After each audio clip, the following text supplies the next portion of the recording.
really great thanks to our star producer, Grace Elliott, over there by the door, putting the show together.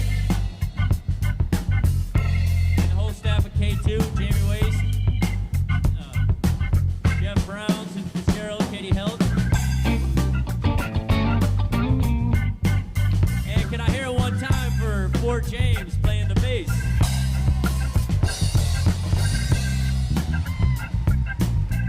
And how about for Alan Wicks on the drums?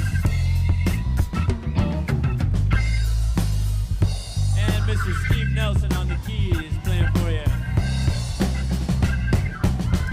My name's Justin Smith, and we got Doc Washington in the house, all the way here from Phoenix to sing for you.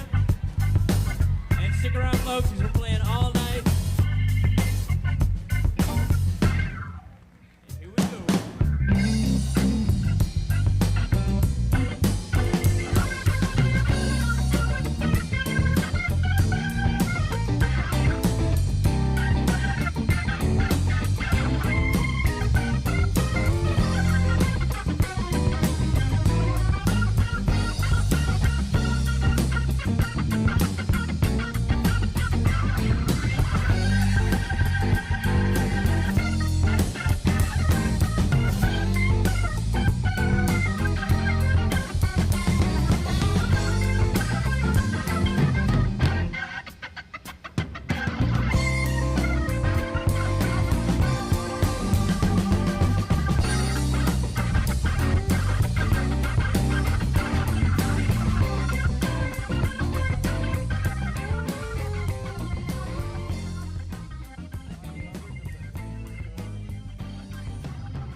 Hello, folks, and welcome to our live coverage of the 2024 Alaska primary election.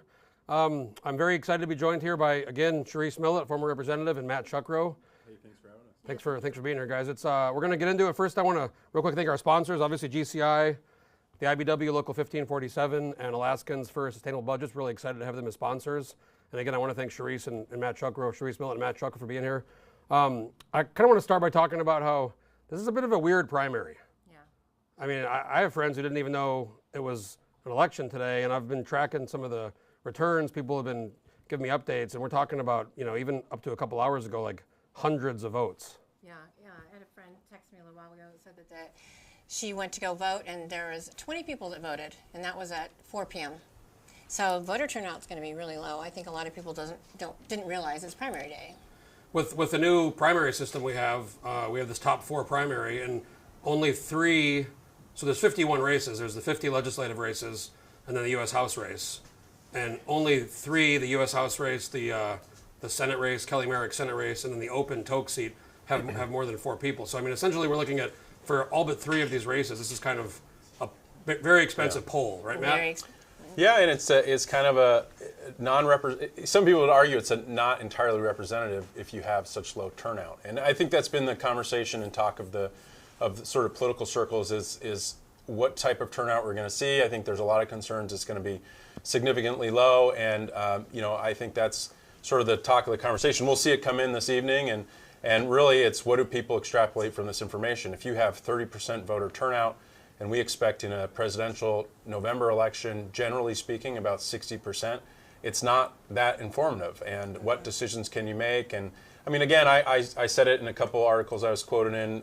There's things you can see, and sometimes it's business as usual.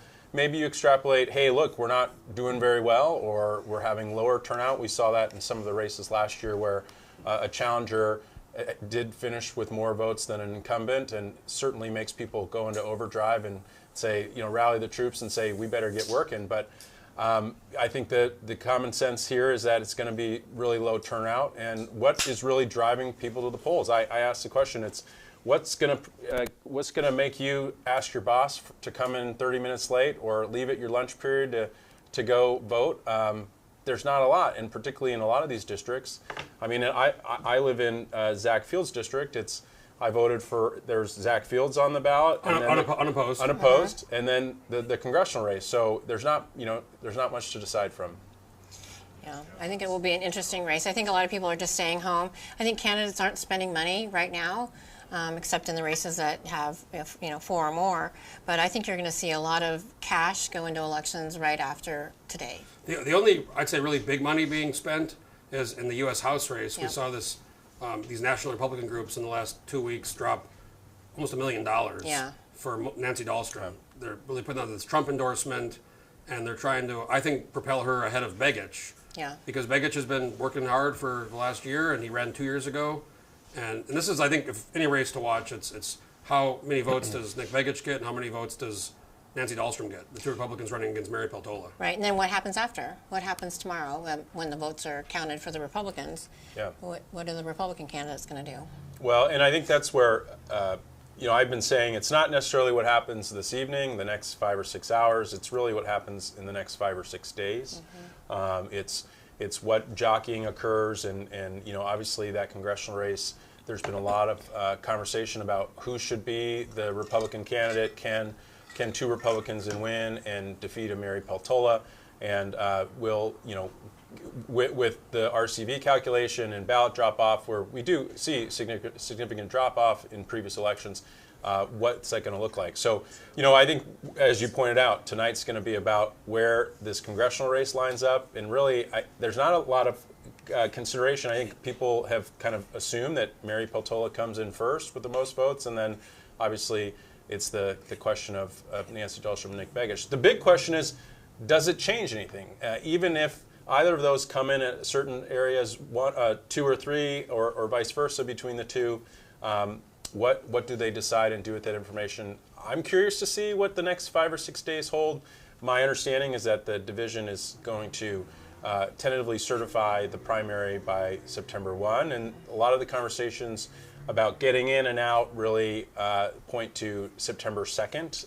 That's a deadline to withdraw from That's the deadline. the So general. that's kind of been the talk of the town in terms of when someone would have to get out. So I think that's where we're going to see some jockeying. And then at that point, look, I mean, if both Nancy and Nick stay in the race, then I think Republicans just need to get on with it, move on, and educate people on Rank the Red. I said to someone the other day, I said, if Lisa Murkowski can teach people how to spell and write in Lisa Murkowski, I think Republicans can learn how to properly rank the red and vote both candidates. We'll see what happens. Well, I just listened to Mike Picard earlier, and some people were calling up, and some of these very angry conservatives about the system. And there was a paper that was done that I was reading a month ago. I think conservatives put it together. But if you look at the system objectively, the Republicans, you were in there a long time in the House. Then there was the coalition for six years. After the last election, the Republicans took back the House. Yeah. They actually have more Republicans in the Senate, but there's an issue with a couple other members and having a Republican majority. Governor Dunleavy won re-election. First Republican governor to win since re-election since Jay Hammond. Yeah. And if you go back and look at the Ted Stevens race with Mark Begich or the Tony Knowles 2 races, they would have not won. Right. Mark Begich and Tony Knowles. So Right. it just gets, it's a little frustrating hearing the I'm kind of ambivalent about the ranked choice, but it actually does, if it's used correctly, benefit conservatives It can, and I think Matt's right. I think you have to teach Republicans how to rank the red, and that's, instead of complaining about the ranked choice voting, you really need to be educating people on, if you're a Republican, rank the red. Yeah, I mean, I'll say, don't get me wrong. If you want to complain about ranked choice voting, it is also on the ballot this year. So I guess complain away. Make your in November. In November, make your argument. But I think the reality is that this is the system in place today for this election and for our November election. So I think simultaneously, I will say, someone said to me, they're like, I'm surprised that the groups that are opposed to RCV and who find some of these issues challenging haven't been out there sort of having this conversation today. We've seen a lot of pro-RCV op-eds and conversations. But what's happening in this election is actually a big criticism. I've heard a lot of frustration and acrimony over the fact that there isn't a lot of positive sentiment around a campaign. There's not a lot of momentum. We're probably going to see very low turnout, and that is of general concern. I think voter turnout is going to be a really important message. The last election we had under RCV had some of the lowest turnout in our state history. And if turnout is going to continue to be this low, it's going to be a challenge. I mean, you can reform an election system, but if at the end of the day it leads to lower voter turnout, those reforms kind of aren't as important and valuable as having more people participate. But we can have that conversation for another day. We're going to see, I'd imagine, very, very high turnout for the general because the presidential race with Trump and I think Harris. every presidential race is a higher turnout. But what I will say in this race, I think you're going to see a lot of voter fatigue, and they'll go in and vote, for the congressional candidate and fall off because they know all the other candidates are going to end up in November on the ballot, except in a few races. So I just got a text about Southeast Service at 3:50. I mean, the polls close at 8. There's 18,000 people in the House district. I don't know how many registered. There's less registered voters, but I mean, we're looking at. I mean, there's early voting was low, absentee was low. I mean, we're looking at like Anchorage Assembly numbers, 20, 30, 30%, which is, which, on kind of my website news side, the one advantage of the previous primary system was a lot of people campaigned hard in the primary, so they bought ads on websites. Right. And it's a little slower. Yep. There's people like you earlier mentioned, there's not spending as much money, except the U.S. House race, we've seen a lot of money get spent from outside groups. But, I mean, I do this political report, which you guys both get, and I've been going through all the APOC, the 30-day reports, which came out a month before today, and then the 7-day reports, which came out last week, the campaign finance reports. And I was a little bit surprised at how little money some people had raised, and then how little money some people had spent. I mean, a few people raised money and spent money, but for the most part, low fundraising and low spend. Yeah. Yeah. I think that will go up, though. I think after today, you'll see the folks make their choices and start donating to campaigns. I think right now, middle of summer, it's been nice out. People aren't thinking about the election, obviously, because people aren't showing up at the polls, which is sad, for Alaskans. But I think after this, you'll see a lot of people pick their candidate, invest in that candidate, and work for that candidate. I think right now, people are taking the primary as, nothing's going to change between now and then except in a very few races. I just got a message. Charisse, Millett is not on the ballot. This is an old throwback. You brought I don't know, dozens of. I did. I thought buttons. it'd be fun to go through and look at some of the people that have campaigned before we found out Parnell for lieutenant governor. Yeah, so I've kept them. It's kind of been the thing. I collect the buttons. And, bumper stickers too, people. Yeah, I don't have any bumper stickers. Bumper stickers aren't really popular in Alaska. Buttons, we'll have to bring out after one of the breaks. We'll show some of your cool buttons. Yeah. Well, I will say on expenditures, I mean, I agree. I think we looked at the 7-day reports that they file 7 days before election. There's a 30-day report, and I think there was a lot of takeaway that, hey, where are the folks stepping up to contribute to campaigns? It's important. And I'll tell you, I agree with you that I think folks that are donating will step up a little bit more, but it is pretty challenging to be making budget plans and spending decisions and getting out in front of voters when you're starting and you're still fundraising well into September. So I will say, as someone who's spent budgets, it's nice to have your budget and your buys, and whether it's digital or mail. I mean, the ideal way to do it would be to have all the creative developed, it all built, and then it's just turning the knobs on. Hey, we had a few more dollars come in. Let's turn this up. Let's turn our digital up. Let's add some. I don't know if everybody realizes, but a mailer. If you want to send a mailer to 5,000 people, you're looking at 2 or 3 at least $1,000. Yeah, that's one mailer. Right. Yeah, I mean, one time. I'm tracking like 57 cents, 60 cents a piece if you do it well. I mean, just the bulk mail rate is like 35, 38 cents, and then it just depends. But it's expensive, and particularly in Senate districts or bigger districts, you want to mail 8,000 households. It can be very, very costly, and so elections are getting expensive. And I think that's as folks who are watching and may be political donors, these dollars, they do go. Inflation is hitting the campaign and election market as well. Just all your mail costs, everything's going up. I will say, as we start hearing $1.5 million spent on radio or on TV the last 4 or 5 weeks, I will say the reminder, IE money does not nearly go as far as candidate money, and so that's where it seems like a big amount, but I've heard from folks who heard $1.5 million spent on TV and radio. It's like, and digital, I haven't seen any of that. And so I've kind of reminded folks early in this campaign, I said, you might want to think twice about laying down your big buy starting right in August, because I think people are wrapping up summer, taking the best that you can. I've talked to a lot of friends, and I have people that I always chat with, not very political friends of mine, that they vote, but they don't pay. They're in the bubble, and there's people who didn't even really know there was an election, some of them, or they knew about it, but it was kind of not really on the radar. Yeah. They didn't even know who some of the, they heard about Nick Begich maybe, they know about, but they, they're very checked out. So I wonder what that, somebody's asking about the pin. Charisse Millett bought a bunch of old pins from campaigns for over the decades. You'll just change pins. I'll put something else on later. Yeah, we'll change pins. Yeah, Charisse Millett's you're not on the ballot this time. I'm never running for office again. I didn't. I will say, I voted today in person, and so did I. Me too. And I went, and there was someone in front of me that commented on, I had to remind my neighbors that in Anchorage, this isn't a vote by mail, that they had to come in and do it in person. So not to say that that's a big thing, but I was not expecting to hear that. It is something I heard. I will also say I was fishing this weekend. I took my driver's license, put it in my vest pocket just to make sure if I got stopped, I had my ID and my license, and I forgot it at home. So I went to vote, didn't have my ID. Whoa, no. folks, we have a voter fraud situation going on here. Believe it or not, I was like, so can I vote without it? And they said, ooh. And I said, okay, I'll go back. I went back home and I grabbed my ID. So we got Chris. I just realized we got Chris Tuck here. Chris Tuck is here. There you go. Representative. We'll have to, after the next break, we'll get Chris on the live stream here. Yeah. Hey, Chris, thanks for coming, former representative. You're not, you and Charisse are not stressed out tonight, are you?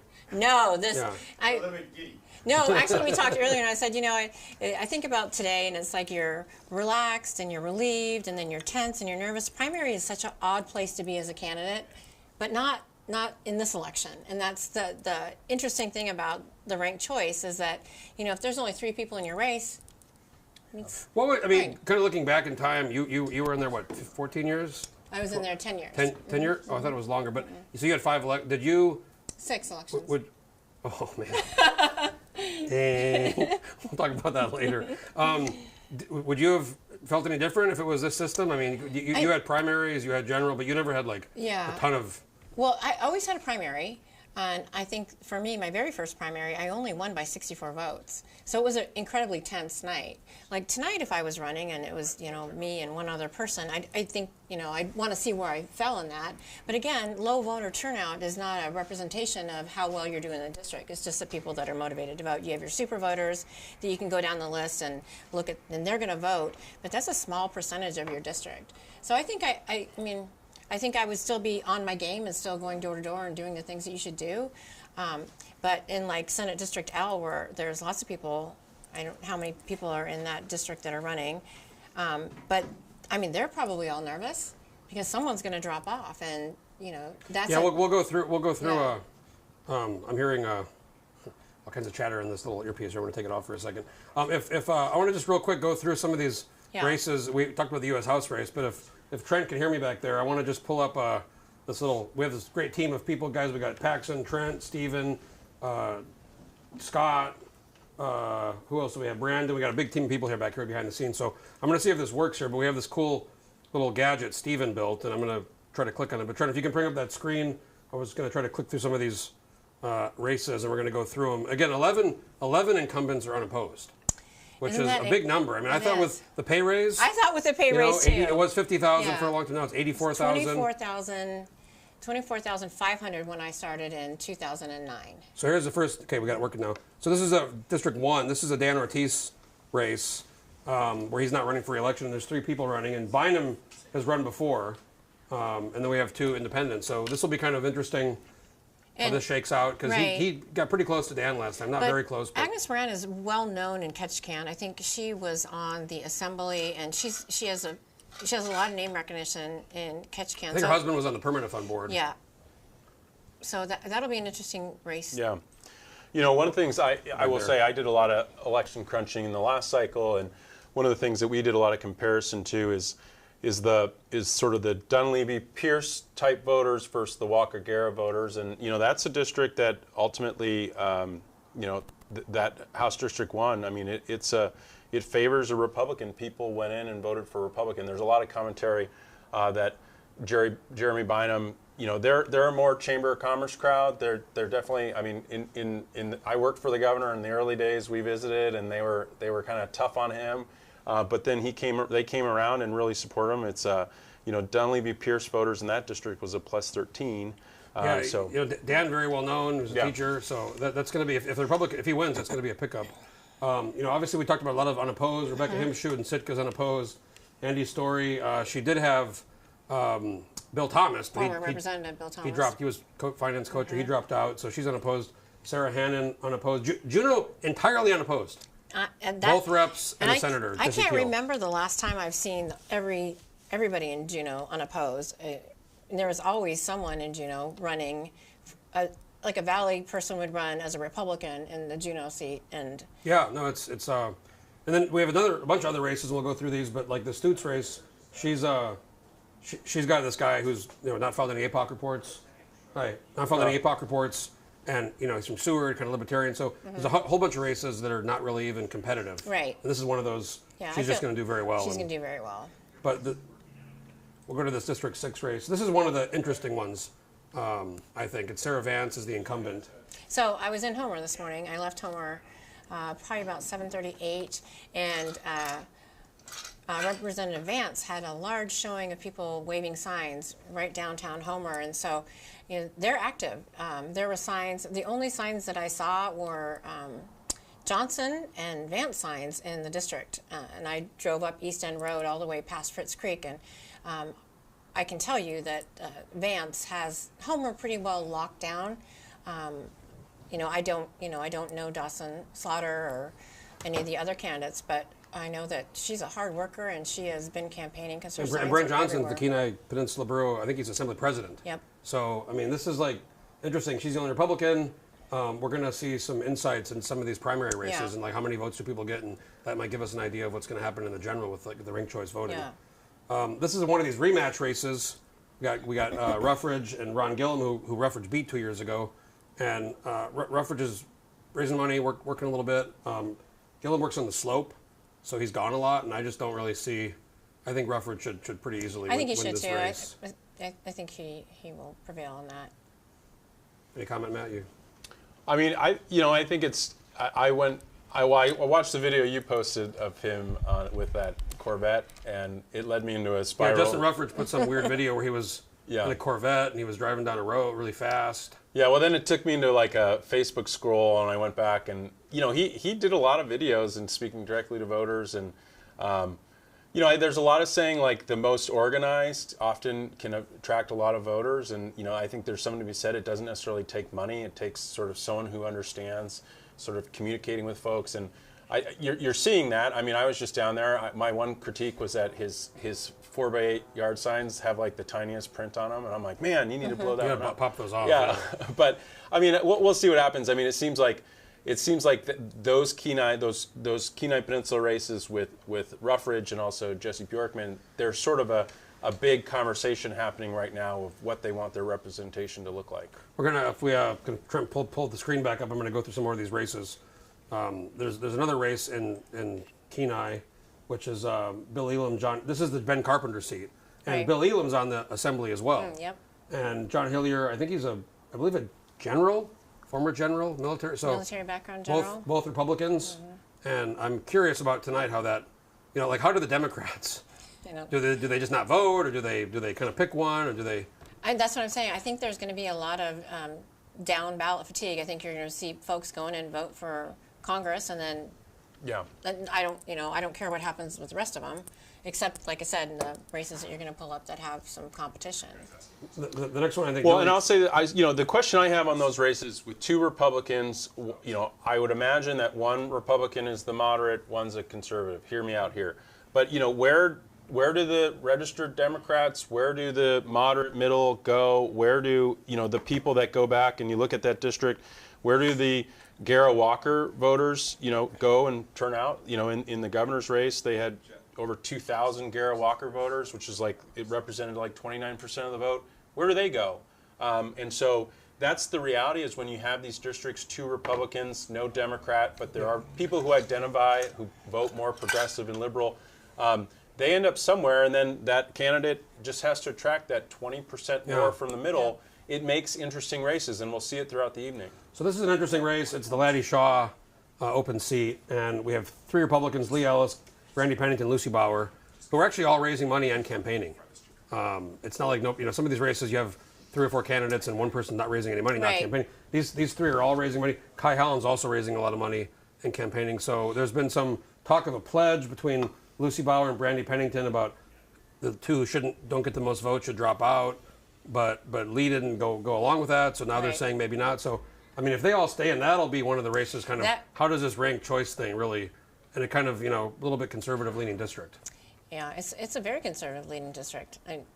That's neighbor to my district, and I think it'll be interesting. I mean, the smart plan would be to look at, how many people voted, who they voted for, what the voting trends are, and somebody should bow out. But, a lot of times people invest their time and money and want to see it all the way through. If the center-right people, if they rank, in Yeah. those cases, it shouldn't work out. It is interesting. So that district, believe it or not, is That's a got his big, Biden plus Excel. Biden plus like 0.5%, and it's also, so we have a Biden From 2020. it's a Biden plus 0.01 0.1, and it's a Dunleavy it's 9.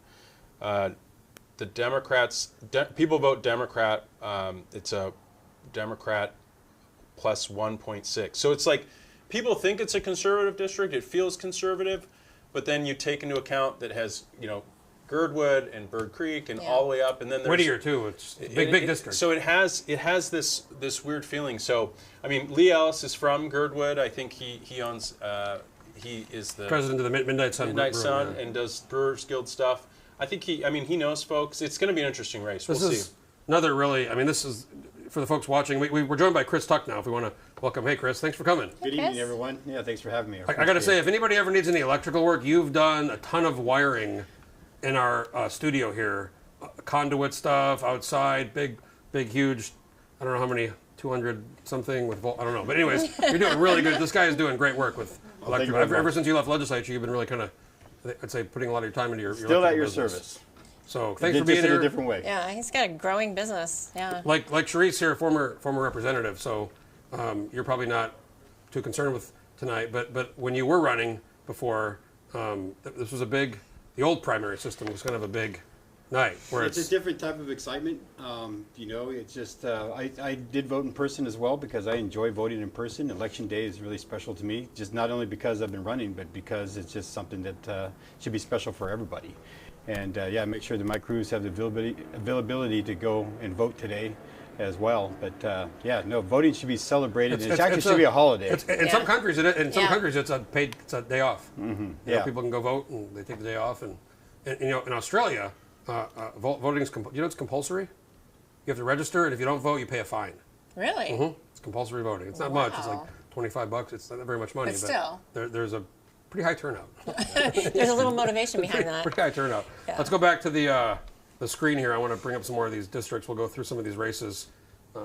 This is one of the big ones. We're talking about organization next year. Kopp was in the former. You guys were in there with Chuck Kopp, weren't you? Yep. He was in the coalition, and then the Republicans took over last time 2 years ago. And now actually, they're both former rules chairs. He's the current rules chair. Craig Johnson for the Republican majority. Chuck Kopp was the former rules chair. And this is a heads-up match with the coalition. Yeah, This is going to be, I'd say, really one of the biggest races. I think it's going to be the big race to watch in the Anchorage area. I think it's interesting because they both lived in the district a long time. They both have walked the district several times. They both have high name recognition.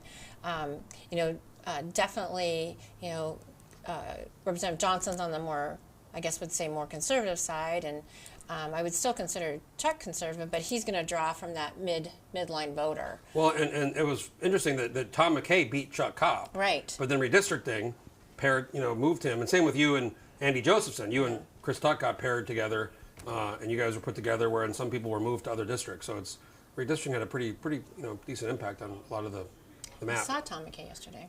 He's running. We'll get to him in a second. He's running for the Senate. Yep. And then Craig Johnson had jumped up and ran against Lisa McGuire at one time and got. That's when I ran too. That's right. We got creamed. It was Natasha von Imhoff. We got creamed. Me and Craig. Did not go well. Yeah. Well, I will say that race is very fascinating because, I ran into Chuck Kopp, some members of his team, and they're very proud to be going door to door. And Craig has a senior leadership position in Republican leadership. He's in Republican leadership. He has a lot of influence and say. And I'm going to just real quick interrupt. We have Scott, our roving correspondent. We're going to wait a minute or two, but Scott is at Chuck Kopp's event. Okay. So it's like good timing. We are. Good timing. At some point, we're going to go live to Chuck Kopp, and He's over at Gallows, so Oh, nice. I got her in the ear telling me Shirley's doing a great job. We got a great team. Yeah, you really, have a really great excited team. about. People don't realize this is not some like put together one person plug something in. I mean, there's a bunch of technology, cameras. We're not in your parents' basement. Electricity. There's electricity. We get some plugs down there. The Christian. I mean, this is a big operation. big We got operation. Scott in the field, so we'll bring up This is Chuck, excellent, yeah. Chuck Kopp in Yeah. a second. Well, and I'll say about that race, we were looking at the early returns, and this was as of this weekend, about 550 votes in this district. I mean, it's pretty low turnout, and you know, if you assume 20% early votes, which is kind of what we've seen, so you know, doing the math, it's you know, projection could be 2,500 votes, and we'll see what the night holds. But again, the theme, I would love to be surprised, but it seems like the theme will be low voter turnout. We'll see what happens. And you know, I think that folks, just as we talked about earlier, what's the incentive to spend and to start this conversation?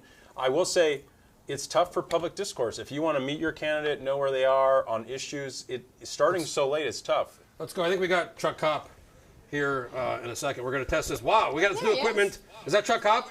Yeah, that's awesome. Hey, Jeff, it sure is. Yeah, great to see you. Great. I Wait I for really the audio can't in see the you, room. but I hear Get your the audio voice. going. Hi, Chuck. Can you hear us? We can't hear you, I but can you look hear great. you great, Jeff. He's- Well, thank you. Oh, there you go. There it is. There it Can't is. hear me. We- Okay. Well, thank you, Charisse. Thank you, Jeff. I can hear you guys loud and clear now. I think we got it figured out. We were just talking about your race when you came on. It's interesting that you're a former rules chair. Craig Johnson's the current rules chair, and this is one of the races that could decide kind of how things look next year in the House, right? As far as who's in charge. Yes, I believe so. Why did you decide? I think the Go ahead. Yeah, I think, I mean, I'm a proud Republican, Jeff, running as a Republican and have Republican values. I think probably the clearest difference between myself and my opponent is one, that I have a collaborative problem-solving approach to a lot of the big issues in front of us, whether it's our out-migration of our workforce, how do we recruit and retain a stronger workforce, energy, what are our short-term, long-term solutions, and looking at things much more holistically from a state, next generation focus, and probably a lot less partisan focus, but looking for solutions wherever they may come from, and being willing to partner with anybody with the good ideas to help get us there. Really excited. There's a fresh breeze blowing in Alaska politics now, and I think people are ready for people who are problem solving and working collaboratively to help solve these big issues for Alaska. I'm excited to be here and really feeling good about our campaign. Now you got moved into Craig Johnson's district before you were in another district with Tom McKay, and you kind of got in right at the end before the deadline. What you talked about a lot of those things, but what was your, I'd say, biggest motivation for deciding to get into the race? My biggest motivation was I saw that the people of our district, now House District 10, were not being listened to and responded to. That was consistent with education funding, that was consistent with not taking action as a House collectively on the recruitment and retention of our workforce. We're down over 70 state trooper positions that we haven't filled. Anchorage Police Department is down over 50 positions. We have hundreds of school teachers that are not here in the state to fill seats that we need to start school on time. So we're hiring teachers from out of the country to go into our districts where English may be their third or fourth language, and they can teach, and that's great, and we're thankful that we have a teacher for our kids, but we don't have competitiveness right now to attract our own teachers to fill our open positions in our own district. So those things fell on deaf ears with our representative, and I am one that makes personal appeals to a representative. I did personally appeal to my representative a number of times to be open to a variety of solutions, and did not respond. Charisse, I know you pay attention to I jumped in. public safety stuff. Maybe you could weigh in there. There's a lot going on with the public safety. Yeah, it's not just recruitment and retention with the public safety. It's recruitment and retention throughout the state. And so there's a lot of ideas out there. I think one of the big ideas that has been floated by both Republicans and Democrats is going back to a hybrid defined benefit bill. I carried it when I was in the legislature. Mine was more of a public safety only bill, and For the pensions. for the pensions, yeah, for the retirement system. And so I think that's part of the issue. I think a lot of the other issues that go along with recruitment and retention are millennials, COVID taught us a lot about teleworking. There's a lot of issues around recruitment and retention. There's no easy answer, but It's definitely defined benefits is something that's in the mix. It's pretty wild in some departments. There's like 25 or 30% vacancy rates. I mean, Payroll, this is, 50%. You know, this is really high Payroll's 50%. vacancy rate. Yeah. You know, if you remember just last year when we had our the snow apocalypse, Jeff and Charisse, you guys remember that? The city came out and said we have a 70% vacancy rate with our heavy mechanics. So that's one reason why we don't have plow trucks on the road, is we just don't have the mechanics working for the city. If you talk to the head of maintenance, they were down 50% on their plow truck drivers. And that's just the city. DOT, their region directors were saying the same thing, that they are unable to recruit and retain people into these basic service job classes that we depend on to keep Alaska moving. And so we see the slowdown whenever, you know, the heavy precipitation hits, and I'm sure that we'll see it again this winter. Well, Chuck, it's great talking to you. Thanks for taking the time out of the event. I like it's kind of like a bowling shirt. I really like your shirt. Nice. I was going to say Jim Harbaugh. Yeah. It's like a nice Tommy set. Bahama. Yeah, Jim Harbaugh, that's right. Yeah. You look pretty relaxed, man. You look pretty. Thanks, man. Yeah. Well, I will say, Charisse has the eye for the shirt. She nailed it. Tommy Bahama. Yeah, that's right. Yeah, that's right. Thank you, guys. Well, thanks a lot, for having me on former the show. Representative Chuck Kopp. We'll be looking at the results. The polls close in about 30 minutes, and we'll be watching your race very closely. Thank you. Yeah. Okay. Bye, Chuck. Thank you. And thanks to Scott Jensen, our guy in the field, one of the co-owners of the landmine. Very excited for Scott to be out there. I will say just to that, it is this issue of defined benefit, retirement, recruitment, retention. It's a big issue that you'll see play out in a lot of races. I think you're seeing. You seemingly see candidates that is one of their singular issues, Yes. and so it is a big conversation. You know, I've had private conversation with folks. I think defined benefit is one solution to this conversation. There should be 5 or 6 other things on the table. It seems like we were talking about one, but like there are some ways that do you adjust the state match to folks? You know, when I worked at the state, I said, bring my match to the lowest part as possible because I have no plans of vesting with the state of Alaska. And everyone's like, what?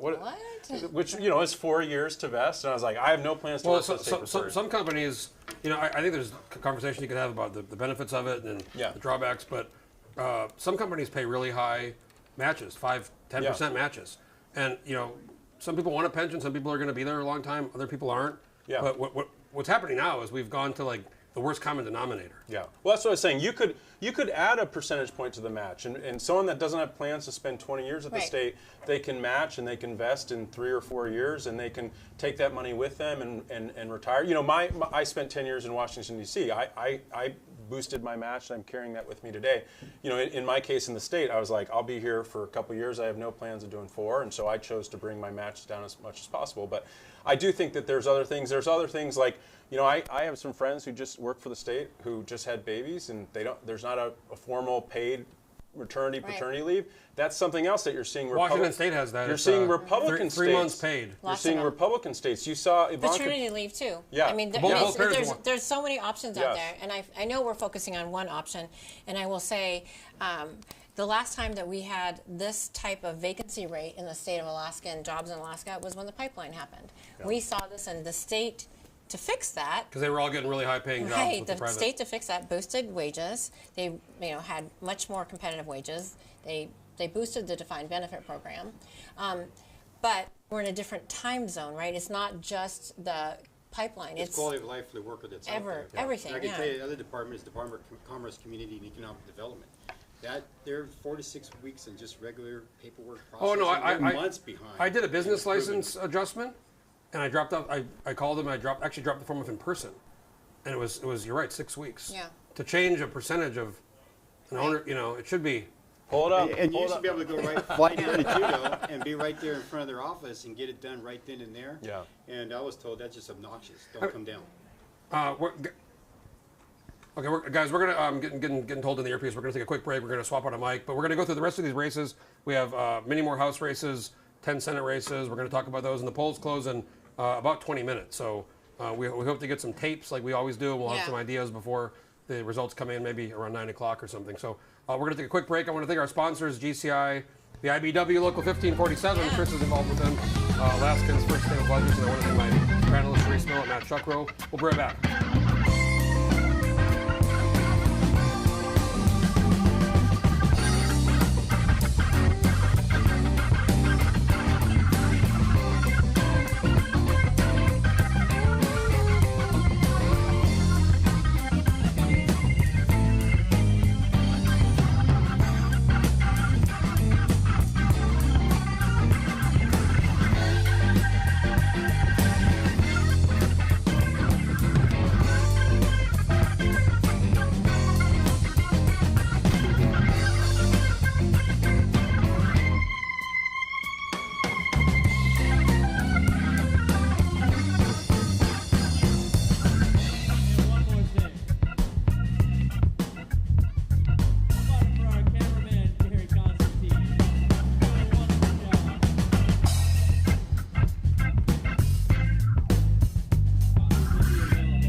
really great thanks to our star producer, Grace Elliott, over there by the door, putting the show together.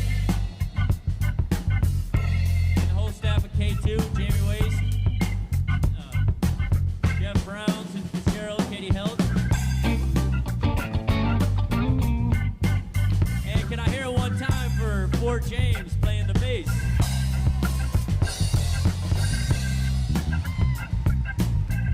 And how about for Alan Wicks on the drums? And Mr. Steve Nelson on the keys playing for you.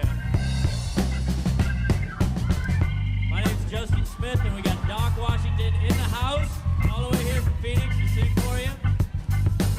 And stick around, folks, because we're playing all night. Here we go.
Adjustment there. We're very excited to be joined now in studio by Julie Colomb.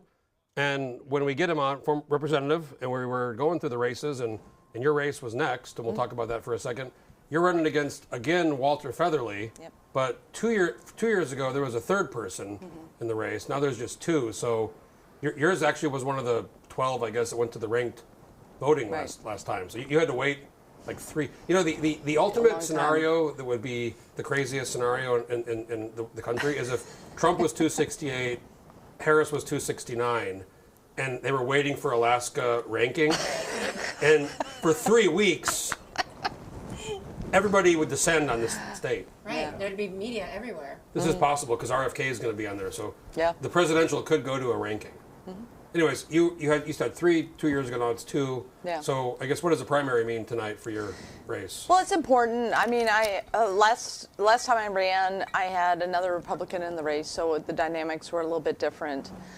Both that Republican and I, we both told the voters rank the red. So that obviously panned out well because I won in the second round. So this year it's just me and Featherly, which was.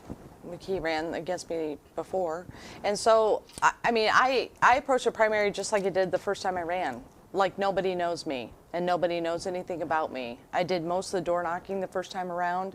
I have a little bit more volunteer help this time around, but I did all the work. I did all the things that I did the first time around. I don't rely on me being an incumbent. Are you seeing any people at the door saying, "Oh yeah, you were in the legislature"? Oh yeah. Where's my dividend?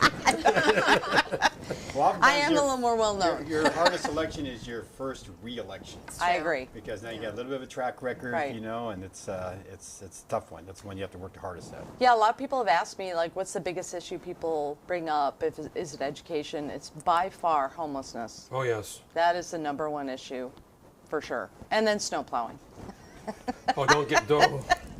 That's Don't get Jeff's me favorite started. subject. He loves talking started. about Well, snow so plowing. snow plowing, I've been super engaged in that because with the disaster that happened last winter, me and Senator Kaufman had to engage DOT to try to get the hillside plowed because a lot of people don't know this, but all our main roads, Abbott, Huffman, and O'Malley, are DOT roads. And so I was getting emails that they had their neighborhood clear, but they couldn't get down the hill. So that is our responsibility. That is something we have to fix. And so I've been working with DOT and figuring out the contract. We just actually had a meeting with them about 10 days ago to try to make sure that what happened last time doesn't happen again. But my District 11 is kind of unique that the top half is all LRSAs, limited road service areas, and the bottom half is Muni, and the main veins are DOT. So when I try to get the roads plowed, I have to deal with all three entities. So that's nice. Yeah. Horrible. It was weeks. It was weeks of phone calling and emailing and calling the mayor, and the Muni. Once I really engaged with them, they came and tried to fix it. So. If for Scott and Shirley, if we can get Jeremy Bynum up, he's been waiting for a second, so maybe we can get him up real quick and say hi from Ketchikan. We're guys, this is a global, it's a statewide show. We have 4 hours. We have 4 hours. Let's just do it all. Yeah, we're right. gonna get every single person. Do it live. Do it live. We're talking to everybody. So the polls close in about 10 minutes, and again, we're going to see. Hopefully, we're going to get. I have people who told us they're going to pull the tapes, which we love that as part of our show. We get like a little bit of an insight into the. Before we get Jeremy up. Julie, I want to ask you, you've raised quite a bit of money, you're an incumbent, but Walter Featherly, longtime lawyer, he's one of the guys who's raised a lot of money. Do you, Right. You know, I've always said you have to raise some money, but after some point it doesn't matter as much, but he has raised quite a bit. Does that make you worried? Well, it always makes you worried when people have a lot of money, but the problem with getting a lot of money is it can put you in a kind of a relaxed mode. It's like, well, I've got the money, I'll pay for people to door knock, I'll pay for ads, I'll pay for that. And the only thing, in my opinion, that made me win the first time was me door knocking. It wasn't my mailers, it wasn't all the texting and all that. It's people actually seeing you, talking to you. And I don't know how much door knocking's doing, but I did find it interesting that all the races in Anchorage all raised about the same amount of money. So all the Democrats that are running against us raised about the same amount of money. They have the very similar sources of money. We're going to bring up Jeremy Bynum real quick. He was on our show 2 years ago, actually, when he was running. So there he is. Jeremy, can you see us? Can you hear us? Except in 2 races. Whoa. He's muting. I think he's. Hi, Jeremy.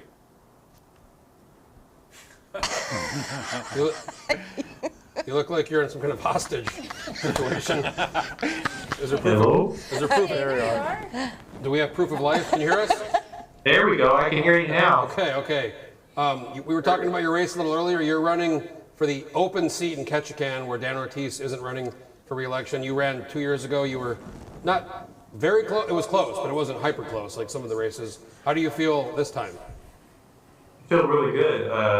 We've been working hard. You know, we've been doing the work that's necessary to win a race, and we've been doing all the things that you need to do. So door knocking, doing events, traveling, community events, and more importantly, I heard you guys talking about fundraising. We've been doing the fundraising. So I think in the state right now for the House races, at least on the Republican side, we are probably the leading fundraising candidate in the House. And so we're pretty proud of that. We have over 184 individual cash donors to our campaign. We raised over $68,000, including in-kind contributions. So we've been doing the work. Some money. I think maybe for Charisse, you guys follow this stuff. All of you follow this. Maybe even Julie, pretty close.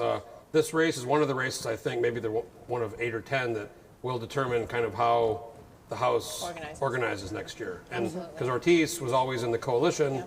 And if Jeremy wins, I don't think he's going to be in the coalition, so that could change things, right? Yeah, one election can change the dynamics. I mean,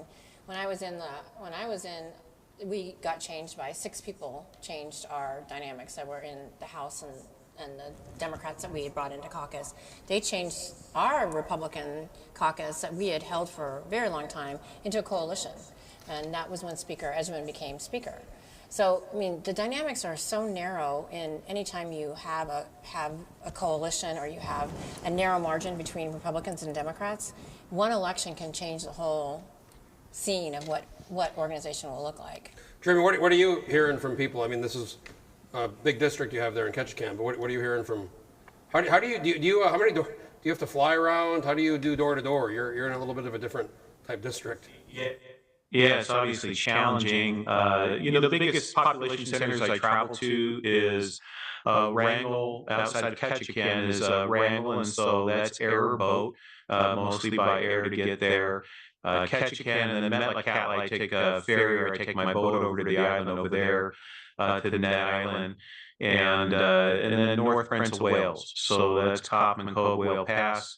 That's about a 3-hour boat ride for me, charter flight, and or you can take the ferry over. So it's a lot of travel. It takes a lot of time to get from one place to the next, and you just go to the communities and you have to engage with the different places differently, right? So what I'm doing in Ketchikan, even in Ketchikan is different. So if I'm on the north end of the island, in the town, or south end, going to Wrangell, you engage with the community much different, with your door-to-door activities or with your community event activities. So it's a lot of work. Do you stop by the casino in Metlakatla?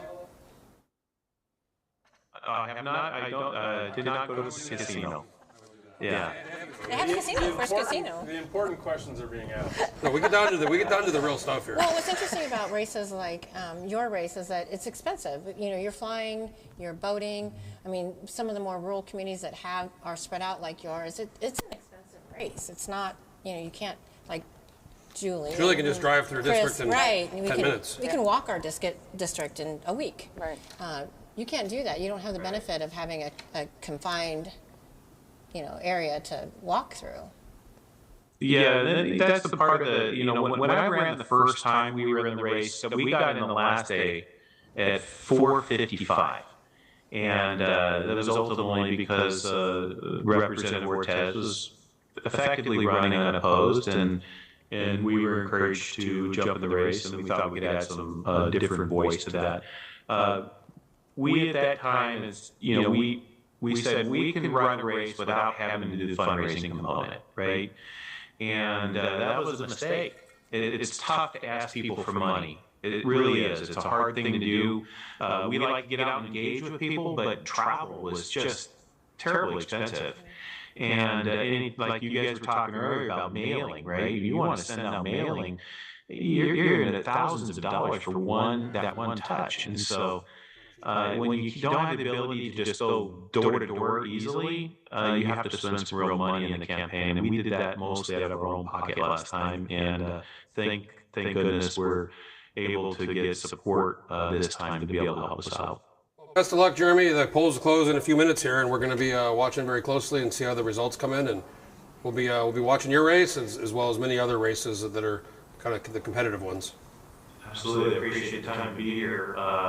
Maybe when things come out a little bit later on, I'll try to jump back on a little later and we can talk a little bit about results. We're hoping for really good positive returns tonight for our campaign, and we're going to look forward to doing the work. And Julie, it's good to see you there. By the way, good luck on your race. And we'll talk to you guys a little bit later. Thanks a lot, Jeremy, for having me on. Appreciate it. Appreciate it, guys. Jeremy Bynum. Well, Julie pointed out that it really doesn't take money. I mean, you can't win an election without money, but money alone doesn't get you a win. However, a race that we see here in Ketchikan area, money is going to make probably a difference because of the cost of travel, how hard it is to get the face-to-face time with people. It's 8 o'clock, so the polls have closed, and I'm really hoping that I got people everywhere Get with some some of these tapes. tapes, so we'll have an idea of what's going on. Julie, I wanted to ask you, so you were first time on the Finance Committee, and it got some of these votes on the committee itself, and then it was like pretty close. Was Yeah. that, are you, if you are reelected, are you hoping to be in maybe a little bigger majority? That'd be nice. It's hard, it's hard. I mean, as a freshman legislator going out of finance, that's a pretty big learning curve. But I took it on. I enjoy the work and I enjoy the homework and talking about just about every issue that's coming through the legislature comes through finance, right?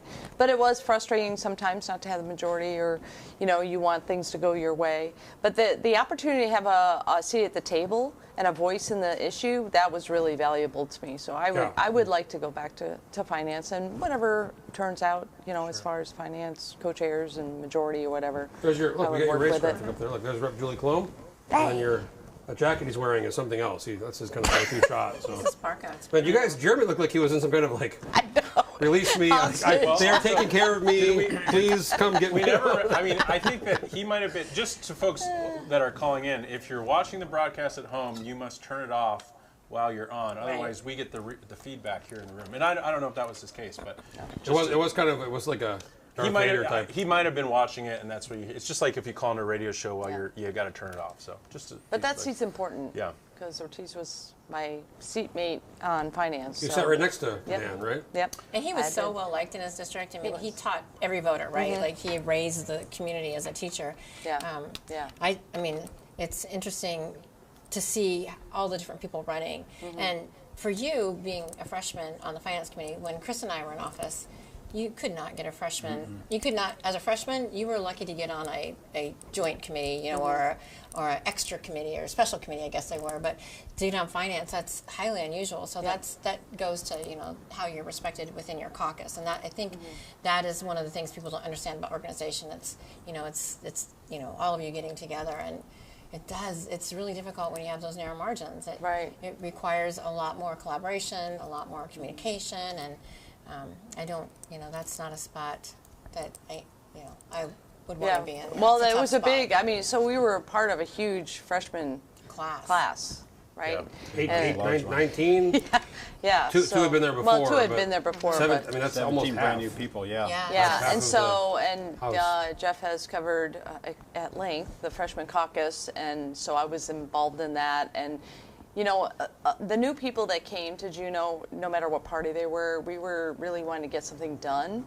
We were ready to collaborate. We didn't have any old grudges or anything. We just wanted to get something done, and I felt privileged to be able to be a part of that. Yeah. And I think that's part of why you saw freshmen on finance, because there were so many of us. I think in our class we had 8 of us. 8. 8 in our freshman class. And you Shared had at freshmen one at the same point, time. your majority was, I think, 30. So our biggest majority was 28. That's the whole, that's Yeah, 'cause we were down to 8 in the minority. Yeah, you were down to You can do 8. it. You That's can, right. when you have That's that big right. number, you can do whatever you want. Well, one thing yeah. I'll say about Julie's district, it is, you know, it's a Trump plus 7, Dunleavy plus 7. I saw you won essentially by 7. I know this district well. Dan Sullivan won the district by 15 points in 2020. So I think, you know, that it always is nice to be going in a district, even if you're going door to door, that you know some of the numbers are on your side. You still have to do the work. You got to go talk to your constituents and get out there. But it's nice, you know, knowing when you're knocking doors that it is a favorable district, that there are slimmer margins in districts that are right on either side of you, and so that should be, I think, something as you head into November maybe feels you can be a little bit confident, but don't take anything for Well, granted. I'm really happy you came on, Julie. We got people on Zoom. We got Jesse Sumner here in studio. I know. We're going to get him on. We Swap got out. Leslie Idukovich. We're going to take a real quick break for about a minute.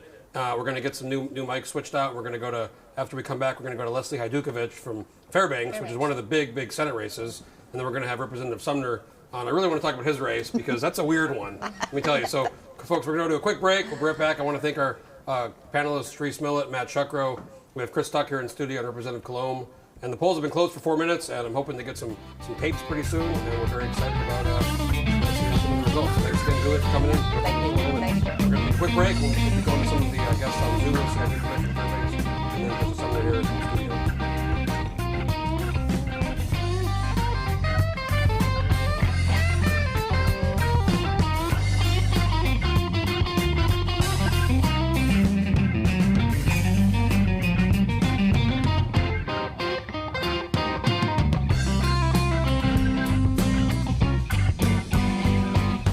How's everybody doing?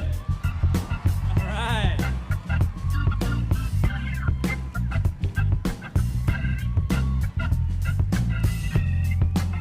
Well, it's an honor to be here at Centennial Hall, working for K2. I want to give a really great thanks to our star producer, Grace Elliott, over there by the door, putting the show together. And the whole staff of K2, Jamie Waste, Jeff Brown, Susan Fitzgerald, Katie Helt. And can I hear it one time for Fort James playing the bass?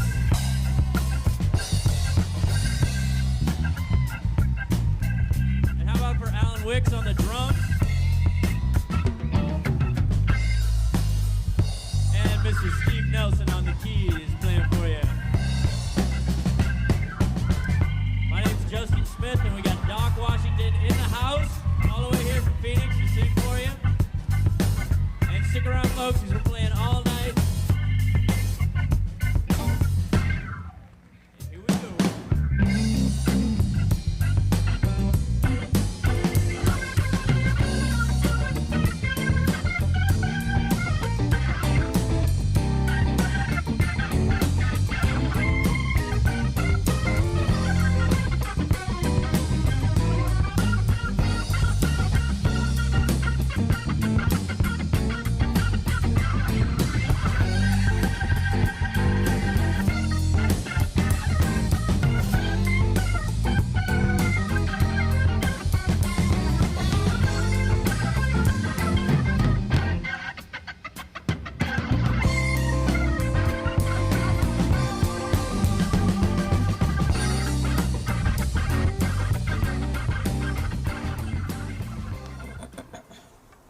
Okay, folks, we are back in studio here. Very excited to be talking about the live election coverage for the 2024 primary.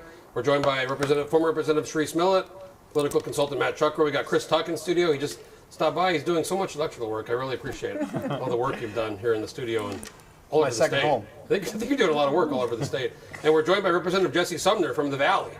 Yep. How you doing? I'm doing well. We were talking about your race a little bit earlier. I got to ask, you won in 2022 in a weird 4 Republican person race. Yeah. This time, 2 of the same Republicans, Steve Menard and Jessica Wright, wife of Stephen Wright, who always runs for the Senate, and now Alexi Moore. And based on the APOC reports, Wright hasn't really filed one. Menard's saying he's not done anything. He's filed all zeros.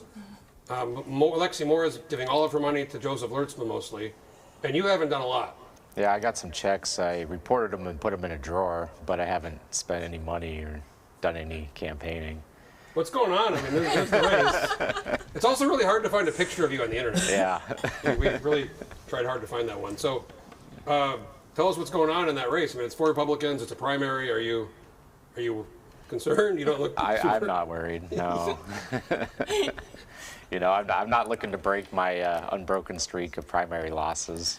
So Menard won the primary last time by a very small margin, but then you won easily the general, and the ranking happened. Are we looking at that kind of thing again, or how are we looking? It's hard to say, you know.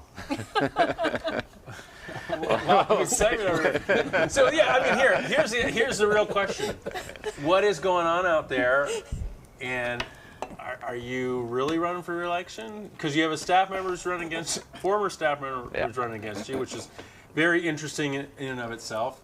Steve Menard. Yeah. And then Joseph Lertzman worked for you for 2 weeks, and that didn't work out, and now he's running taking your one of your opponent's campaign. So we just want to hear some of the sauce. I mean, I may or may not have recruited some or all of my opponents. I mean, you never know. That's a weird way to run for office, I will tell you. Yeah. So you expect a higher voter turnout than the last election? But are you going to hire them after you win?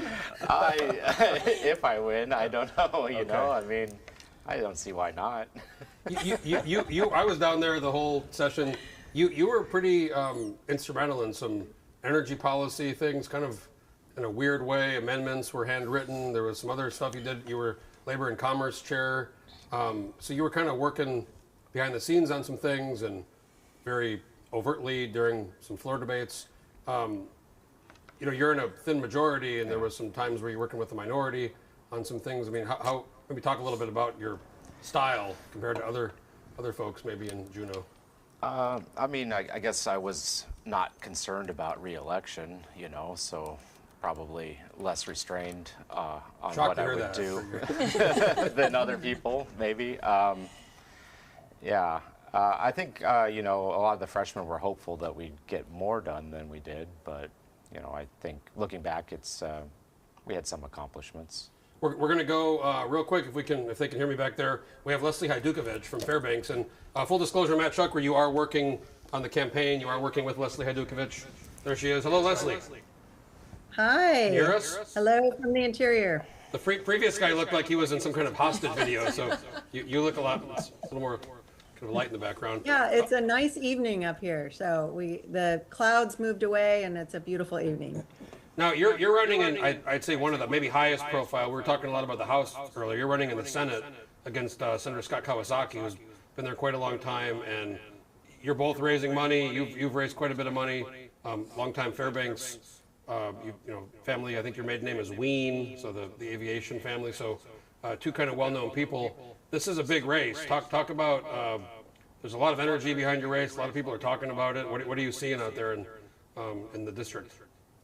Yeah, well, we have been working hard, and even though my family's been here a long time and there's some name recognition, I really had to make up some ground, I think, as far as the electorate. And so getting my name out there, doing 4x8 signs, yard signs. We had a big presence in a lot of the big community events this summer, like Golden Days, Midnight Sun. So we've really put some effort into getting my name out there and making sure that people know I'm a serious candidate, and I'm taking this seriously and plan to work hard, and will work hard if I get there. So we've been doing a lot of door knocking. I've been doing it since May, which has been really one of the really gratifying, surprisingly gratifying parts of this whole thing, is getting out and meet people. And I see people I went to high school with, I see people I raised kids with, and then I've met brand new people. So it's been a really great experience so far. No, I just want to say I'm really happy for you that your race isn't a write-in. Yeah, right. Because it's an HAJDUKOVICH, which I've been writing about you a lot. I've had to learn the spelling. It's an interesting one. Yeah. The trick on that is Bob, my husband's mom, she taught all of her kids to spell it to the Mickey Mouse song. So HAJDUKOVICH. Oh, Smart. That's a radio ad right there. That might be a radio ad. That might be a radio ad. Said. Right. So if I have to do a write-in, we do have a jingle. Why did you decide to run? What was your big motivation for running for the Senate? It wasn't something I planned to do. I served on the school board here in Fairbanks, and then I worked for Senator Sullivan as his regional director here in Fairbanks. So I have some political experience, but honestly, it was just, having people encourage me, and also that I just think we need some fresh energy for Fairbanks in Juneau. And I think that really motivated me. I have a great love for the community, great love for the state of Alaska. I don't plan on going anywhere. So I'm here for the long haul, have kids, raise 3 boys here in Fairbanks. So it was really the motivation for just wanting different representation. Well, I know your race is you and Representative Cronk for the Click open seat for Click Bishop's open Senate seat. Those are two of both Fairbanks kind of interior seats. Those are two of the races people are really watching. So I think these primary results, it's 8-14. So we're hoping for some tapes at some point, but I think the division will put up the results around 9. We'll kind of get a feeling. Do you guys have anything for Leslie? I know Matt, you're working with Leslie. I am. Your and consultant. Leslie and I are coworkers from Senator Sullivan's days, and she called and asked if I would help, and I said I usually tell people no, but I would be honored to help. One thing I'll say about Leslie is she's really big picture, big tent, does the work, hit the ground. She's kind of built this big sort of grassroots support. It's from all sorts of members of the community. She has the endorsement of Dan Sullivan, but also Senator Lisa Murkowski, which is kind of different ends of the spectrum on the Republican Party, but has a ton of support on the ground. She's been putting in the work, and again, I'm working for her, but I often say no to local candidates, but I knew she would do the work. And look, the other thing is the district. I mean, I talked about the district makeup. It's a Trump plus 12. It's a Dunleavy Pierce won the district by 8.5 points. Scott is the outlier. I think Scott's a nice, likable guy, but at the end of the day, people want effectiveness and want somebody who's going to go down there and represent them. Scott got put into the presidential cycle with redistricting. Yeah. So when he beat Kelly in 2018 and then Matherly in 2022, those were kind of off years. So with the base adjustment with redistricting and then the presidential, it's gonna. I mean, this is one of the races people are. I mean, a lot of money. I think your race could be the most will be the most expensive legislative race. Yeah, and we knew we had to really get out on the fundraising trail because of just, he's an 18-year incumbent and he's beat 8 challengers before. So we knew that we needed to mount a serious campaign. So, but we've had, just like Matt said, great support. It's been really, I've never done this before at this level, so it's been a whole new experience. I had somebody send me, it was a few months ago, it was some fundraiser you had, and I don't know where it was, somewhere in Fairbanks, and someone sent me a picture, and I was kind of like, whoa, it was a lot of people. Yeah. I've had fundraisers where like 12 people show up, and 8 of them were like my really good buddies. Yeah, she had a fundraiser here in Anchorage too. I think Natasha Vonimhoff.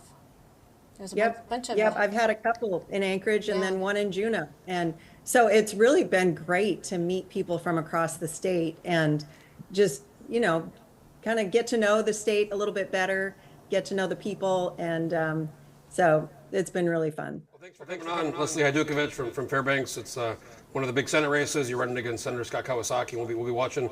It's 8-17, so we're hoping, folks, if you have tapes, please send us your tapes and get an idea of what's going on. But the division will be posting the results around 9 or after 9, so we'll be watching pretty close. Yep, thanks. Thanks again, Tell Trent Leslie. hi. What's that? Yep.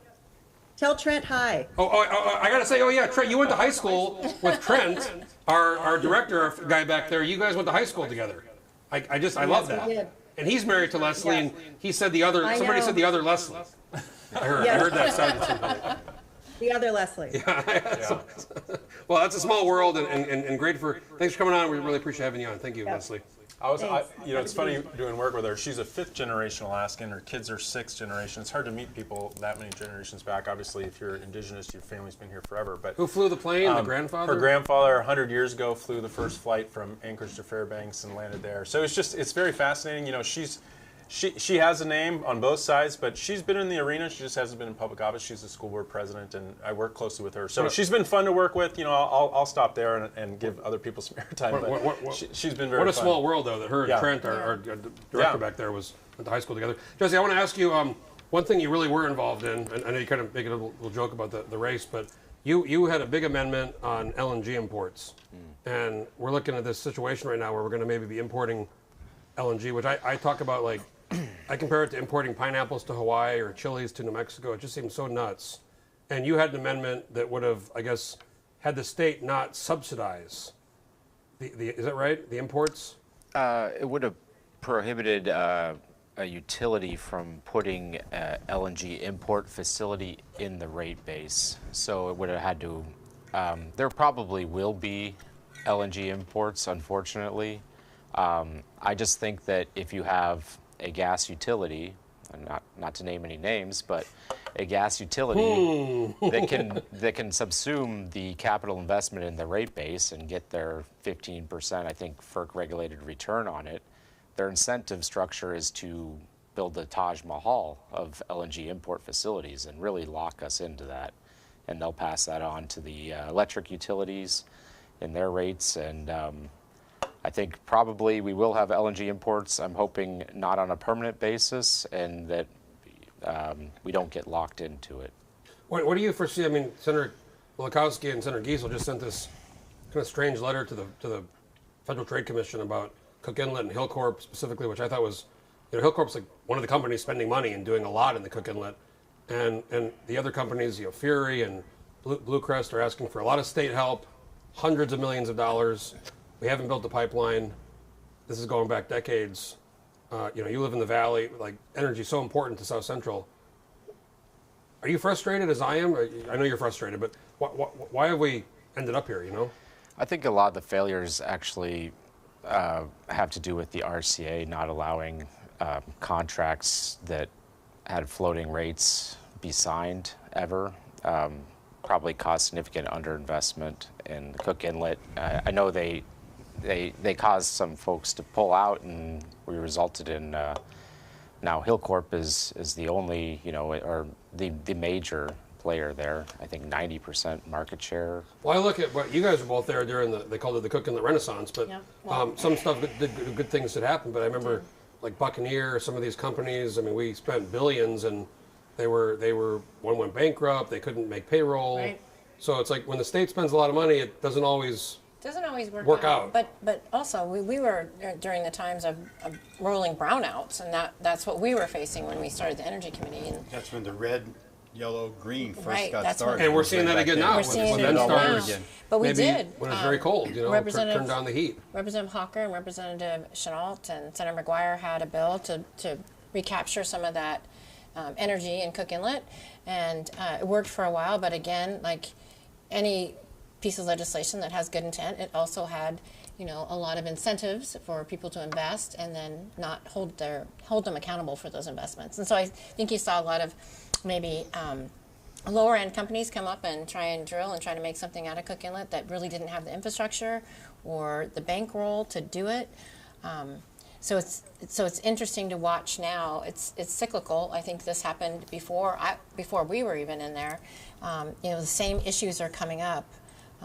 We thought at some point we'd have a gas line, right? Yeah. I mean, I think there's a Gia pin down there that talks, Oh, that we were doing a Charisse Gia. put all these pins Yeah. from all over the years. And many of so, them. all these grand ideas that came about Cook Inlet and really looking at a holistic way of looking at Cook Inlet hasn't really been done. And you're right, RCA has a lot to do with rate structure and how people and companies come to invest in there. And so it's no easy solution. I don't want to say the company because I'm not sure if it's the company, but I know there was at least one company who, when the payday came, they all ran to the bank. One of these Cook Inlet companies, it's gone now because they wanted to make sure they got their check cashed. Maybe. This happened. It did, yeah. I just don't want to say the name because I'm not sure if it's the right. did. There's a handful of companies I'm thinking, but I know it's almost positive. Right. I think it was Buccaneer. So I think they couldn't get, there wasn't enough money and they had to run to the bank. Right. I'm not 100%. It might not have been Buccaneer, but I think it was Buccaneer. And, I'm not going to say maybe. You're not going to say for sure, but you think it was They Buccaneer. may not have been the only ones. Yeah, and that may not have been the only ones. Yeah, that's a tough issue in the Cook Inlet, and there's no easy answer, and pass on those issues down to the next legislature, hoping that they come up with better ideas than we had when we served. But over incentivizing Cook Inlet, the idea was great, and there was stimulated a lot of investment, but at the great cost to the state. We need another House Bill 280 because that's what was passed back then. We had third-party natural gas storage, which helped out quite a bit. We had jack-up rigs, bringing in jack-up rigs for the first time in the state of Alaska. We did everything that we knew at that time, trying to incentivize and bring new development in, and it did. It worked for a little while because we had all this new exploration. Hillcorp, look how successful they've been in that area. They just had done a better job. This is my idea. I'm going to give Sumner the credit here. This is Jesse's idea. You build the pipeline to Fairbanks. I guess probably got to do the big one. People have told me if you're going to do one, you may as well just do the big one. But then you gasify it or you liquefy it. And you rail it to the valley, and then you regasify it and you put it into the network. Right. Why don't we do that? We have a railroad.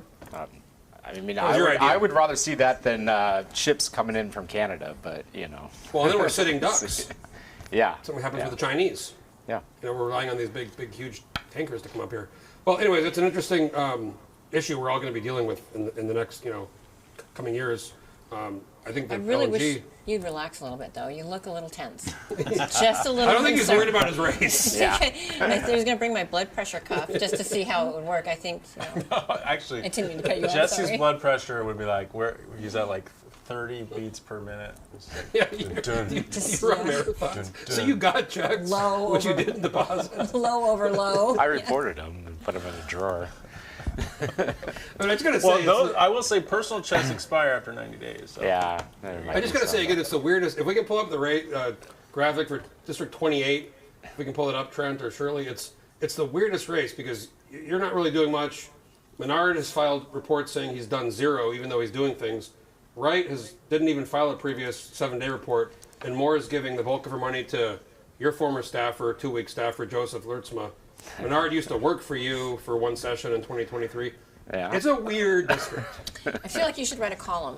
Yeah. I feel like you should write a column in Jeff's. I'll publish it. On the landmine. He just wrote a column, actually in Must Read Alaska, defending the ranked choice voting. Yeah. I don't know if you guys saw that, but I thought it was very well written and made a lot of really good points. Yeah. You're kind of an outlier, Jesse. You are. It's going to be a real interesting race. Can't wait to see District 28 Who can work the least results. and win? Folks, it's 8:26. We haven't got any tapes, and I'm a little frustrated about that. I want to thank Jesse Sumner for coming on, Leslie Hajdukovic on Zoom. We're going to take a quick break, 2-minute break. We're going to get a few things organized here, and then we're going to hopefully get some tapes pretty soon on some of these races, and we're going to give some updates on turnout. And I want to thank again Jesse Sumner, Leslie Hajdukovic. We've got Chris Tuck in studio. He wasn't part of the panel, but he's here, and I like that. Me too. It's like here, a and it's good. balance. It's fun. I heard something was going on, colleagues. so I thought I'd come in and check it out. Yeah. So we got Charisse Millett and Matt Shuckerow, and I want to thank our sponsors again, GCI, Alaskans for Sustainable Budgets, GCI. We love GCI. Let's get a close-up of that. Let's get a close-up. The internet here, we have GCI. I don't want to say it's fast. It's scary fast. We're talking about Super gigabit fast. speed. It's insane. And also IBW Local 1547. Chris is affiliated with the IBW Local 1547. If you guys need an electrician, you're not paying me to say this, call Chris. It's amazing work. Yep. And you're a home builder, Jesse. If you need a house built in the valley, again, not getting paid, give Jesse a call. He's doing good work. He didn't pay me. All right, folks, we'll be right back. All right. There goes Jesse off. For our cameraman, Terry Constantine. Doing a wonderful job.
I'm Jeff Landfield, joined by former Representative Charisse Millett, Matt Shuckerow, political consultant, and kind of a surprise panelist, Chris Tuck. Yeah, I think it's great. Me too. Who did a lot of the I got to bounce out a little bit. Who did a lot of the electrical work in this building, in our studio. Also a Democrat, so we're kind of. Yeah, we're I mean, I think We're I balancing will it out. say in previous panels they've said there's questions about representation of a sort of a balanced panel, and I think we're doing. On landmine? Yeah, I mean there's some like, hey, they're like, Jeff, where's the women? We got Charisse. No, I'm saying in always here. previous panels there's been some questions about the diversity of the panel. I think we're doing a pretty good job tonight. Yeah. We're I just- identify we're- as a woman. I got a woman right here. I'm a young I got a woman. Rebecca Logan, former There we go. mayoral candidate. No, you weren't on our mayoral one, I think. So that was when we got some criticism. I'll just say right now, it's hard to find people to do this in general. Yeah. It's just hard to find people who know what's going on, know the players, know how elections work, have the insight.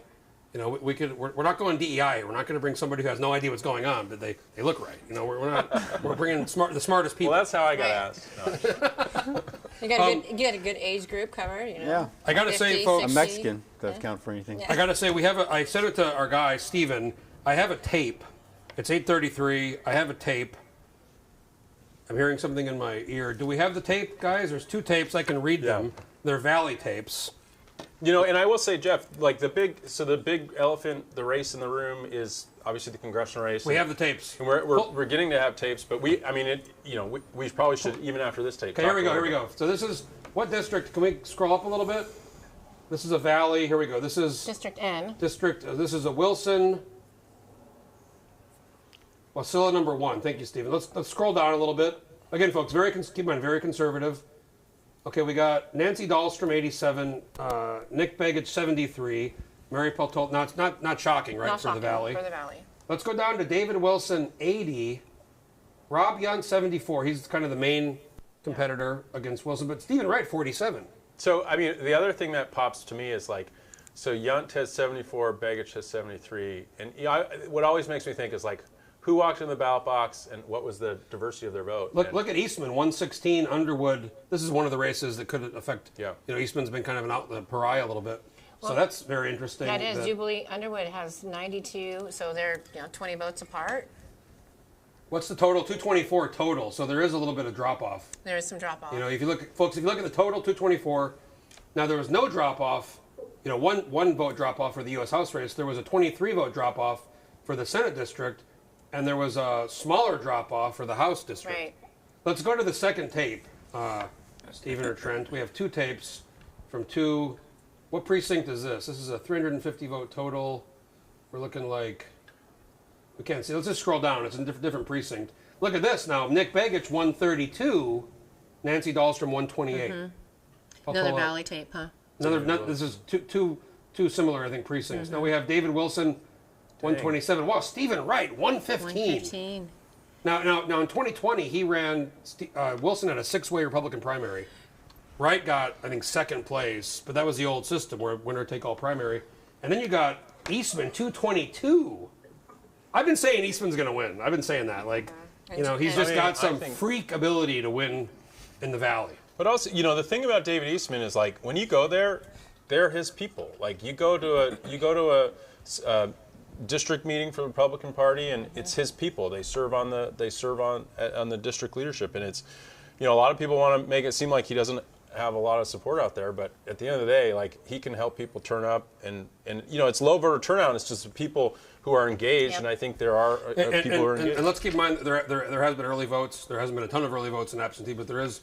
These aren't factored in right now. This is these precincts today. Yeah. And we're gonna see some results coming in later.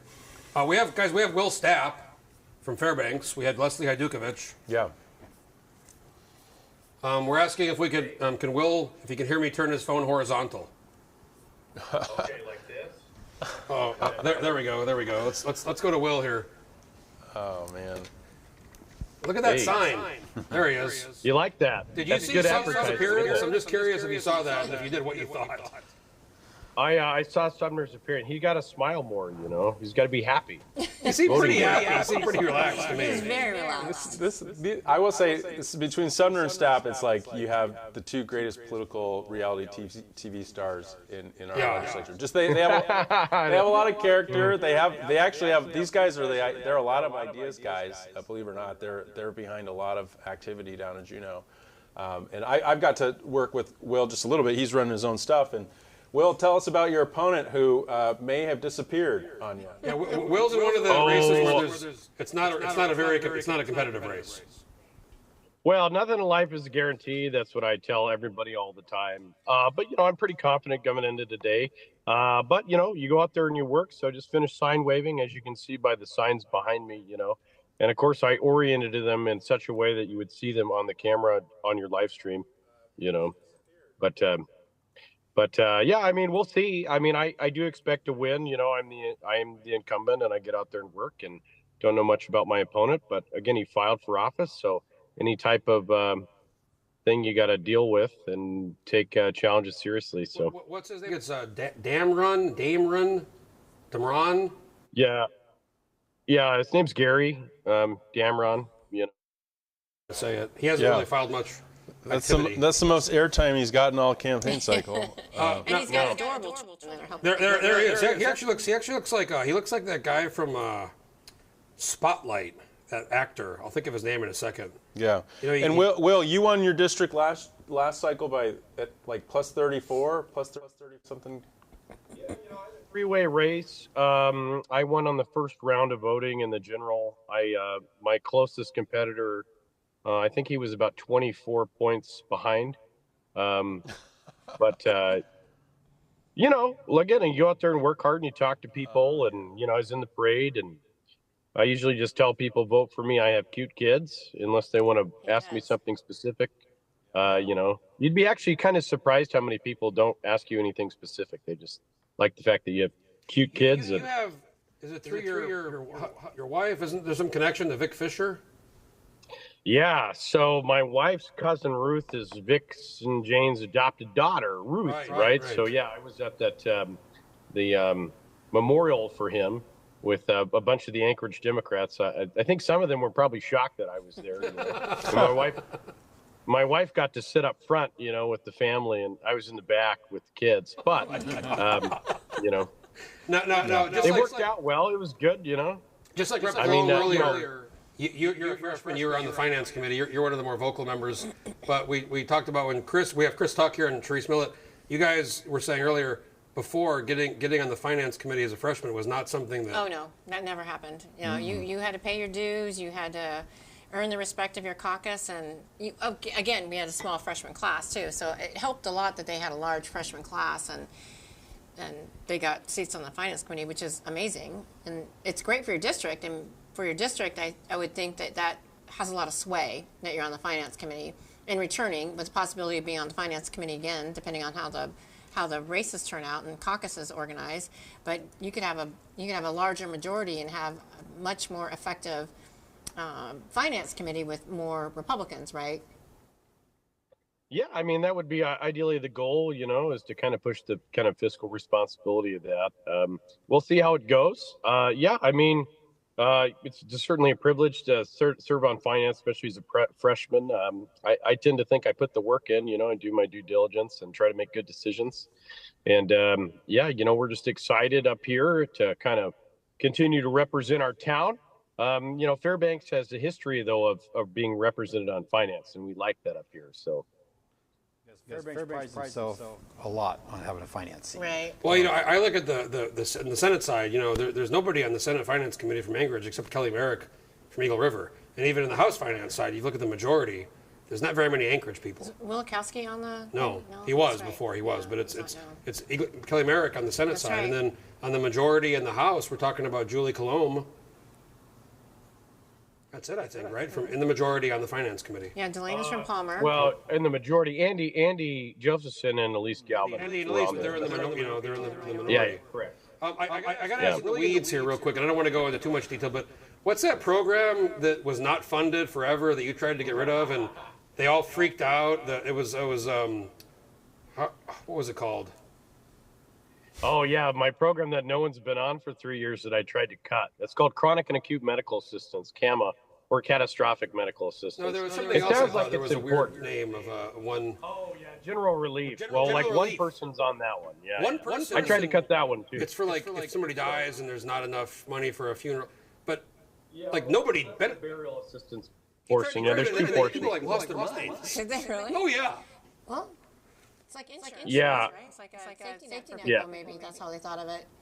Well, I mean, I think it was honestly, my personal opinion, Jeff, is I think a lot of people have been around Juneau a long time. They kind of say, well, the state did all its cutting back in 2016 under Walker, and there's really no other programs left to cut. But when you dive into the budget and you really look for not really high dollar items, but just programs that the state does. So the two questions I always ask myself, and you always hear me talk about on finances, number one, what does the money do? And two, where does the money go? Right? So when you look at what the money does and where the money goes, you're going to find these programs that, the legislature has told, departments to do over the time. And then you're going to find some of the programs don't actually have any participants and haven't had participants for years, although we still budget for them and fund them, right? So my argument is like, well, if no one's been on the program for 4 years, we probably don't need the program. We should probably eliminate the program. But, you get into a lot of what ifs with people. So, yeah, I was actually kind of shocked by a lot of folks who were like, well, what if this person happens or, and I'm like, I don't know. I mean, sorry. Sorry, Will, we have one more tape we just got, and I just sent it to my guy. But, 100%, it was interesting how people freaked out about that. I got to say, Will, before we let you go, you're one of the, I think, real ones. You've never kind of misled people or made false promises on the dividend, and I do respect your position. You said, look, you've been pretty honest about the thing, and I think from an area where other people have had the other kind of position on that. So I think you're one of the people who have taken a realistic position on that, and I've always respected that about you. Well, thanks, Jeff. At least somebody does, I guess we'll find out how many people do tonight. Right? Also, when you came on the podcast a while ago, I never saw this, and now I can never not see it. You do kind of look like Jimmy Fallon. Oh, he does. Oh, thanks. Yeah, he does. He does. When I first heard that, I was like, oh my God. Now I can't unsee it. You can't unsee it once you hear it. It's Jimmy Fallon. Well, just remember that when people go vote, right? There you go. You should maybe send something into the show, tonight's show. Yeah, I like to say I'm the younger, better looking, more funny version of Jimmy Fallon, but we'll see how that goes. I like that. Also, your sign looks kind of a little militant, and based on your former military service, I like that, but it does look very military. Yeah. Well, I do represent the military district, so I'm glad it's got that aurora, I like that. That aura. Will Stapp, District 32, right? You have Mr. Dameron or Dameron. I don't even know who the guy is, but we'll see how that goes. And you're one of the heads-up races, so I appreciate that. Will, thanks for coming on. Yeah. Good to see you, Will. All right, thanks, guys. I mean, I was to say the governor. So Stapp wins that district by 24 points. There's another Republican. That's where between the two is 34. The governor wins it by 24. So I mean, that's the race where that district makes up the other half. Guys, we have new tapes coming in. Sorry. Yep, new tapes. And I think we have Kenai tapes. Let's look at this one. Say it again. Sterling number 1, 132 Baggage, 122 Dahlstrom. Again, very conservative district. Let's scroll down a little bit. Thank you to the folks sending us the tapes. Wow, Carpenter's real close to Bjorkman. As I called. 124 to 156. Look at that. We're talking about a little few votes there. Andy Cizik, the Democrat, who's, by the way, a fake Democrat. She's got all the Sarah Palin stuff on her Facebook page from 2 years ago. She's in there as kind of a plant, that's interesting. So it looks like they only dropped off 21 voters. Yeah, very little drop-off between the Senate and the House. Bill Elam on the Assembly, right? He's a little bit, not a ton, but a little bit ahead of John Hillier, the military guy. Let's go to the next Kenai tape, and then we'll go back to those Valley tapes. I think there's folks who people are texting about. Screenshot it now because we're going to be moving on. I also got a text about, just so we have it, I have a text. Kotzebue unofficial, Simon Chase 143, Thomas Baker 51, Robin Burke 62. So Thomas Baker is not ahead. And that's in his own precinct. In his own precinct. In Kotzebue. That's interesting. Let's pull back the. Do we have the other Kenai tape, Stephen? Why is this your computer's volume on. coming on? I know, I had the volume off. It's very interesting. Is this a second Kenai tape, Stephen? Yep. All right.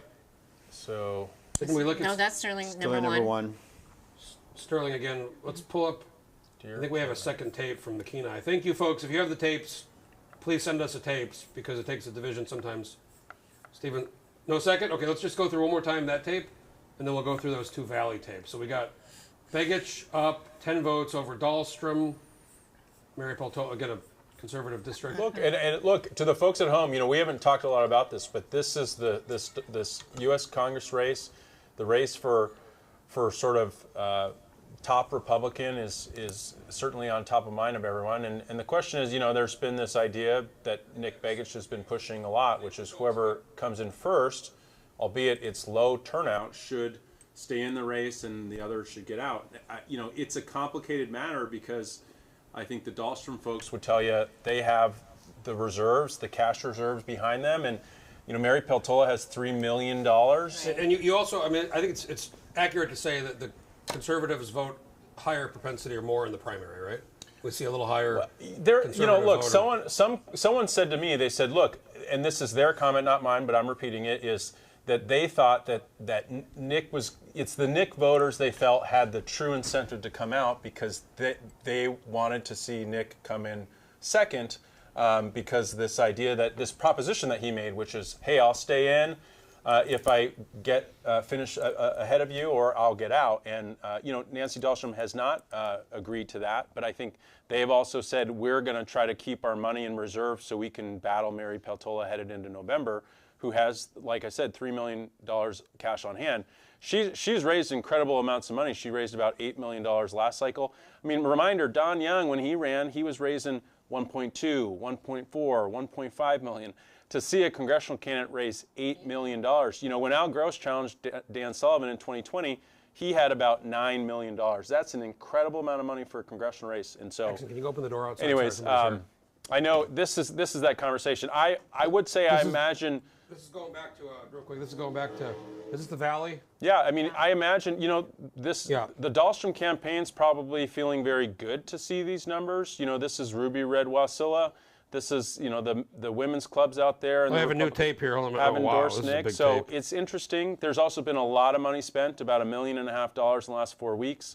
And not all of Nancy's money, right? We have IEs and we have PACs supporting, done a lot of work on Nancy Dahlstrom's campaign. I just sent Stephen a new tape. Holy shit. Ben Carpenter, 228. Jesse Bjorkman, 184. It's cut off. I think it's another Sterling precinct. You got John Hillier's 222. Bill Elam, 208. This is another tape I'm trying to pull up here. And we got Nick Begich, 200. Nancy Dahlstrom. Look at this tape. This is on a basketball. What precinct is this? Damn. This is a Kenai. It's a Kenai precinct. Kenai precinct. Yeah, it's a Kenai precinct. Dahlstrom down by 16 votes. Yeah. Ben Carpenter. Look at Carpenter. 228. Jesse Bjorkman, 184. Andy Cizik, 15. Tina Wegner, I will say there's a lot of folks that are reminded of, that. Again, you can only extrapolate so much from this primary. It is low turn. I mean, look, it's 460 votes. I mean, that's Sterling from too. A precinct. Yeah, it's precinct vote. Look at the drop off. So there's 468. You go down. They lost 8 votes in the Senate. They go down again. They lost 38 in the House. So there is some voter fatigue voting down ballot. And I think that's part. Already. What do you guys think about Carpenter getting 228 votes in that precinct? I mean, I think it's going to go back and forth between the precincts. I think that's a big Senate district. So you have the precincts, right? There's going to be people that favor Ben Carpenter, and I think Jesse lives out in the Kiski area, right? Yeah, they both do. Carpenter and Bjorkman. And then they go, but their district is pretty big. That district is, so it depends on who's been campaigning, and you can't go door to door in those districts. It's difficult. I mean, you're driving. Bjorkman's well outraised. I mean, this is an important race for the Senate. This one, the Merrick one, Dukovich one, the Wilson one. There's a few others, but there's about 3 or 4 Republican. It could change the whole makeup of the Senate. I mean, there's still going to be a coalition, I think, for sure, because they already have with the 9 Dems. Yeah. Giesel's basically a Dem. Call it with Stedman and Well, I Gary think Stevens. she's a Republican that will work with the Democrats. As far as numbers go, they already have 11 or 12. Yeah, right. Yeah, but I will say this: right look, the question of is there? I mean, there's been a coalition of some sort for a long time. I mean, Lyman Hoffman has been part of a majority forever, and so. I'm not to Lida Green was in a coalition, right? She was the one that started the first coalition. Yeah, and so Very hardcore Republican. Yeah, I'm not surprised to see that there's going to be a coalition of some sort. The question is, there's some people, Republicans, who felt like the Democrats who got too much power in an electorate that was favored Republicans. Yeah. And look, I think there's people on both sides of the Senate that are saying, hey, we want people who we can work with, we want people to pass a budget with. But I think that there's some self-reflection that there are certain members who were chairs from the Democratic Party in the Senate, the state Senate, that said maybe they didn't need all those positions. Maybe we pull a few back, and maybe the caucus is not. I mean, a 17-member caucus, which includes every single Democrat. I mean, they probably could have thrown one or two out. I will tell you though, as caucuses go, they worked very well together. Yeah, and that's the thing that to me. They had a cohesive caucus. You didn't see them blowing up. They weren't bickering. They weren't bickering. They didn't come out. They would walk side by side with each other. But they kept it internal. They did. That's what I think too. They didn't That's true of any caucus. Every caucus is that way. Every caucus. I will tell you, there have been some caucuses that have been. But I mean, we saw the House majority. I mean, they did their stuff live, right, on the floor. On the floor. I mean, they couldn't even get the votes to adopt their own bills. You know, but the Senate was very disciplined, That's what I'm and saying, I think for 4 years they dealt with a situation where and again, I like them, but Mike Shower and Shelley Hughes were very overtly out there saying things about their colleagues, and they got kind of tired of it, and they just wanted a little more stability. And this new organization, I got to say, for me, it's pretty boring because it's hard to get anything out of. That's what I'm saying. Senate, to me, that tells me something that's happening within that group of individuals, that they have made a pact to stay together, not air their dirty laundry, figure things out internally. That's a strong caucus. A strong caucus is hard to beat. We got Denny Wells, Scott Jensen, our roving correspondent. I think he's going to be here. We got Denny Wells. Hello, Denny Wells. Can you hear us? Yeah, I can, Scott. Can you hear Just me? 1 second. We got to get our audio figured out. Where is he? Oh, He's sorry. We can't hear him in the studio here. Can you crank up the? Looks like he's at a club. They're not hearing me. Hold on, Denny. Sorry, I know you can hear us. We have to get our audio figured out here. I just don't want a stage to pop up in the background. You look like you're in the club, though. I like that. They're downtown at the. At 49th State? No. Willowa? Hold on 1 second. Sorry, Denny. Apologize for this. Can we get the audio in the room, guys? Give us a sound check, Denny. Hello? There he is. There he is. All right. Okay, where you got? You're at the Democratic kind of event downtown, right, Denny? Tell us where you are. I am. There's an event happening at the Broken Blender downtown. Oh, Broken Blender, yeah. And yeah. No, I got to say you're in one of these. Go ahead. Sorry. Go ahead. Just saying, it's my first time ever to this particular location, so it's an interesting new venue. Now you're in one of these really high-profile House races. Now 2 years ago, you ran against Tom McKay, Republican. After the ranking, he won by, I think, 7 votes or 8 votes. It was a very small number. He got out. He's running for the Senate. Mia Costello, former senator, is now running for the House. Also, Dustin Darden. God, that guy is always somewhere. He's in the race. Talk about kind of the last-minute dynamic shift of your race. Instead of running against Tom McKay, now you're running against, Mia Costello. And you're one of the candidates. You've raised quite a bit of money. Mia, slow start, but she's now started to raise, as far as last report, a little bit of money. Yeah, for the most part, it doesn't really change my approach to the race. I'm still knocking on as many doors as I can, listening to as many constituents as I can, and my door knocking conversations always open with. What issues can I take to Juneau on your behalf? I really feel like it's super important that people that are looking to hold public office in Alaska are listening to what's important in their district and looking to represent the people of their district. Charisse, were you going to say something? No, I'm just. It's nice to see fresh faces running for office. I don't know. Is this your first time running for office? No, he ran against McKay. McKay, yeah, right? 7 votes, I think. Yeah. Was the. Well, also, someone said it to me. They said, being in your shoes, and I know Jeff touched on this a little bit, but you had kind of a swap out of an opponent very close to the filing deadline. Kind of like a Biden-Harris. Yeah, you know. There you go. And did that change your strategy? Had you been, I think part of elections, I say this, they're about visions, records, and defining the choice. And I think part of that is building this campaign, knowing who you're running against, maybe having some issues that you would have done different, and now you kind of have a swap out. Now Mia Costello also has a record, but she also hasn't had to take the same votes that that Tom McKay did the last year. So how does that change your perspective, particularly when you go door to door in that district? It doesn't really change my perspective specifically, and it doesn't really change the issues that are important to me or my core values. It doesn't really change the things that are important to people at the doors. Pretty much the only thing it changed is in as much as I may be walking around with particular anecdotes from my opponent that are in my back pocket. Of things that I know they've said and done that are kind of illustrative. I just had to refill my back pocket with new anecdotes. I want to ask you. I've run a couple times. Every time I've lost pretty horribly. It was one time was kind of close, but still. You 7 votes. I got to ask. I've always kind of thought to myself, I'd rather lose by a lot.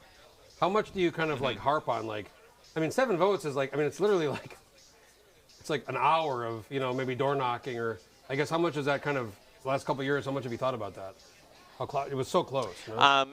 Yeah, it was really close, and on the one hand, I could spend a lot of time second guessing, what if this or what if that.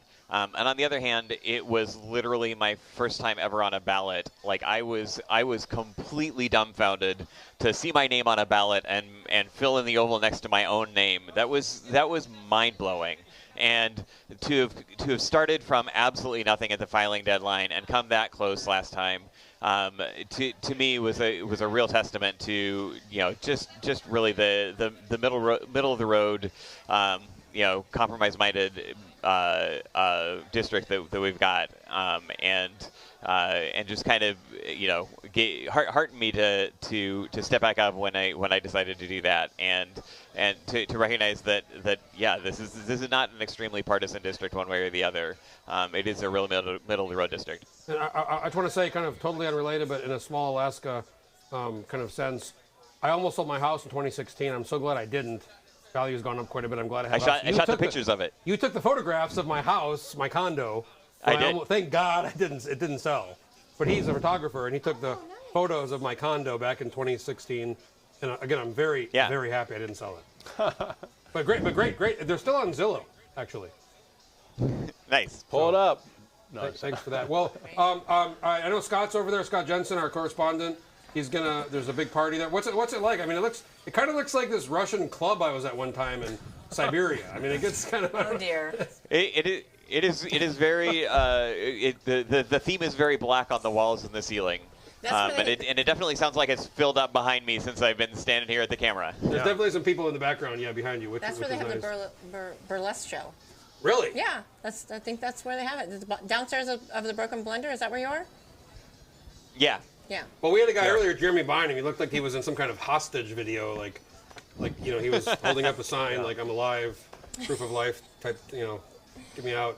Well, anyways, Denny Wells, you're in one of the higher profile races. We're going to be watching the results very closely. We've got some tapes. I don't know if you've been watching the show, but Fairbanks, Kenai. But we're going to be hopefully getting the results here. It's it's 9 o'clock, so we're going to be waiting for the results. But again, Denny Wells, thanks for coming on. You've always been good. You've come on our show live in person before, and really appreciate it. I think you're the first Democrat tonight, which I like that. So thank you for coming on. Appreciate that.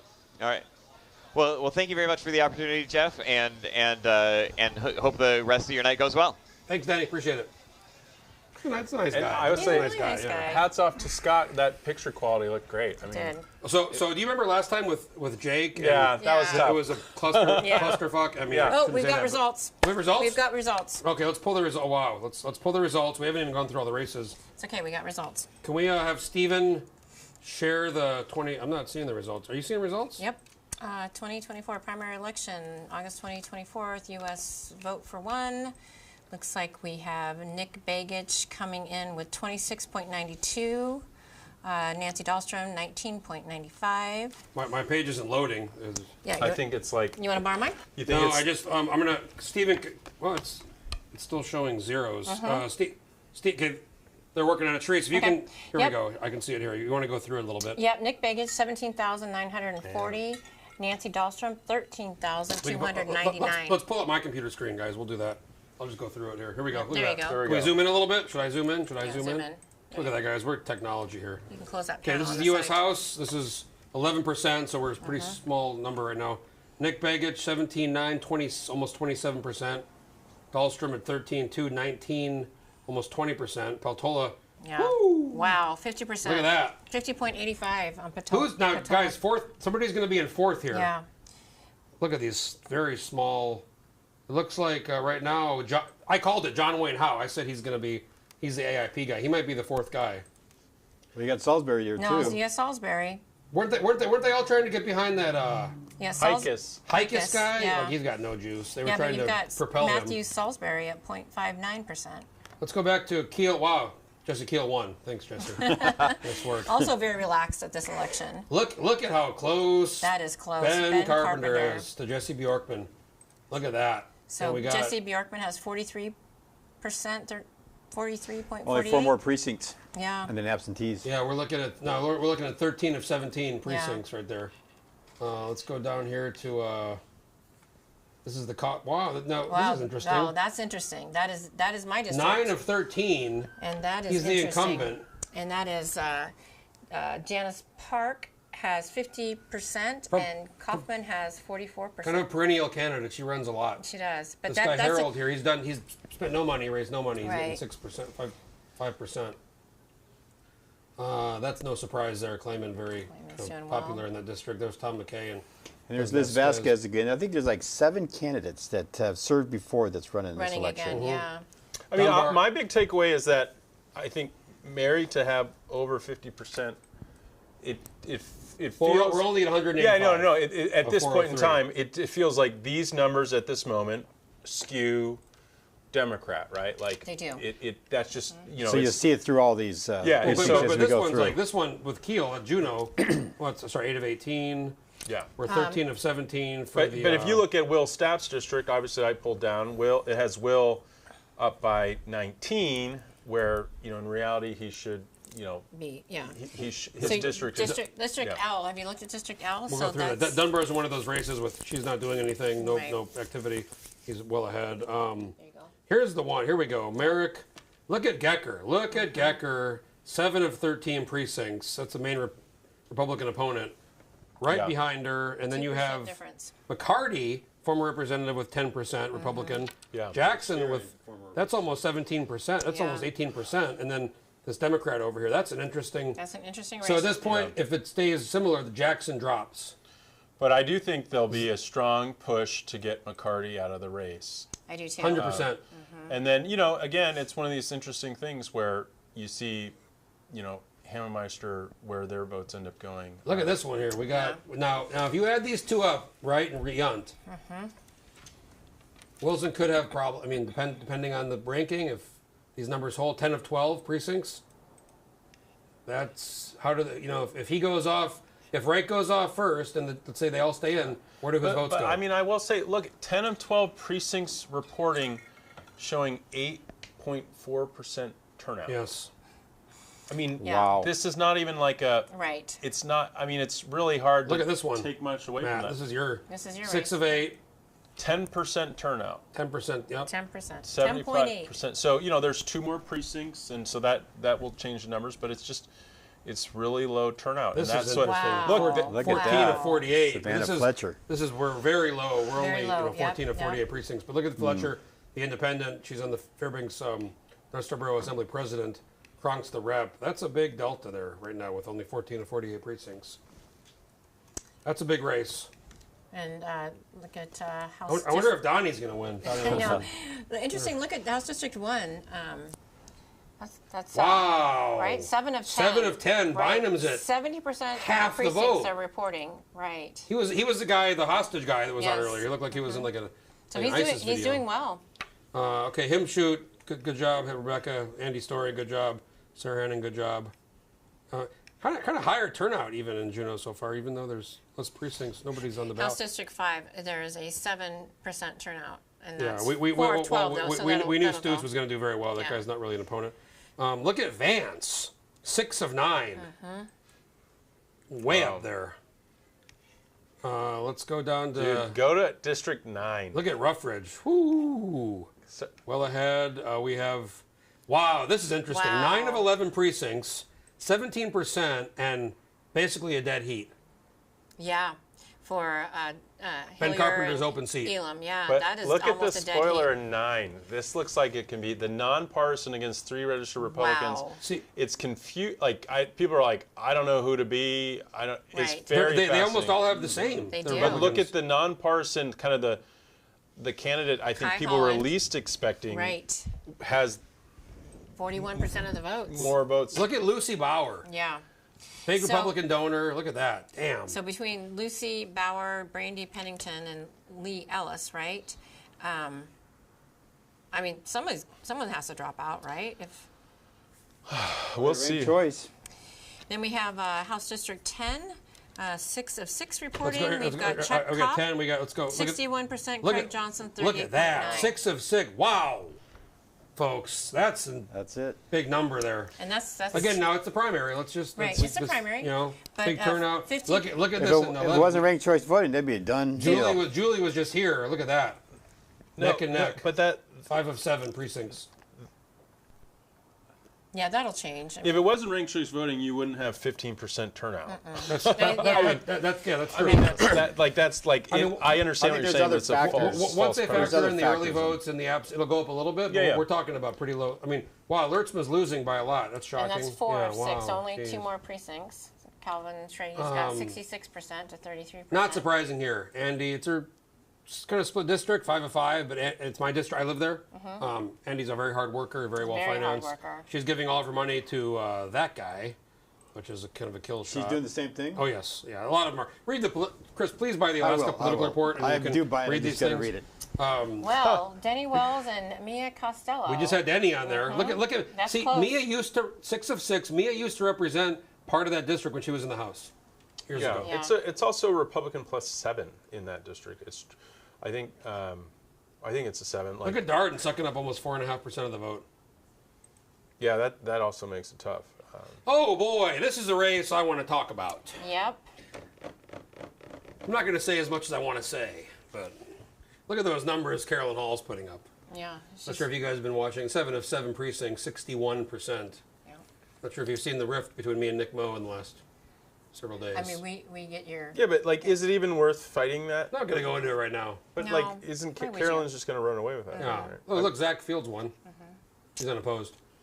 This is another race we But haven't talked interesting. about I'll yet. say interesting. Zach Fields, 1,900 ballots cast, only 1,400 went, 1,469 down to Zach Fields. So, Yes, Lot that's of true. It's a good fall-off. point. yeah, Yeah. it's just like I thought Nelson was going to be a lot closer. Well, Nelson's a former Grove beat Nelson in 2022. Includes the base, but look at, we're talking about 390. Look at this. Now, when the base votes in the general, this district's going to have a lot different numbers. I think, so right? too. Yep. But sadly, that district was one of those districts that had just. So that's district 18. Yeah, I mean, we're 2 of 5 right now. Yeah, but we're, so 18's turnout in the 2022 election was 18.45%. It's sad. I mean, that's one of those districts Well, that's We like. still got 3 precincts. No, but this is the 20 2022 election. In that whole district, 18.5%. it's because a lot of it's the base. Yeah. So I mean, again, this is representing 3.2% of the vote. It will obviously go up, but it doesn't. It suffers from very much lack of voter participation. You know, I'm surprised at House District 27. They're. Whoa, you're skipping ahead. Oh boy. Sorry. Let's just go Okay. through it. 19, Genevieve Mina really has no opponents. They haven't filed reports or done anything. Andrew Gray, same thing. Yeah. No shock. I mean, this guy, Scott, runs all the time. He hasn't done much. Donna Mears, this is a new candidate, Republican Amy Sims. She's well ahead. Yeah. But you know that's. This is interesting. But 22. But the Donna Mears, go back to the Donna Mears. So, District 21 historically has been a good district for Democrats. So We're at 2 of 5 as well in this district. right.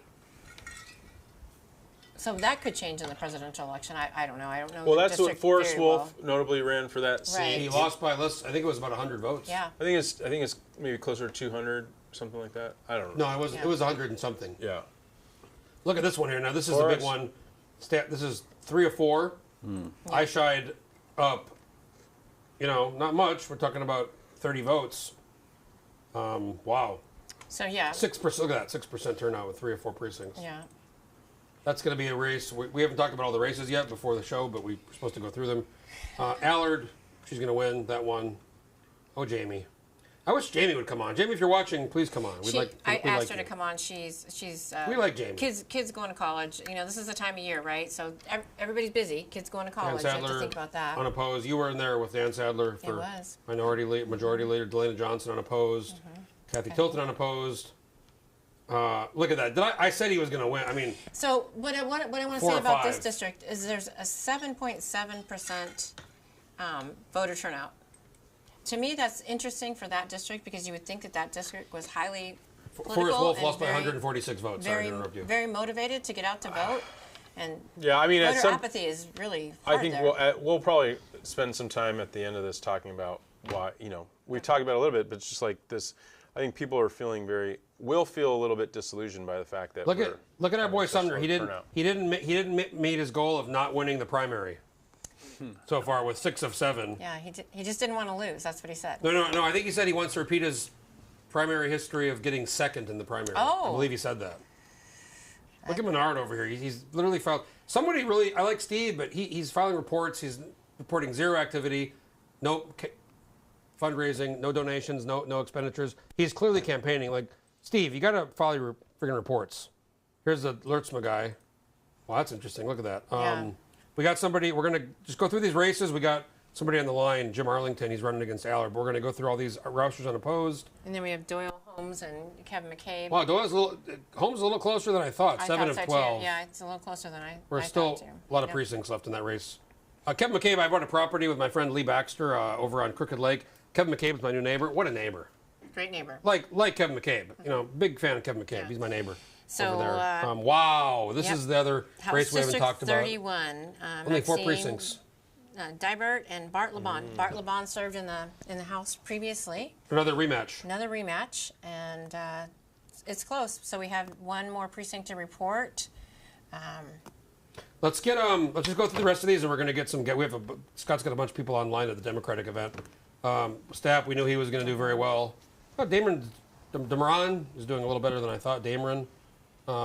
Prox unopposed.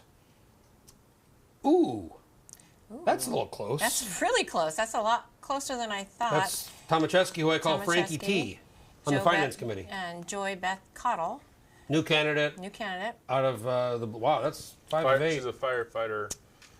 That's one of those. Carrick, Democrat, no surprise there. 8 of 8. That's not a surprise. Now this is one of the races we haven't talked about. We did 6 not talk about people this. running for an open seat. Yep. Look at this Kowalski, Patuki.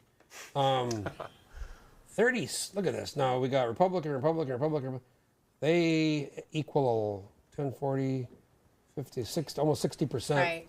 It looks like, they're going to have a good conversation about which one of the Republicans, or maybe what 3 Republicans are going to pull out of that race, because you look at the total number of Republican votes there. They could overtake the Dems. So if this kind of holds, it's only 6 of 40. 40. I did a thing, surprising. It was surprising.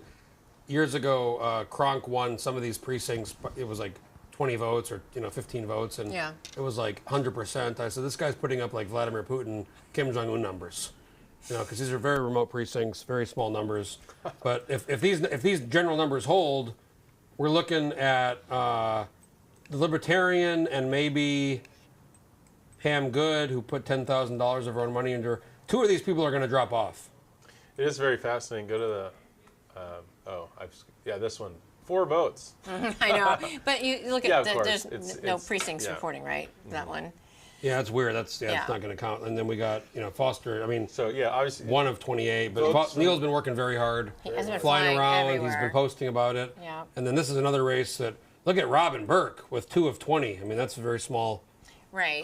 That's going to change as you go through the district. Yeah, right. There's going to be districts. Let's go to who do we have? I think we have somebody on there. Scott's back at the. Scott's gone dark, so that's interesting. wonder why they have 0 of 24 precincts in this. That is interesting. 3 votes and 0 precincts reporting. So is this his ex-girlfriend. So I want to go to Bethel and do a debate for the general, because that's C.J. McCormick's ex-girlfriend, like recent ex-girlfriend. That's a debate. Why is no one responding? We all just ignore it's a fascinating Isn't it election fascinating? dynamic. I mean, if you're doing a TMZ report, absolutely McCormick's- fascinating. this guy's If you're doing putting a up- political report, not so much. He's putting up Putin numbers here. He's 100%. So I guess so if does this include early votes and absentee? I don't know. That's what It I must. don't It's Early weird. and It's in-person weird. I've got absentee. 3 votes. I don't understand.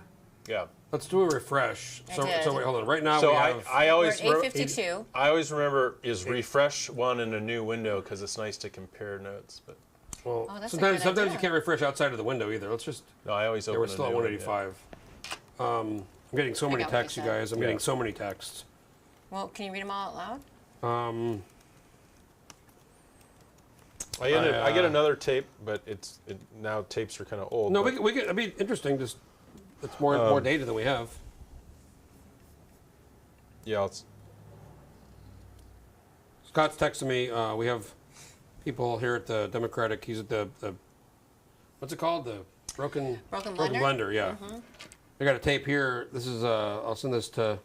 I just sent you one. Yeah, I know. I'm going to send this to our boy Steven, who's doing great work. We really got to figure out these processes. Everybody here is doing a great job. Can I Oh, just say? they are. They're I just just doing a sometimes I just fantastic job. I'm working on this here real quick. Yeah. Sheree, say something. 11% voter turnout, which is devastating. And again, it's summertime. It's the end of August, August 20th. People are sending their kids to college. People are out fishing, hunting, doing things that aren't related to voting. And again, I sent out multiple texts this morning to my group of my friends, and people were like, "What? You vote today?" And it's not because they're not uneducated. It's just that there wasn't a lot of fanfare around today's Voters' Day, right? The Division of Elections didn't do this get out the vote kind of push. Yeah. Well, and I think a lot of that's relied on campaigns. And look, it's 45.9% of precincts reporting, 66,000 ballots cast, 11%, excuse me. So yeah, I think everyone anticipated this record low turnout. It's a challenge, but I think the question is, what was going to drive people to the ballot box? For a lot of people, particularly if you didn't care about anything but the congressional race, that was obviously the big determining factor. But in most of these local races, unless you were in South Anchorage, we do have. It's interesting. There was a South Anchorage tape that just came in, and I think you did see some. I just sent the numbers. tape to Steven. Can we get the South Anchorage tape up, please? There's an Eagle River district that actually will have implications where one candidate will drop off, likely a former office holder, and then. Okay, this is South Anchorage. So we got Begich. What? Can you scroll up a little bit, or where are we at on this tape? Okay. South Anchorage 4. So this is. Let's just go down a little bit. Begich way ahead of Dahlstrom. Wow, Peltola. Now, just to get an idea of the difference in these conservative areas, look at Peltola. Yeah. From the Valley and so that's Kenai. 224 for Begich, 137 for Dahlstrom, 281 for Peltola. Look at Kai Holland. We're showing. No, there's no Senate race in this district. So, what do you think, Chris? Just in general. I've seen this one already, but in general, I just want to go back to voter turnout. If you look at the municipal elections, it does not have ranked choice voting. You see that there's a voter trend going down even in our assembly races and even our mayor races. Our mayor race, as hyped up as it was this last time around, just really didn't do much more than it did 3 years ago. Right. And you look at, and I don't know what it is. I don't know if it's because our newspaper isn't getting delivered as much as it used to. We only get, twice a week now, a newspaper on the doorstep. I don't know if where people are getting their news or how they're getting their information. We got landmine. But there is a trend. Things are changing, and I think that the younger generation either isn't as motivated as as engaged, or there's a lot of distractions out there. Yeah. And so I just let you know that I was working in a coffee stand one time during my campaign, and I was amazed at how many people pull up and they're just flipping through the phone, just scrolling as they're sitting. And I think that elections just aren't on people's minds. We're going to go to Kai Holland. think Scott's at the party. I want to talk to Kai because I want to pull up this. We're still at 185 as far as precincts reporting. But Kai Holland, hello. Can you hear us? Hello, how are you tonight?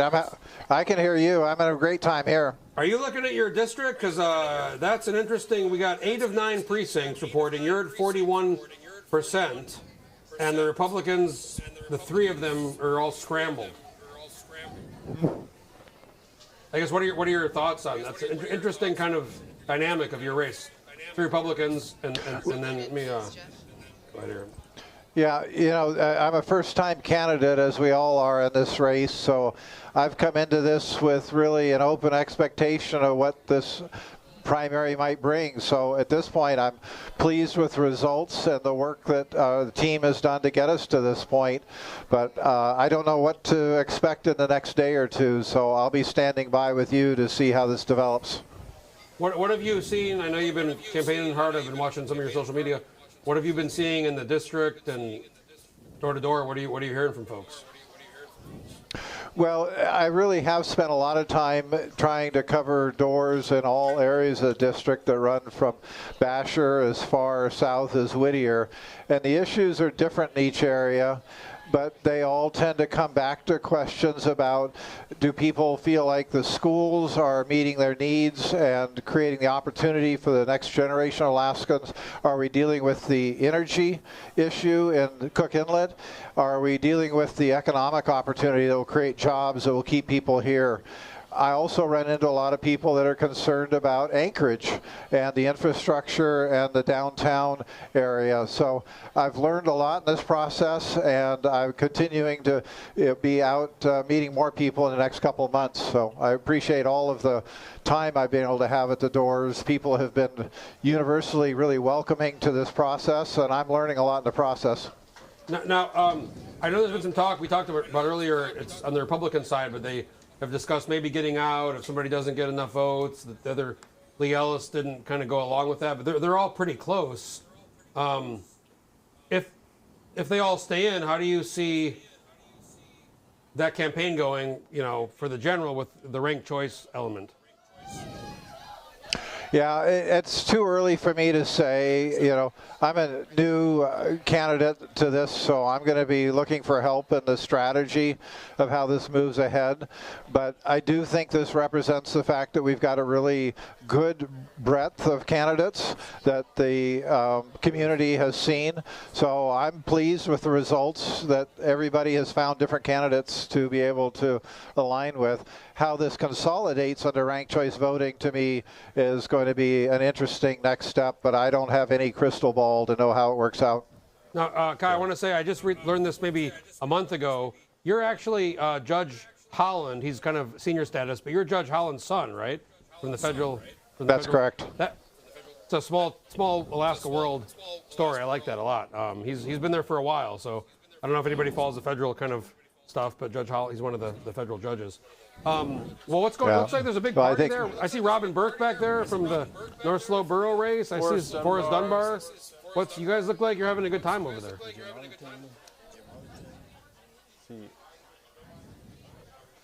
No? I think we're gonna. I don't know if you can still hear us, but we're saying looks like there's a lot of folks there. We got Forrest Dunbar and Robin Burke and a bunch of people there for the. I guess we'll get rid of Kai. Thanks, Kai. I just want to say real quick that I used to side by side. We're trying to do a nationwide instrumentation program with Alaska Process Industry Careers Consortium.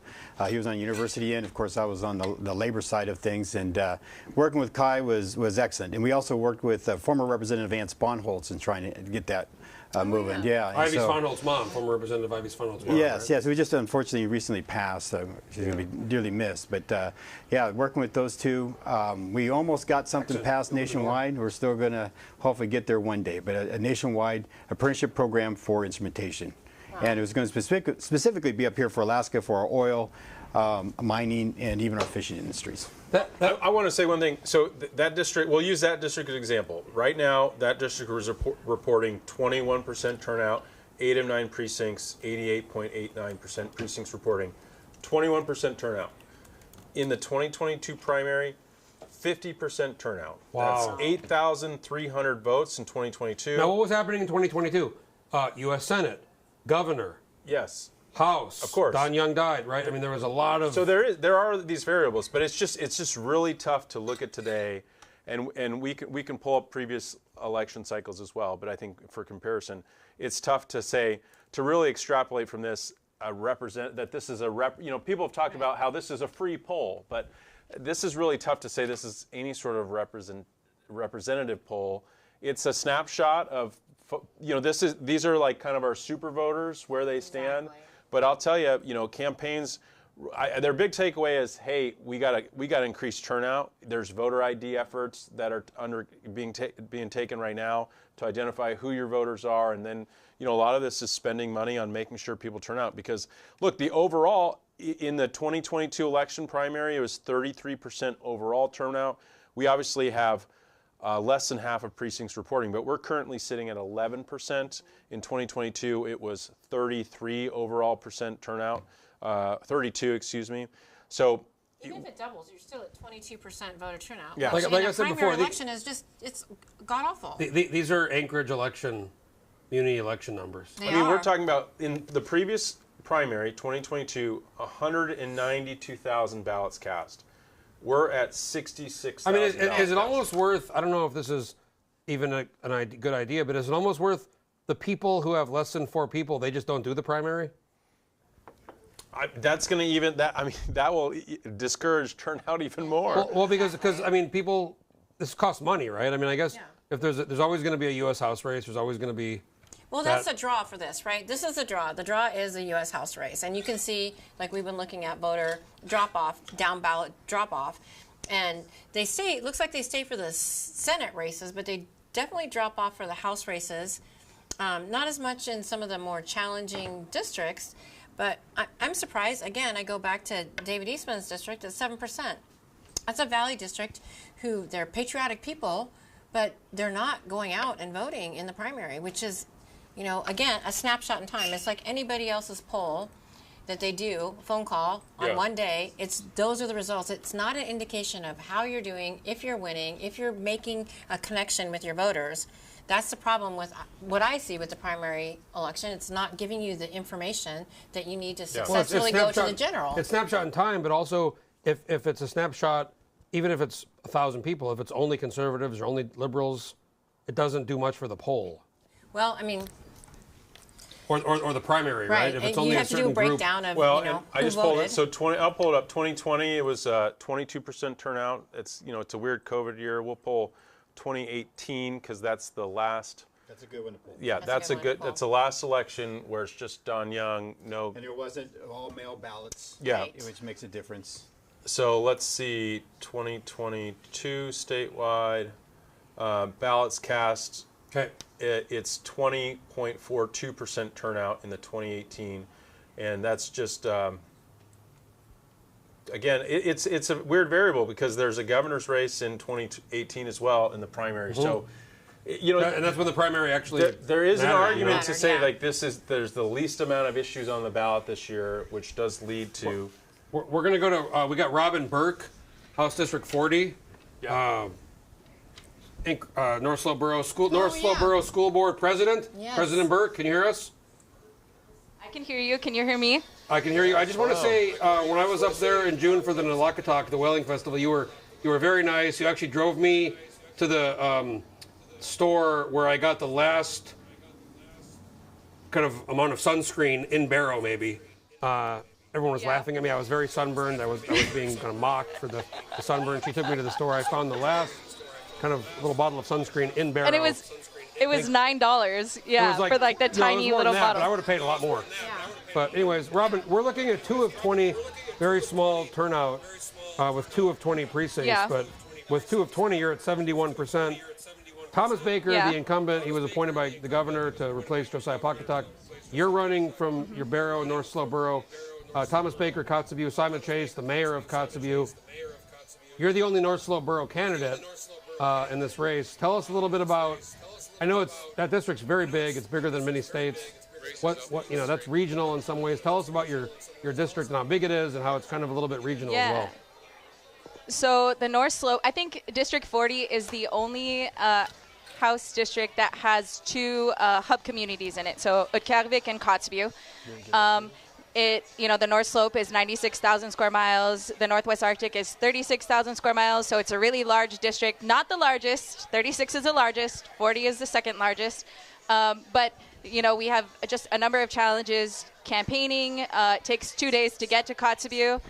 And so, yeah, it's been interesting, but really fun to campaign, and just really excited to be here. I came down for other meetings and just happened to be here tonight, so happy to be here and happy to... I've seen you. You've spent some time in Juneau. You're the North Slope Borough School Board President. You've been a bit in Juneau. You're a little familiar with what's going on down there. Why did you decide to run for the State House? Well, so I serve as a school board president, but I've traveled down to Juneau for the last 4 years to advocate for, education funding. And I also serve on the Association of Alaska School Boards. I'm the secretary-treasurer. And so we went down in February, and it was before the SB 140 vote. And then we came back in March before the override vote. And so really that was my I had met with our representative a couple times and texted with him multiple times and just really, encouraged him to do good work for our people. And unfortunately, he was the deciding vote on the sustaining the governor's override. And so I decided to file in March. Well, and we're still preliminary. We're waiting for some more results to come in. But, at this point, maybe it's kind of North Slope Borough precincts, but you're doing pretty good. In your race, Thomas Baker hasn't raised much money as the incumbent. He was a Republican. He switched to independent. Simon Chase, mayor of Kotzebue, hasn't raised much money. You've actually raised quite a bit of money, and you're out there campaigning. Talk about that a little bit. I'm curious. You seem like you're really going for this race. I think that speaks a lot to. I think a lot of people really see how important this race is. And the seat in the Bush caucus, I think, plays a really big role. And so I think it interests the entire state. And so I think, we've been working really hard to fundraise, and I feel really positive about it. We've raised a good amount of money, and it's a large district. A lot of that goes to travel, so because it's really expensive to travel on the North Slope and in the Northwest Arctic. I'm going to go to Charisse here. I'm just curious, this Bush caucus. There's been some, over the last couple of years, a little bit of friction there. So when the Bush caucus is cohesive, as it was when Chris and I served, they're incredibly strong within the majority caucus, or whichever caucus they're in. So you're right about the Bush caucus having a lot of power, and depending on where you land and who's in the majority, the Bush caucus usually is always in the majority. And I can tell you when Reggie Jewell was the Bush caucus leader. Bush caucus was deciding vote on a lot of legislation. They, helped draft the capital budget, which was always very important. The power cost equalization was saved a couple times by the Bush caucus. So you're not wrong about the Bush caucus having strength, and it did seem a little bit divided the last session. So it'll be interesting to see how the races turn out and what the Bush caucus looks like. You got a lot of strength there. Yeah, absolutely. I think so too, and I'm really excited to see what the rest of the reports look like. I got to say, Robin, you're a little young. You're one in the last several years we've saw people like C.J. McCormick, even Will Stapp, Jesse. They're in their kind of 30s and 40s. You're a little younger. I guess for a long time the legislature was a little older, median or average. But you're one of the young. I think you're one of the younger folks running right now for the House or for the legislature. Not the youngest, I don't think. I'm 33. I think they're younger, including one of my opponents. I would have guessed younger. You look great. She's the JKT of this election, right? Yes. JKT was so young. He was 29. Oh no, yeah, you're right. He was 23 when he. You got to be 21 to be in the House, 25 to be in the Senate, 30 to be governor in Alaska. That's the numbers. Well, Robin Burke, thanks for you look like you're in. I told earlier Denny Wells it looks like a Russian club I was once in Siberia. That's kind of the. Yeah, we're at the Broken Blender. It's a lot of fun. Great environment. Tell Scott Jensen, our guy out there. I don't know if Scott can hear us, but thanks for being out there. And if we can get some more candidates, Scott, Tell them to get us more. And Robin, we're going to be looking for an update here, but thanks again for coming on, and welcome back to Anchorage, and thanks for being on the show. Okay. Thanks, Jeff. Thanks, Robin. I like Robin. She's been to Juneau many times. Big fan of Robin. Somebody sent me a refreshed number. Are you guys seeing a refreshed number? No, I haven't. Somebody sent me where it's saying 441, but I'm not seeing that. I think that might have. I think there was some previous year. Oh no, that's 2020. Yeah. Somebody sent me a 2020. That's why. Okay. Yeah, and like I said, we were comparing election results, and again, 2018's primary is 20% turnout. 2020's primary 22% turnout. 2022's primary was 32%. And someone remind us. We got to refresh. 242 now. Okay. Of 403. I'm going to zoom into my screen, guys. We're a little bit bigger. We got Nick Begich is now a little bit more ahead, which I predicted. I don't want to brag. So 14.29%. We're getting there. 242 now. We were at 185 or something. Again, we got Begich about 7 points ahead. Mary went down a little bit. This is again 242. We're still a little over half the precincts reporting 60%. Keel unopposed. Still winning. Jesse Keel's still winning. Jesse's, it's winning. Look at that. We got 17 to 17. Ben's right there with Bjorkman. Yep. And we got this Democrat over here with 12. This race could be very interesting. 17% turnout in that. Look at Kaufman. Jeez. That's interesting with Park. 13, but still below half. 13 for 13. We got Clayman, no surprise. He's going to win that one. Dunbar, no real opponent. Look at Merrick. Man, if McCarty and if Jackson drops out, McCarty moves up, right? Right. Or I'm sorry. If so it will be McCarty. I said that wrong. If McCarty drops out, if McCarty drops out, Jackson would move up. Right. So they both have to drop out, McCarty and Jackson, in order to keep it 3 with Gecker and Merrick. One of them's going to be out on this election. Right, but I'm saying if the person who gets the least amount of votes drops out, right. So the other person moves up. Right. So then Ken McCarty would have to drop out. They both have to drop out for it to be 3 people. Well, one of them's going to drop out. Yeah, one of them's going to drop out. Only 4 of them are going to make it. Only 4 of them. What I'm saying is let's say Sharon Jackson gets eliminated. Okay. Yep. If Ken McCarty drops out, she moves up. Oh, Kelly. Merrick Sharon Jackson moves up. They both have to withdraw. They That's both how it do works. have to withdraw. The fifth place finisher moves up. So that's interesting. We'll see how that 11 of 13. David Wilson looks like he's doing well. Yeah, we got their two opponents at 10. So there's two more precincts to come in. There. We got. I think Kawasaki might be. If Scott's on, let us know. I heard something in the earpiece about Scott being here. That's very close. Interesting. 11% turnout. And then you go down to the next precinct. 20 to 48. 19% turnout. And that's half of the precincts reporting. Well, there's 28 more to go. And you still see Fletcher above Mike Cronk. Yeah, so that's going to be an interesting race. You have James Squires Mike's the incumbent House rep, but Savannah's on the North Starborough. Fairbanks North Starborough Assembly president. I feel so. Olson. I literally pushed refresh like 30 times. If there's anyone at home, I've been pressing refresh like 30 times, and it finally just came through. Look at Biden here, right at 50. Patience Look at that. does pay off here. Yeah, look at that. That's kind of one of the few races where there's 2 independents and not 2 or 3 Republicans. Right. So if they both stay in, how does that? Do they rank? Do they rank the blue, or I don't know what you want to call that? Himschu's unopposed. Andy Story's unopposed. Sarah Hannon's unopposed. Everybody's in Juneau must be happy. Louis Stutz, Sarah no problem. Vance, far ahead.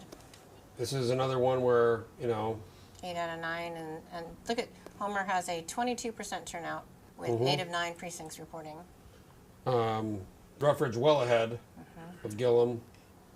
This is interesting here. Ben Carpenter, 11 of 11. So this is neck and neck. This general is going to be a really it's going to be very interesting race. We're looking at 20% over there. 11 of 11 precincts reporting. Look at this one. Look at this. We got Bauer over here. Lucy Bauer, Lee Ellis, and Brandy Pennington are all within like a few points of each other. They sure are. Yeah. I wonder there's gonna be a lot of, Matt, you're in the Republican world. Is there gonna be pressure from the Republicans to, hey, you guys need to consolidate, somebody's got to drop out? Yeah, I mean, I feel like it's kind of, it feels like it's been a little bit public where I think. Got Maxine Dybert with me at the same time. Oh, we just heard Scott Kawasaki. Hi, Scott. Yeah. Oh. Hey, can you hear me? We can hear you. We see. Oh, there you are. Are you in Fairbanks? I am. We thought for a second you were at the Anchorage party. Is that Maxine and Scott? Yeah, it is. Hello, both of you. Hi. We just saw. Let me pull up your races. We just saw a little bit of a refresh on some of the races. Scott, looks like a few points ahead with 7 of 8 precincts reporting. Leslie Adukovich came on earlier. I don't know if you saw. This is a very expensive, probably the most expensive legislative race. What are your thoughts? You're a few points ahead of you. You've been there a long time, and you've had some big races over the years. Yeah, I don't know. Expenses are expenses. We really haven't campaigned a lot yet. We've just been doing what we've always been doing, and that's good constituent work all around. We got back about 2 months ago. We did our normal talking to the district about what we did in Juneau. We've worked hard over the last 5 years in the Senate now, and I think people are responding to that. I think that's why we've seen the numbers tonight. I want to go to Maxine, if I can. We will campaign. We will get into the campaign here very shortly. I want to go to Maxine, if I can, with 4 of 4 precincts. It's kind of similar. You're right a few points ahead of Bart LeBon, who ran against you in 2022. You guys are both raising money, and you have actually about a similar amount of money cash on hand. How are you feeling about your race? Yeah, hi Jeff. It's Hi. great to see you from up here in Fairbanks and all of you on the panel. It's feeling good. Yeah, I've been out talking to folks in almost every single neighborhood and working hard and just trying to be a bridge builder for folks on what I did in the legislature and how I could help them and just hearing about their issues and how I could be a voice for them in Juneau. What do you? We were talking about this on the panel for the last couple hours, but turnout is pretty low for the primary. We're looking at pretty. I mean, there's not really much. There's a U.S. House race, but only a few races have more than 4 people, I guess. So it's not like a big turnout. General is going to be much higher with the presidential and the House race being kind of out there with a lot of money being spent. Yeah, it is. I mean, the numbers are low, so this data, we can't rely on this today, what we get in. So it's going to still be a lot of work, hard work, still reaching folks in the district and getting them excited to vote. That's what I'm doing every day. So that's the key. The key is to get excitement in your election, to get people motivated to go out and vote for you. I think voter turnout is going to be the deciding factor in a lot of those races. Hey, Scott. And I'll just say, hey guys, Chris Tuck's here too. Scott, your buddy Chris. I know you guys are buddies. Oh, hey Chris. Hey, Scott. I thought that one thing to say, I'm really blurry, is that that I thought that turnout. I mean, for one thing, there wasn't a lot of uptick at turnout, right? People aren't really thrilled about the federal things going on. There's people fighting back and forth in Washington, D.C., so they didn't want to turn out really to vote, especially in this early primary, which is, I think it's a little bit too early. It's just the summer is still around us. It's still a pretty nice day out, so we're not. We're also going to have motivation in general. For the general. We're going to have the ranked choice voting repealer. I don't know how many people that's going to drive out, but I mean, money will be spent on that race. Money on that ballot proposition. Yeah, and school just started, so families are very busy right now. Right. To get out and vote. I got to say, Maxine, I loved a couple years ago. I didn't know how to say if it was D-Bird or Die-Bird, but there was a graphic you made. I wish we had it. It was like a die, like a single dice, and then Bert from Bert and Ernie. I will send it, Jeff. I'll send it to you. It's like a dice, a die, and then Bert and Ernie. That's how I learned it was because I said D-Bird. I kept saying Diebert. Everyone does. Diebert. Yeah, I know.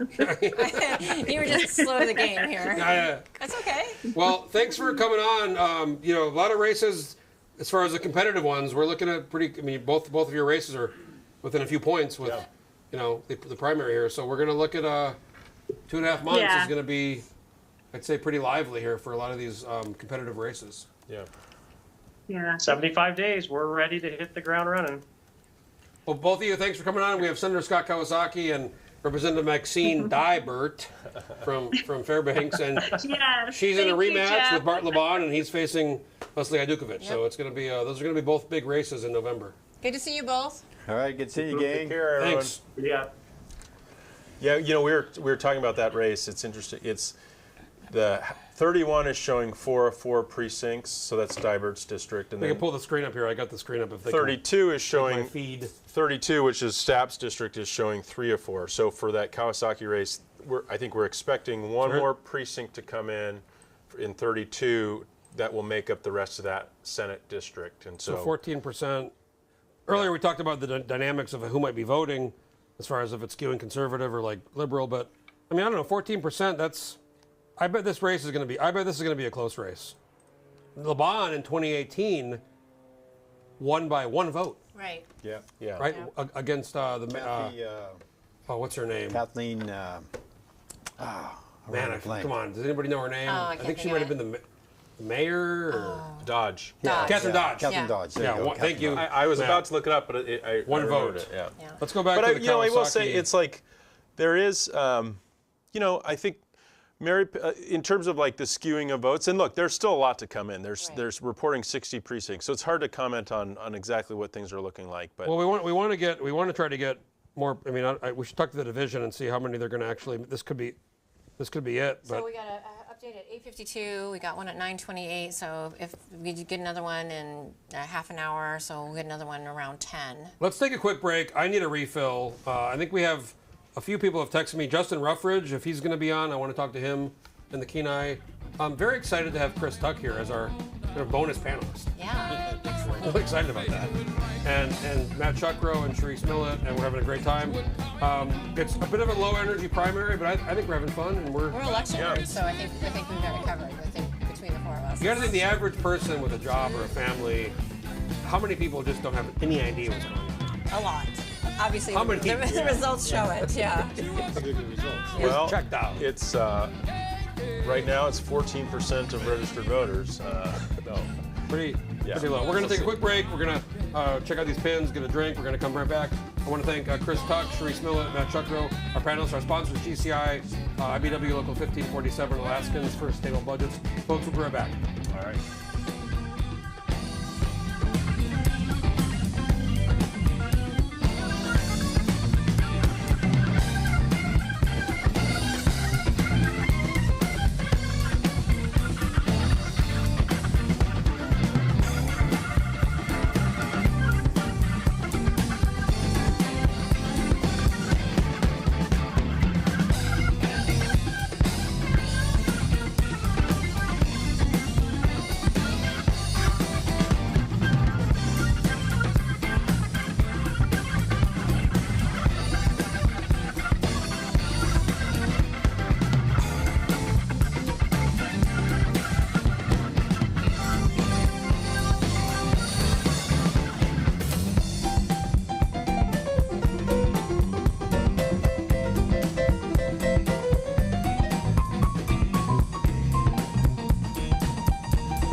Okay, folks, we are back. Welcome to the live election coverage of the 2024 Alaska primary. Joined here by Chris Tuck, bonus panelist, Charisse Millett, longtime panelist, former representative, and Matt Shuckerow, political consultant. It's been fun. We've talked to folks. We've had results. We're waiting for an update. There's been some surprising results. There's been some not surprising, kind of as expected. We do have Nick Begich, though, which I'm very excited to talk to based on these results. We have Nick. Nick. There he is. You're in the Valley, right? I'm in the Valley. I'm out at the Chop House in Wasilla, and it is a beautiful evening here. Just perfect conditions, great weather. We're on a lake. If you haven't been out to the Chop House, shameless plug, get out here, make the drive. You're going to enjoy it. It looks great. It is so good. I've eaten there a couple times. It is fantastic. You look like you're in Europe, maybe. Some fancy, It is. Oh, yeah, it's very cool. They've done a tremendous job updating the restaurant out here. It's at the Best Western. Fantastic. You're not at Lake Cuomo. Yeah. Right? What is you and your obsession with where people are located? You're not at Lake Cuomo. He's like 200 yards from the Palin compound. Yeah, he's really close. Palin compound. Nick, with 60% of precincts reporting 242 out of 403, you're right about 7 points ahead of Nancy Dahlstrom. Tell us what that means to you, and then there's still many precincts left. That's a fantastic result. Obviously, you're right. There's more precincts left to count. We want to make sure all ballots are counted, but we feel very good right now. We're encouraged by the results. I think at the end of the day, we've got to make a decision on my side of the aisle, on the right side of the aisle, about who it is we want to carry our banner into November. And I think that it appears as though Alaskans have made that decision. Again, we're going to wait and see how the rest of these results turn out, but we're very encouraged. I'm very pleased. I know our entire team has worked so hard. We are a grassroots campaign, if you ever saw one. If you had turned on the TV or you turned on the radio in the last few weeks, all you saw were ads for my competitors. I put $25,000 on radio and none on TV. Well, I talked about this before. It's called the 1959 PAC. I couldn't really find much about them. I checked the FEC. They dropped $750,000, and that's where all those those TV spots we saw with Trump. And this wasn't from Nancy Dahlstrom. It was from these national groups spending upwards of $1 million, which I thought was interesting. Right before the primary, these numbers show that didn't maybe do as much as they had, I guess, hoped for. What do you think about that? I call it the Alaska purchase, right? People are trying to buy Alaska, like Russia, and right. And you know what? Alaska is no longer for sale. So at the end of the day, I think Alaskans recognize that when you see these highly produced ads that are paid for by big groups outside, it doesn't reflect what we think. And certainly respect the national political figures that have chosen to weigh in on the race. But at the end of the day, it's Alaskans that vote. Alaskans decide who it is we're going to send down to D.C. to be our one voice in the United States House. So with a low voter turnout and this snapshot of a moment in time, and folks just uninterested in showing up for voting because it's August 20th, it's sunny outside, people are fishing, hunting, berry picking. How much do you put on this primary election as far as where you stand in the Republican between you and Nancy Dahlstrom? Do you put a lot of weight on it? I put a lot of weight on it because, these are the folks who have taken the time to understand the candidates. They've taken the time to go vote. And I think, in many respects, among our people on our side of the aisle, this is reflective of where the center of gravity is for Republicans, for, right of center independents. This is where they're at. And, I'm encouraged by it. I put a lot of stock into it. I mean, a lot of times when you hear about polling, polls run on, 1,000-person sample sizes. If you're lucky, sometimes 300, as low as 300 people. So, if you're looking for a result that kind of predicts where we're trending and where we're headed, at least on our side of the aisle, I think this gives us a pretty accurate representation of where people are at the moment. Now, Nick, you back in I think April came out and said if you get less votes than Nancy Dahlstrom, you'll withdraw. I know you're not a big fan of the single primary ranked choice. You and I have talked about that. You've said you'd withdraw. She would not reciprocate that. As I wrote in my Sunday column, I don't know if you read my Sunday column, but hopefully you did. I said, I think you're going to finish ahead of her. Looks like that's going to happen. Is there going to be? I mean, I assume there's going to be an effort to get you to drop out, but I don't see why you would drop out if the results hold. In this situation, is it going to be hey, rank the red? Or, because I don't think she's going to get out. I mean, she's got all this money behind her. I'll tell you right now, there's been an effort to get me out of the race from D.C. for months. I know. And these folks have said, hey, you don't have a shot. We're going to put money against you. We're going to do all these things against you. And they shot their shot. They spent millions of dollars in our state to try to convince Alaskans to do something different. They leaned on national political figures to get them to do something different. At the end of the day, that's not what Alaskans were interested in doing. So, I'm less interested in what those people down there think about Alaska. Look, if you've got someone who's running for this seat that's more worried about D.C. than they are about Alaskans, that's your problem right there. So we don't want to elect someone who thinks that way. I would suggest. So yeah, I'm sure there'll be efforts, people reaching out to suggest that for some reason I should step out. But the clear voice of party that Nancy and I are a part of have spoken tonight, we're very encouraged. I can send this to Stephen to get on the big screen. You probably have seen this, but this was just released from Nancy Dahlstrom. From day one, this campaign has been about defeating Mary Peltola. Tonight's results show my message is standing up for energy, etc. Border, resonating with voters. I was endorsed by President Trump, Governor Dunleavy, and Republican leaders in Alaska, Washington, because I'm the only candidate in this race who can beat Mary Peltola, and that's exactly what we are going to do in November. So I don't know if you saw that, but that just came out. I haven't seen it, but it is kind of ridiculous to suggest at this point that she is the only person that can beat Peltola when she's barely at 20%. So, putting out press releases like that at this stage of the campaign is relatively irresponsible. I'm disappointed to hear that that's her position at the moment. But it's not surprising because her campaign has been run strictly out of D.C. Her campaign manager came off the Nikki Haley campaign. Her press person operates out of Washington, D.C., and they're very interested, as I mentioned, in buying Alaska. And we're not interested in selling. I'll ask a question. I'm crunching these numbers, and that's Matt Shuckerow. Matt Shuckerow here. Regardless, the thing that stands out to me is the fact that if you were to consolidate all of your votes, all of Nancy's votes, and every other person on this ballot, it comes down, and this is current results. We still have more to come in. It comes out to be 50.01 to whoever the Republican and 49.97 to Mary Peltola.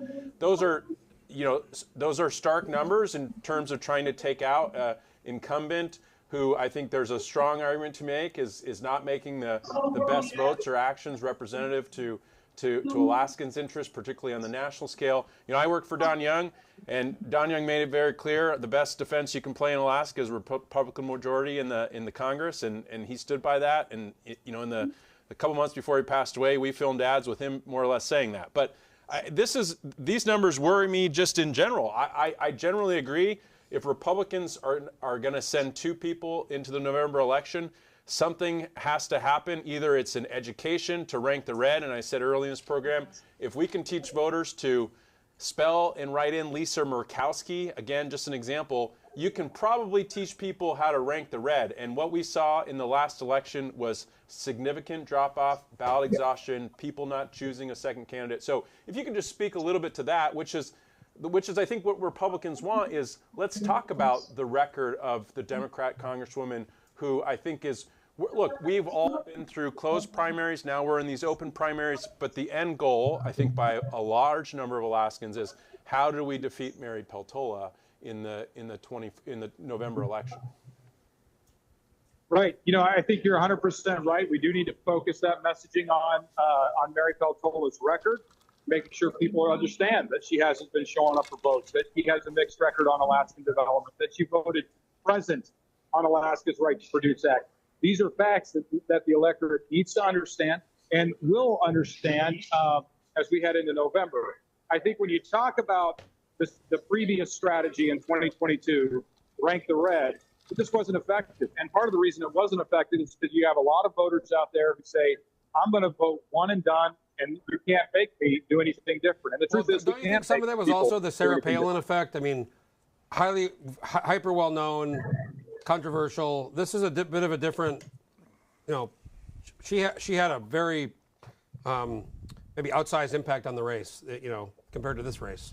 I think there are different dynamics in this race, but I would posit that voter behavior is not going to change appreciably. I think when we look at our internal polling data, what we see is about 20% of people out there on the Republican side of the aisle are saying, we're just not going to rank. Yeah. We're going to do one, that's it. Well, and, I mean, we saw maybe, in 20, I went back and checked. In 2022, it was close. You fell off first. 70% of your people voted for Palin, 20% voted for nobody, and then 10% voted for Peltola. So if that 20% holds, it will be very interesting what happens with you and Dahlstrom. But I mean, dropping $1 million. I mean, it was almost $100 grand a day. And I didn't get any of that. Yeah, I'm not looking for money, but nobody bought an ad in the landmine. IE TV money is like $1 million of IE money is not the same as $1 million of campaign dollars. And I just say that in the abstract. It's like it doesn't penetrate that much. Nick, I'd ask you this. There was an understanding that there is some sort of an agreement. Like, look, Reagan's 11th commandment. Let's not try to fight each other. Let's try to take on the common enemy. Does that hold up as we move forward? Do you think that there can be some sort of, I've said this, it's not about what we decide today. Probably the next 5 days, this conversation, there's probably going to be more jockeying, get in, get out, who's here. But does this idea that, and I understand there's an agreement that, do you guys still hold on to this, or do you guys work to define each other a little bit more? Where do you see this going in the conversation with one another? I feel like I've seen an increase of a little bit of negativity. I think the governor has been brought into some of this, which in some of the conversations on some of the issues, which, look, issues are important, but I'm just curious, where do you see this going? Well, where we're going, it's a push to consolidate the support. Yeah. If we're going to have a conversation about Mary's record, then we need to end the conversation about which flavor of ice cream we prefer in the Republican Party, because that's what happened last time. It was a conversation about, do you like vanilla or do you like chocolate? Instead, we got liver. So we need to stop that part of the conversation. We just had that conversation. And now we need to focus our energy on contrasting. You should say you're white chocolate.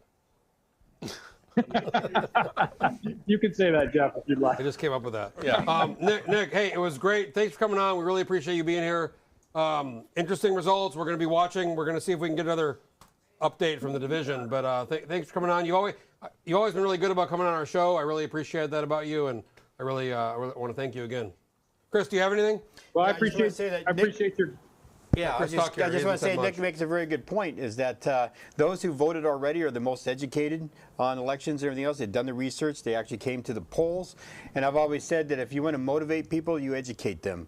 And so the education from here to the general is really going to make a difference. Well, thanks again, Nick Begich, for coming on. A lot going on here. Thanks again, Nick Begich, for coming on. You're at the Chop House in Wasilla, and we really appreciate you coming on. Good to see you, Nick. Thank you, everybody. Thank you. Great job reporting tonight. Thank you for that. I want to check if there's another update here. There's not. I've been refreshing like crazy. I also want to thank, we have our sponsor is GCI, which, look, we're using the GCI internet here. It's right. My computer's so fast I can't even handle it. Record fast. It's just freaking fast. Yeah. Do you have a choice? We got the IBW. No, we do. No, we do. We could do or Borealis Broadband or ACS. I choose GCI. Nice. Every time. Every time. Every time. Every time. IBW Local 1547. Chris Tuck, affiliated with those great linemen. We love the IBW. Wiremen, linemen, communication workers, clerical workers, you name it. Like the IBW Local 1547. Alaskans for Sustainable Budgets. That's Brad Keithley. And I got to say, we have a new kind of in the shadows sponsor who's come out of the woodworks, and I love them. Heather Brakes and Wendy Chamberlain, legislative consultants. Awesome. Look, if I needed a lobbyist, I know all of them, but I would hire legislative consultants.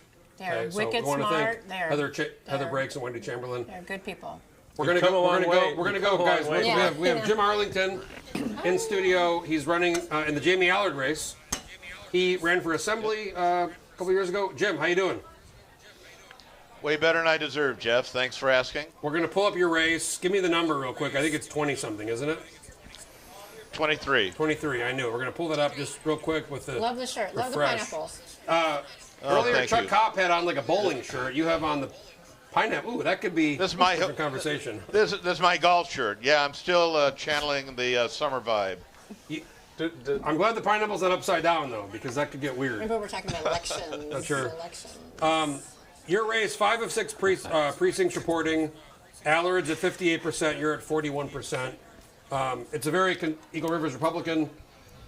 Where do you, how do you feel about right now? What are you thinking about for it's a heads-up race? Well, I think it is. I've actually gotten a slow start. I was down in Colorado for a little over a month. My mother passed away in June, and unexpectedly. So anyway, I got back here in the second week of July, hit the ground running. So like I said, based on the slow start, I feel really good with the results that we've got so far. Like you said, about 42%, which is by far and away the... Pardon me? Sorry, no. By far and away, the best showing that any Democrat has shown in the Eagle River area in over 40 years. I've lived in Eagle River for 43 years now. Came up here in 1983, with ARCO expiration, and been volunteering. I've been involved in politics for quite some time. I think the last Democrat we had was Mr. Cotton, back in the early 80s. So anyway, I feel, very motivated to change the direction of the representation that we've had in Eagle River. Like I said, we've had the same old for 40 plus years. Nothing has changed. We don't have much to show for it, and that's why I'm in the race. I'm in it to win it. Now, Jamie Allard, kind of a firebrand, very outspoken, very, loud in Juneau with certain legislation or her positions. Is that going to factor into your race in the general? I don't think it should. I'm focusing on the fact that we need to be good neighbors to everybody in Eagle River. We need to be open to listening to everybody's position, regardless of the party that they're affiliated with. And unfortunately, that's not the type of representative Jamie Allard has been, based on the feedback that I've received, which has been the motivation that people have been giving me to run in this race.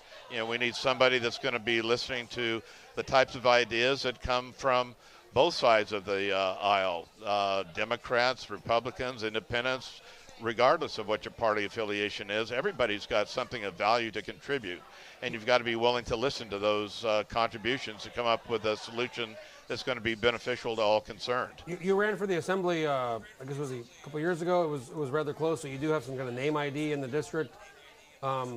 Just last year, yeah, it was just last spring. It is a presidential year. As you may recall. Go ahead. Well, I was going to say, you may recall, Jeff, had an interview in your studio there, and we had a debate. My Republican opponent was scared to come and talk to me. So I don't know if that's your influence or my influence, but I'm looking forward to having a debate with Jamie Allard. Hopefully she'll show up. We still have Scott's cardboard cutout in studio. When people won't come on our debates, we do a cardboard cutout of them. We have Minnie back behind the curtain, so I can bring those out later. Well, do you have one of Jamie? You may need it. Well, we're going to do some debate. We are going to do some debates in the general for the high-profile races. So we may be in touch. You guys have anything, Chris, Charisse, Matt? I'll ask. Look, I ran Senator Sullivan's race in 2020. We take a look at those districts. It seems to me that those districts strongly favor a Republican. That the Democrat can get 33, 34. Maybe 36% of the vote, but that kind of seems like the high mark. And I know you're trending at 41.5, and one more precinct to come in. I mean, what do you think is different this year that maybe you say that you see a path to victory?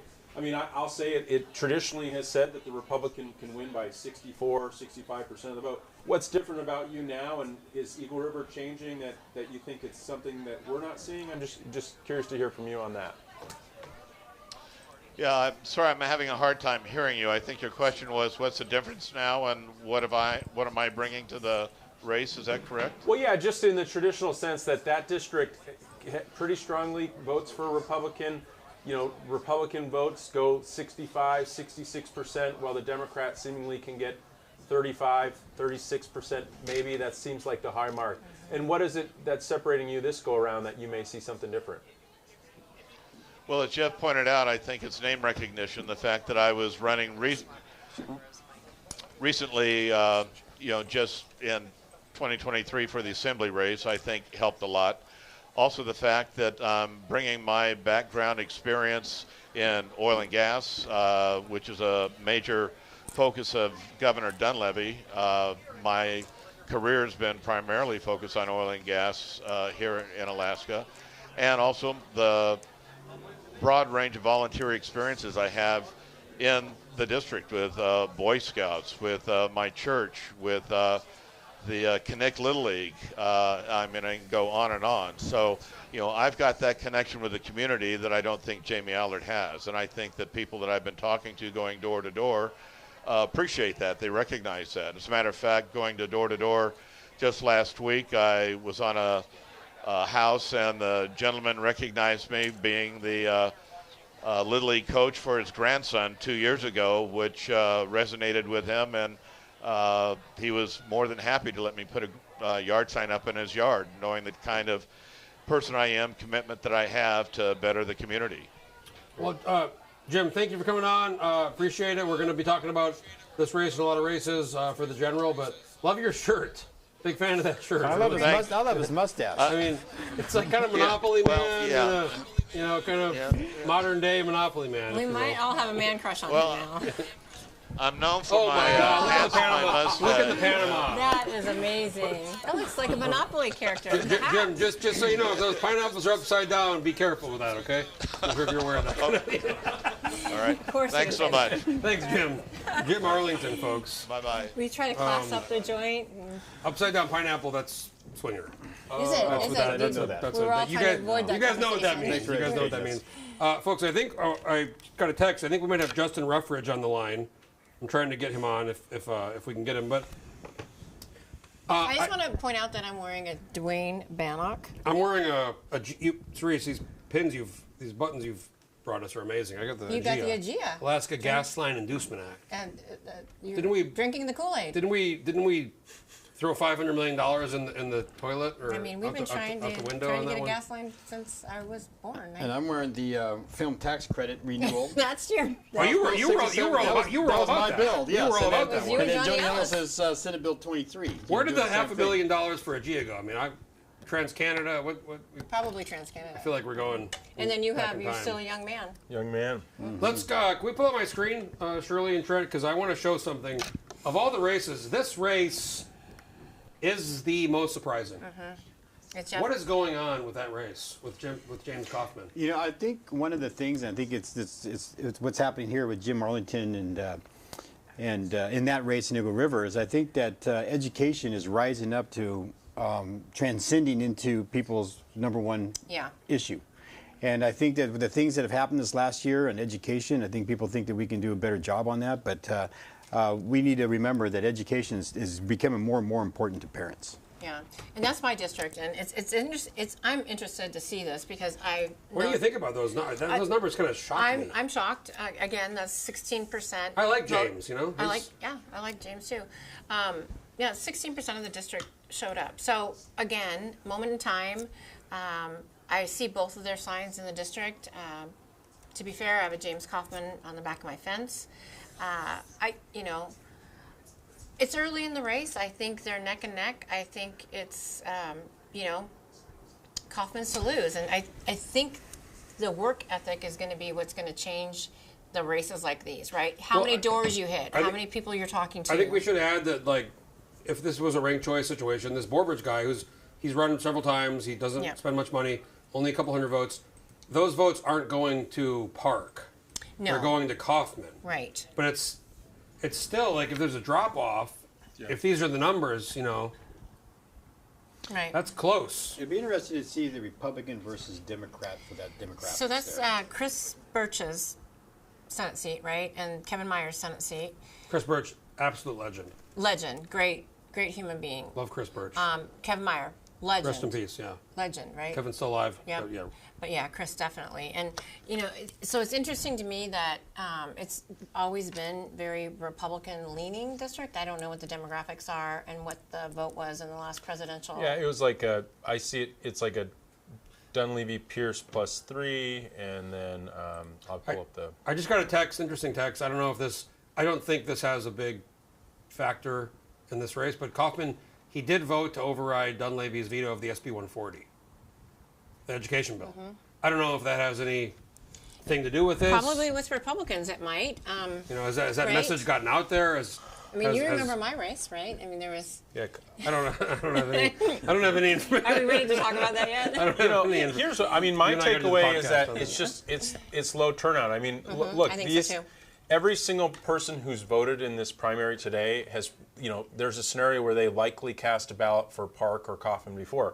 I mean, in the previous primary, there was, Kaufman and Park. Again, in the 22 primary where we saw a high mark, Kaufman had 5,000 votes. Park had 4,600 votes.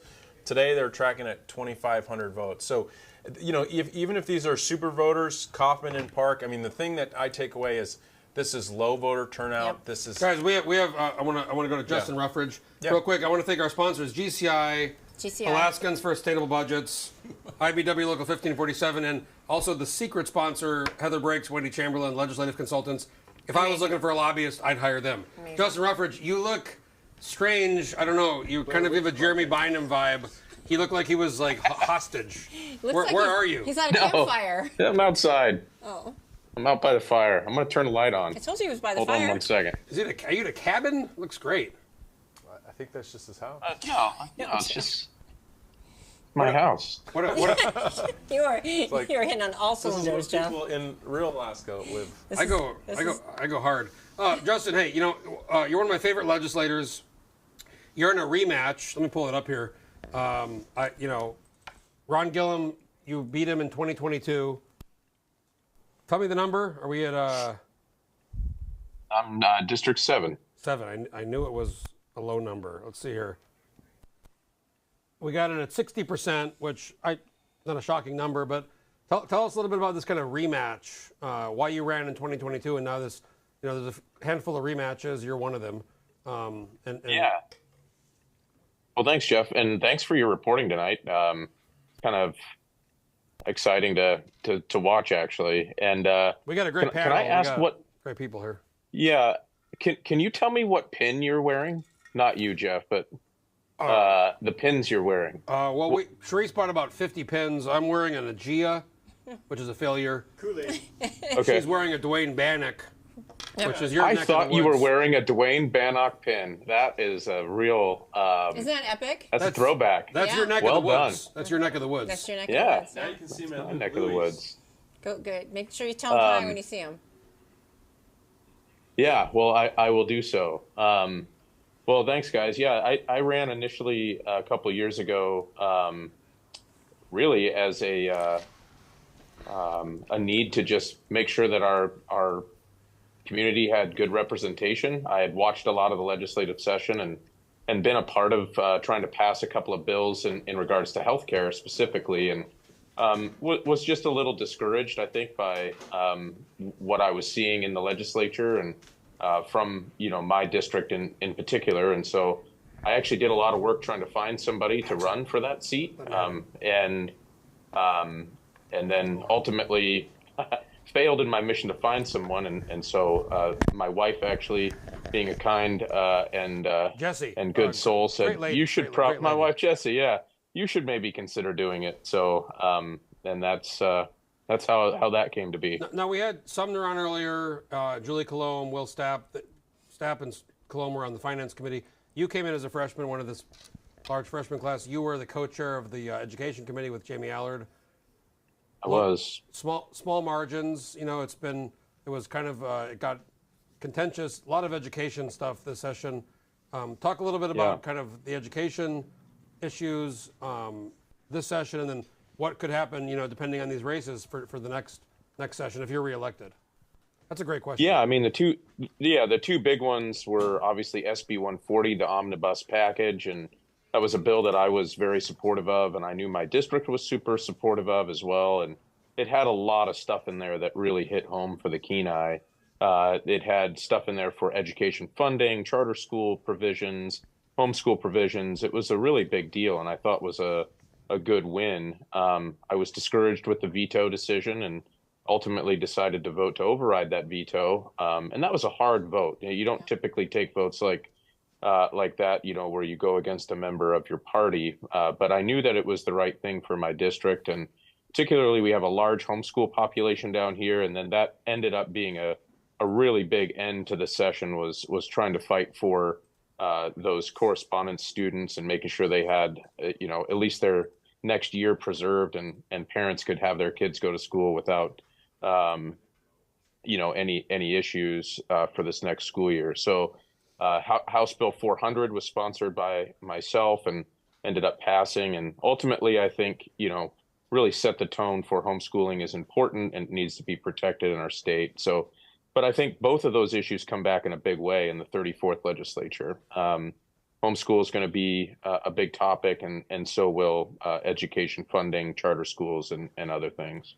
I want to say we can't pull it up here because it's a little complicated with our feed, but you just released an ad with you in a Corvette driving down the road at a very high speed.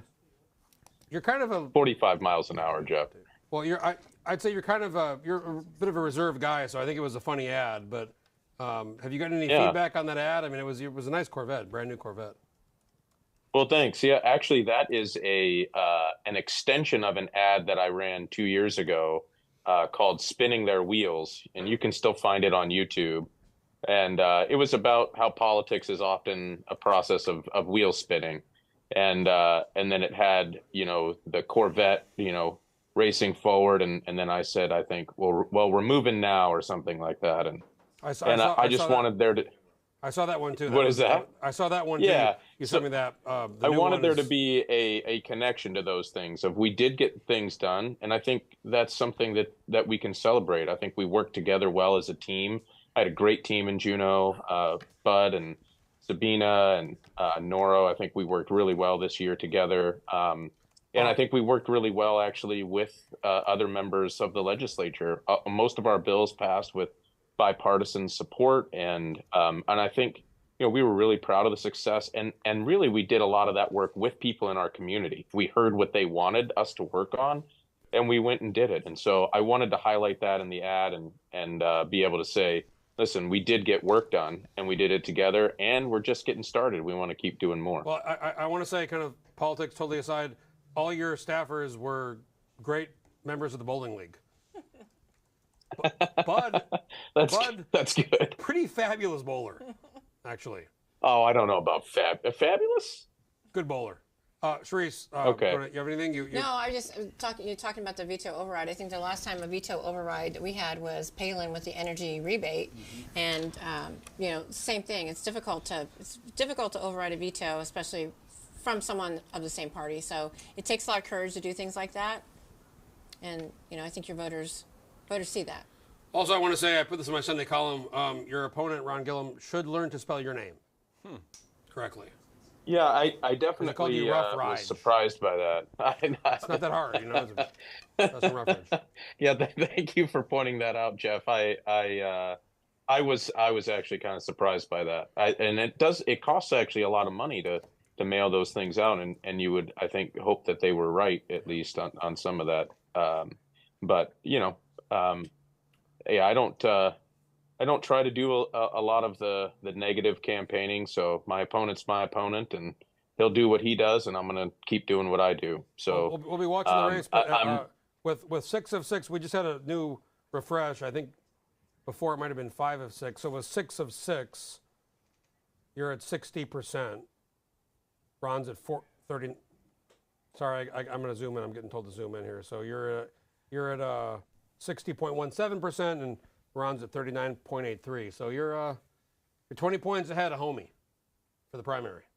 Yeah, I think it was a good showing today. I mean, I spent a lot of the day with people today. My dad came out and waved signs with me, and my family came out and had some friends stop by, and you know, it was a really good experience just standing, you know, in the middle of your town and seeing what people, you know, have to say, you know, rolling down windows, shouting thanks and giving thumbs up and waving. It's been a really good experience today. And then went over to the college and celebrated one of our bills passing, HB 148, and had a good ceremony over there. It's been a really good day, and then back out to sign waving again. So community has been really supportive. Thanks again, Representative Ruffordge, Justin, pharmacist, and also you were, I believe you were just in a, you just played Captain Von Trapp in a Sound of Music. Nice. Oh, right. In the Kenai. I heard I about did, that. and Jeff, I am so disappointed that you didn't come down to see it. I seriously thought about it. He played Captain Von Trapp, Sound of Music. He was singing. I heard it was, you know, I heard that. So. I will let you play the game of finding out who from the legislative world came down to see it. There were a few, and you can ask them what they thought. Show us the fire real quick, just before we sign off, because that's a Kenai. That's a Kenai Peninsula. That's living right there. Situation right there. I like that. That's living. Not too bad. Yeah. So last question before I go, where did you get this pin? Charisse Millett for Mr. Bannock. About 80 pins with her from all over the, you know, many elections. I've been collecting them since I was 10. Last thing I'll say so is great. About a year ago, I had my appendix out, and I had dilaudid, which was, what an amazing feeling that was. You're a pharmacist, you won't give me that, but it was well, pretty, only if you have a dilaudid. significant need for surgery in the future, which I hope you do not. Yeah, but dilaudid was a powerful, very euphoric type drug, but can't get that on the street. Thanks for that, Justin Ruffordge. Yes, it is. Representative Ruffordge, appreciate Thanks, guys. Keep up the good work. I had my appendix out on October, it was actually Friday the 13th, about a year ago, almost a year ago, and they gave me dilaudid. Yeah, you were raving about that. You can't get that stuff. You're gonna buy it on the streets now? What's going on? Well, he won't give it to me. Anyways. I know, I meant on the streets, like, you know. Like... I think it's heroin. I want to get into that. Or maybe fentanyl. I don't know. I just don't get any of it. How about that? Very excited to be joined here by Senator Matt Clayman. How you doing, Senator Clayman? Great to see you tonight. You're in a race. We're going to pull it up. I think it's no shocker. You're very well known in the district. You're doing very well. You have two Republicans, Tom McKay, who kind of late got in to the Senate race, and then Liz Vasquez, who's run several times. She was a former representative, one-term representative. Right. Let's pull it up. Is it? Tell me your race. Is it? It's Senate District 8. There we go. Yep. 59.64%. So you're I mean, 20% turnout, but I don't think you were ever maybe really concerned. But you've raised a lot of money. You've been campaigning a lot. Tell us a little bit about your. Well, I just think you have to campaign hard. That means you got to do plenty of door-to-door. You got to contact voters, contact people in communities, go to meetings, hear from people, and be engaged with things. You know, mailers, internet, all the things that come with running a hard campaign. On the first report, the Your Start report, which came out in February, you were the top fundraiser. Over the years, you've always been a really good fundraiser. Maybe talk a little bit about, you get support from, you're a Democrat, but I'd say you get support from pretty kind of divergent groups of people in the district and in the state. I've always worked hard to have a broad group of donors that are Democrats, Republicans, Independents, different backgrounds, professions, and I'm always struck not only folks that may be able to afford to give larger donations, but also some of the folks that give very small donations, and all those they really are very touching me to see how much people care about people being engaged and really trying to put Alaska first and really work together with people. I worked in the House. Both Chris and I served with Matt in the House, and I will tell you, never met a harder worker. I mean, that true statement. You really do take issues very serious and due diligence and run a great committee, and just so it's nice to see you moving up to the Senate and familiar face, and which body is better? It's really what I want to know. Do you like the House better or do you like the Senate better? Because this is an undying question all the time. Great question. Thank you. Well, great question. I can tell you I had a great time in the House. I'm glad I'm in the Senate now. There are certainly some things that I enjoy about the Senate. Sometimes we finish our floor sessions a little sooner. Sometimes we don't have as many long arguments on the floor. But I also miss some of those debates that now we tend to have them more discussions within the caucus and less discussions on the floor. And I miss some of those floor discussions. Well, the debates really happened in your committee. They do. That was some of the best entertainment, was watching your committee and how you had to keep control. Currently Senate Judiciary Chair, but you were formerly House Judiciary Chair. Yes. And some of those got weird. Always. Judiciary was always a committee to watch in the House. I feel like the whole 10 years that I was in there, I served on the Judiciary Committee. We had, Max Grunberg, we had, we had Gabrielle Ledoux, we had Valley. David Eastman? Wes Keller? Yeah, Wes Keller. Wes Keller was on it. Yep. And I don't know, I think they were always very lively debates. And one of the things that we were talking about, how important this upcoming race is in November, is about the caucuses and the coalition in the Senate.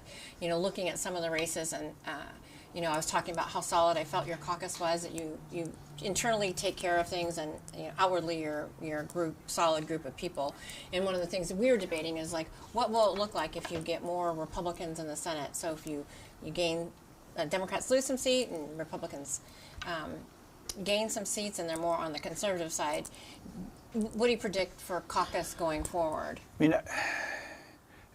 it's hard to predict just based on the primary tonight. Right. It certainly looks to me, for example, I noticed that what I call the Toke Fairbanks seat, Savannah Fletcher now ahead. If she stays ahead, and Senator Kawasaki is ahead, even though I think we've all seen that he's not raising as much money as his opponent.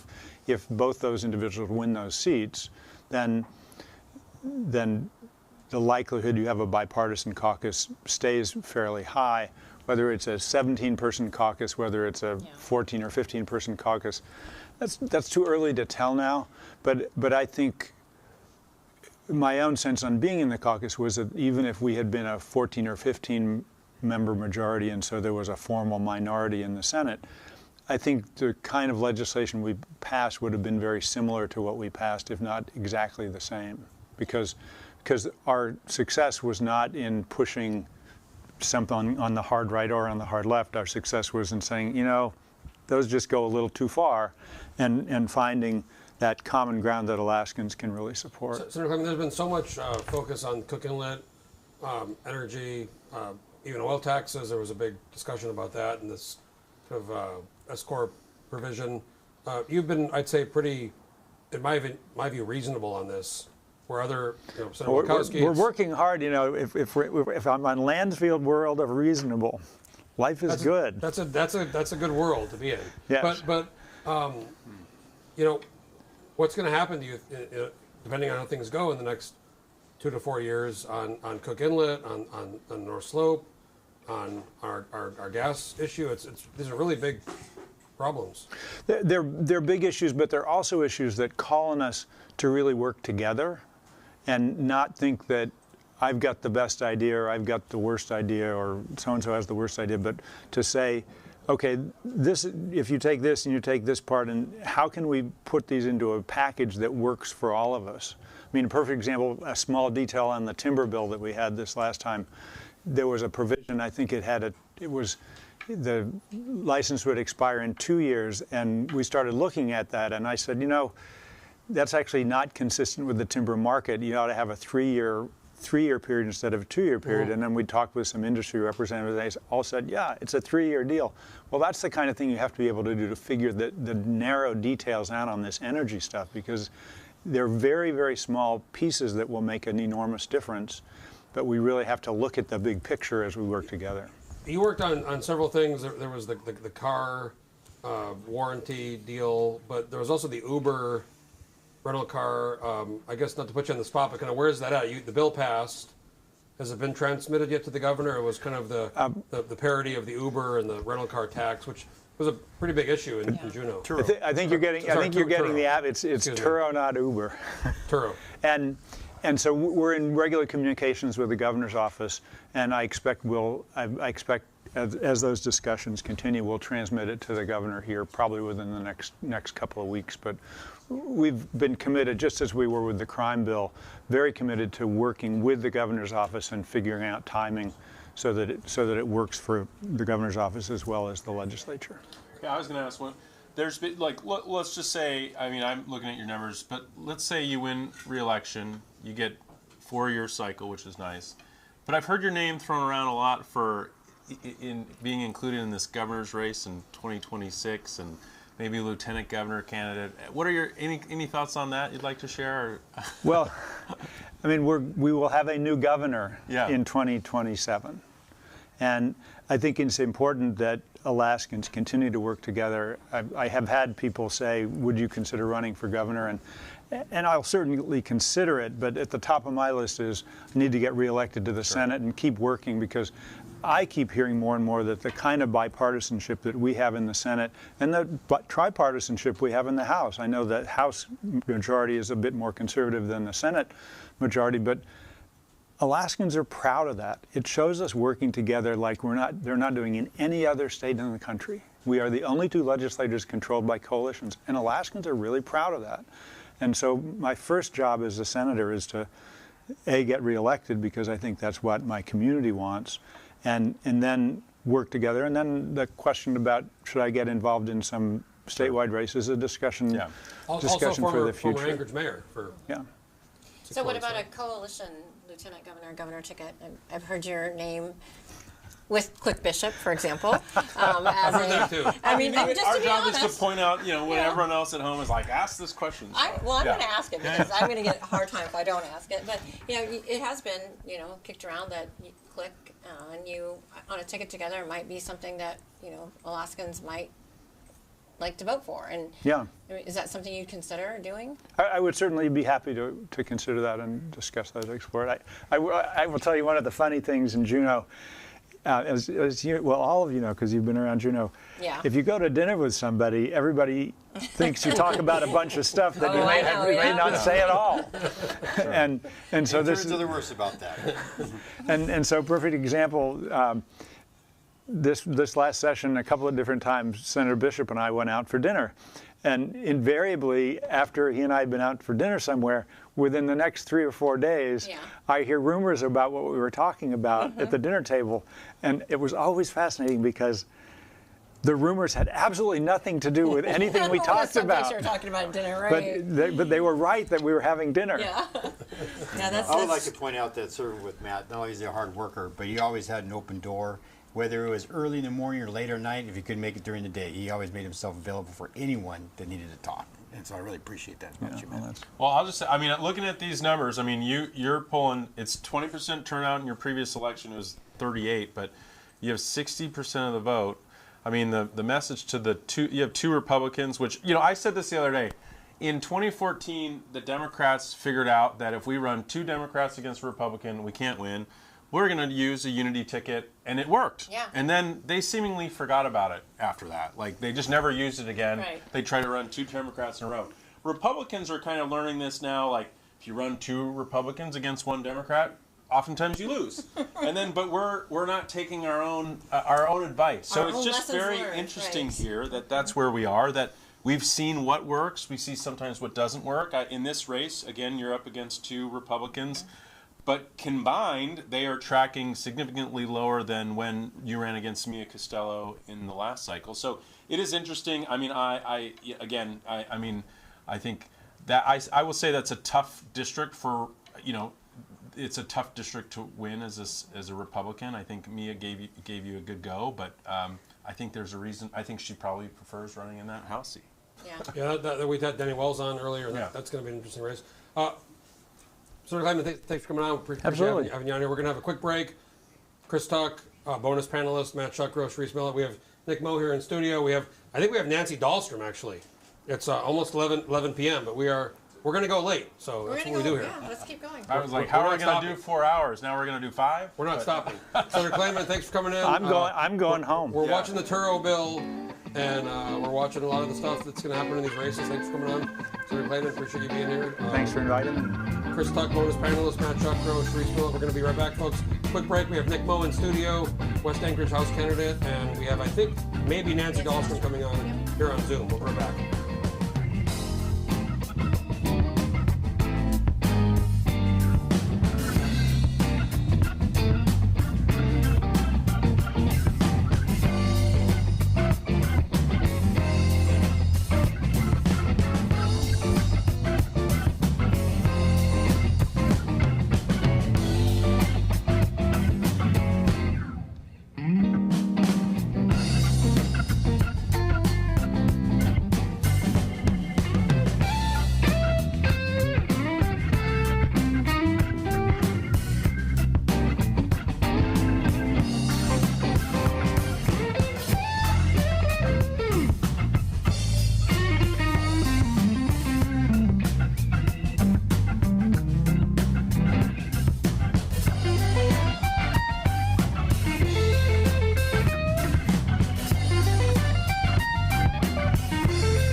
everybody doing?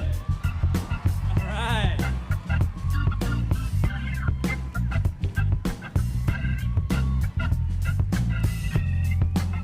Well, it's an honor to be here at Centennial Hall, working for K2.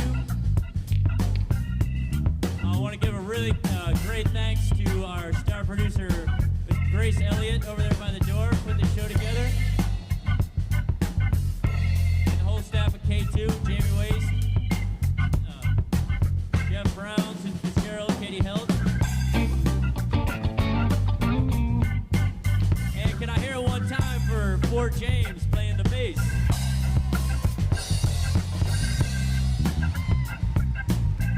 And how about for Alan Wicks on the drums? And Mr. Steve Nelson on the keys playing for you. My name's Justin Smith, and we got Doc Washington in the house, all the way here from Phoenix to sing for you. And stick around, folks, because we're playing all night. And here we go.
All right, folks, we are back.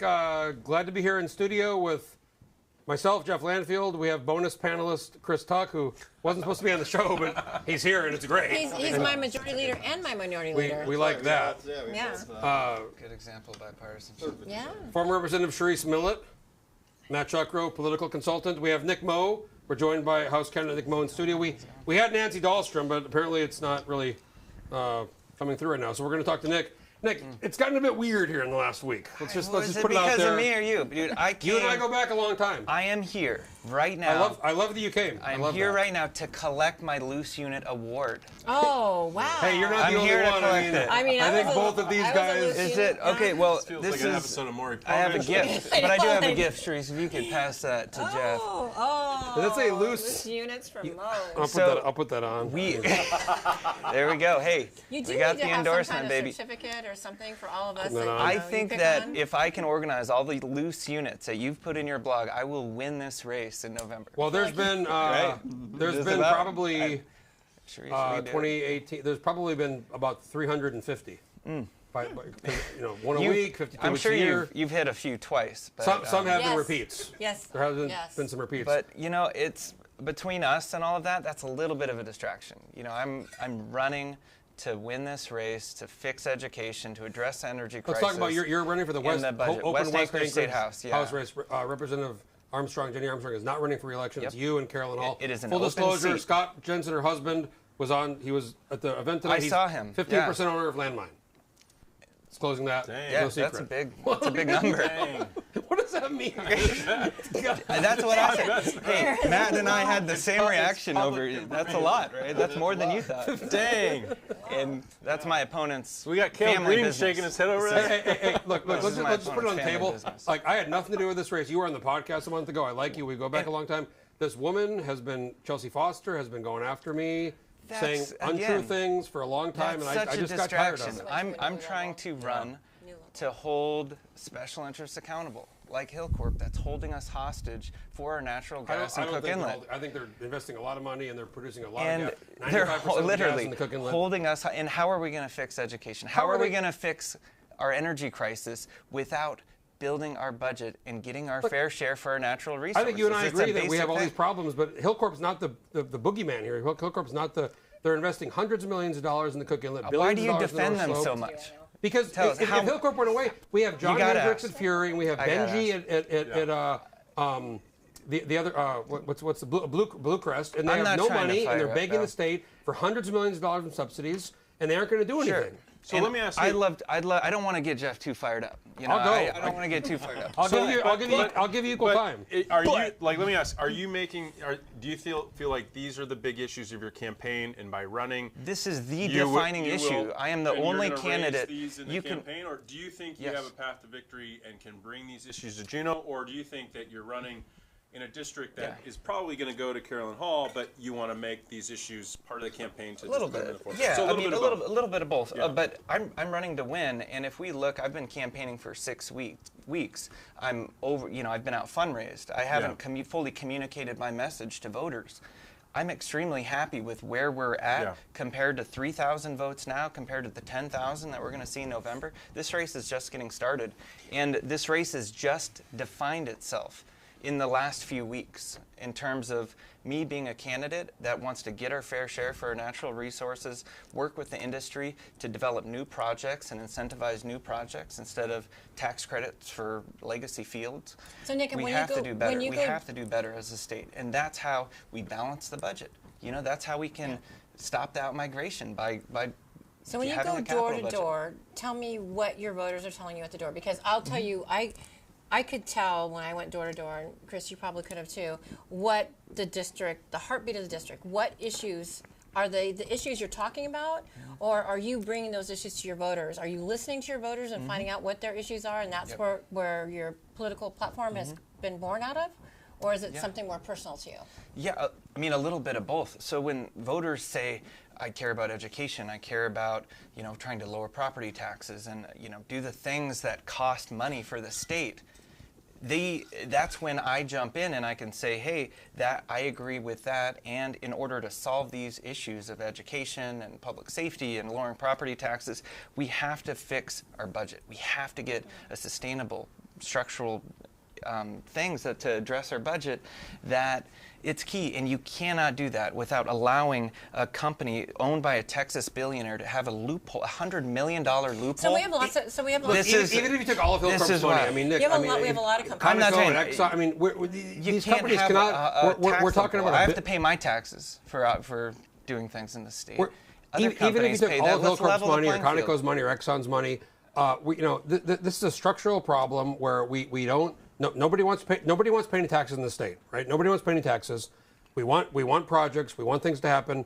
Nothing happens. So all the people we're seeing a net migration for a decade plus. Yes, after Senate Bill 21 passed. And check this out. It's Jeff, not because of Senate Bill 21.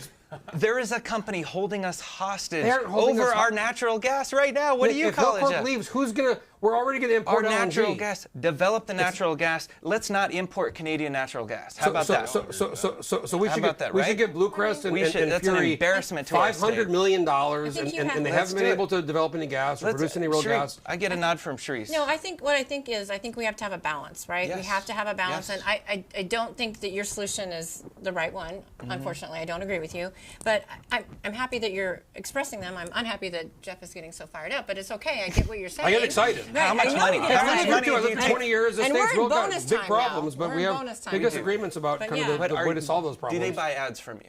Does Hillcorp buy ads? Hillcorp has bought, yes. Hillcorp, a lot of people buy ads from me. I understand. Nick, I'm going to show you, if you want to see my landmine tax returns, landmine doesn't make very much money. Okay, it makes some money. We do okay. This is the talent. I love that. I'm losing money. I'm losing money on this show. I want you to be more transparent. The political report is where I make my money. Your employer, they subscribe. I like that. I sell the political report. I subscribe, Jeff. I'm a monthly donor. How many The people, political right? report is a separate business, which anywhere- doesn't make much anywhere else. money. I want the Makes Hill money, Court makes treatment. money. I The will landmine say- doesn't make much money, man. You think if the people who are sounds claiming like these things Nick that I'm is running making against Jeff. hundreds of I'm thousands not of running dollars. against Jeff. I wish I was, man. I wish they were giving me the money. I'm think not. you I'll show you I'm the asking a question tax return. because it's okay, landmine doesn't suspect. make, it makes very little money. It is suspect. I'm telling you the truth, right? It's not suspect. I just think that the company who's spending hundreds of millions of dollars, who is producing 95% of the gas in the cook inlet, right? Who's in this state, who's on the North Jeff, Slope, taking over BP's assets. 100%. They are a company we want here. BP I appreciate left. you existing. Exxon's not doing Hey, much. and I appreciate your Conoco's team. trying to stop Santos's road. I love your team, and I just a shout out to my wife Allie, who's in the audience. Shout out to She's Lee. a nurse. She's a great nurse. I like her. And I have Chris and Harmony. I brought the crew. Hey, Just I've always thank been you guys. asked, were I'm a you fan of part Landfield, Were you right? part of the Sullivan Caribou Heart Throwing Group? I don't know what that is, dude. Matt Shuckerow I don't know. clotheslined a woman who tried to throw a caribou heart at I Dan absolutely Sullivan. heard about it. Were you there? There's a video of that. Weren't you with that group? Yeah. I don't think I've ever asked you about it. Yeah, that was We really should pull up the strange. video. I can't. No, pull we it don't up. need to. I remember being like, You clotheslined guys, that I was woman. like, why is this guy with them? I didn't know you at the time. I still don't really know you very Yeah, well. But there I are was like, so many things we could talk about. I was like, but man, this guy makes public some weird safety, friends, lowering so. property taxes. Let's get back to your campaign. So you're going to go out. You're going to try to raise some more money. Yep. Right, and then you're going to continue to go door to door. Primary results for you are just a moment in time, like we've been talking about. And Yeah, I you're mean, gonna a go third out. of the vote essentially has been cast, So how and much- there's a lot more work that our campaign needs to do to get the message out. How much of the district have you covered so far in that 6 weeks? Have you I covered? mean, we've covered all of it in terms of lit drops, in terms of door knocks, about maybe less than half. But yeah, there's a lot more work left to be done and a lot more time left to do it. Yeah. And But that's I just want to point out, my races in the past were very difficult. When you looked at coming out of the primary, sometimes I was only at 9%, but then I'd be able to pull it off in the very end, getting up to 38 and then up to 46%. Oh, Chris, and you were my rep for many years. I ran for the state senate. I remember knocking on doors many times where Republicans said, "Oh, that Chris, you're not running against Chris, are you? Chris Tuck's my Chris guy." Tuck's your guy, And yeah. you'd be very close in the primary. It's true, you know. And Always in primary, but general then would come out. Yep, and I think that's one of the things that we have to remember when we look at these primary numbers, no matter what race we're looking at. Some of them are going to be obvious, but a lot of them can transform and change. And I want to say, like, as we've gotten sideways here the last week, Nick, but you came here. I love that. I tried to get Carolyn Hall to come on the show. Hey, She didn't come on, and I don't like in that, front of you the know? panel, I challenge Carolyn to a debate on the issues. We'll do it on And landline. I would love to do it. We'll do it. We have a studio. We have and Chris I Tuck think did the if- electrical And work. I'd rather watch that debate than the two of you guys debate. What do you say? exactly, but, What do you you say know, to the folks who would say that district has kind of anointed its successors? You know, Jenny Armstrong. Yep, She that's served true. for one term. People kind of were surprised, like that's the pick candidate. Wasn't much controversy. You kind of brought some controversy to the table. Well, there was a residency. Yeah, of course. Which, by the way, the Supreme Court was 2-1. It wasn't unanimous. It was 2-1. I mean, and so there was that, and then I think there was some conversations. Look, I mean, Carolyn seems to be. I think you probably made this same determination. It's like this person potentially will run unopposed. It seemed to be there was some internal jockeying in that Nick got district. in very last. She almost did. And that's so I know that's that was my history and too. that's I always got into the 100% last of second. what I was trying to say, Chris, is I'm running to offer West Anchorage a choice. Yeah. West Anchorage voters should choose who represents them in Juneau, not political insiders, not political establishment folks from outside of West Anchorage, not bloggers. We should decide who represents us. And that's and let's debate the issues. Because also when we said- talk about the issues and debate the ideas, I think Alaskans win. Yeah. And that's where I think if you compare my resume, my experience, my proven track record of getting things done, working across party lines like you guys did in the House, you will see that I'm the more qualified candidate. I'm the more qualified democracy candidate. is like sex. The more parties, the better. And if okay? I know I'm I with can that. do, and if I know I could do Sure. the best job for this seat, I have an obligation to at least give it my best shot. Well, and I'm that's where grateful I'm at. that you're running. I think, like I tell every candidate, it's hard to put your name on the ballot. It is one of the toughest things to do. Like you said, under scrutiny all the time. Scrutiny, yeah.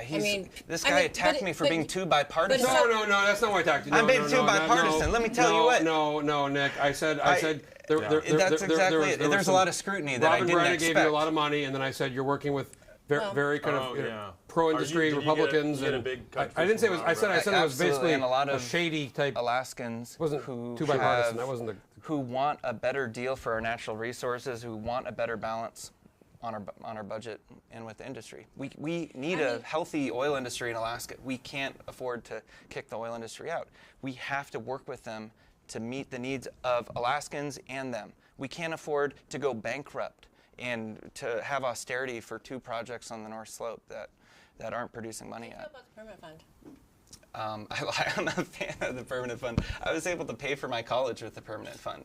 And I'm for legislators trying to follow their own laws. It's a bold concept, but if we don't like the PFD, we should change the statute. I think we should do a debate with you and Carolyn. Maybe I shouldn't host it. Yeah, Matt and I will be the I mean, best. 15% is a lot. To be honest, Carolyn, I don't want to do any more of this. So. This is your last night. Dude, signing off. Is that one and done? But you've done. No, I've done. these I before. was saying a debate with you guys. I was like, guys, I want to do. We have a 300 and we have a new dump. Let's should we take a quick break or should we just go through the new? We have 318 precincts reporting. Okay. Nick, hang out, Nick. We'll go through this real quick with you. Okay.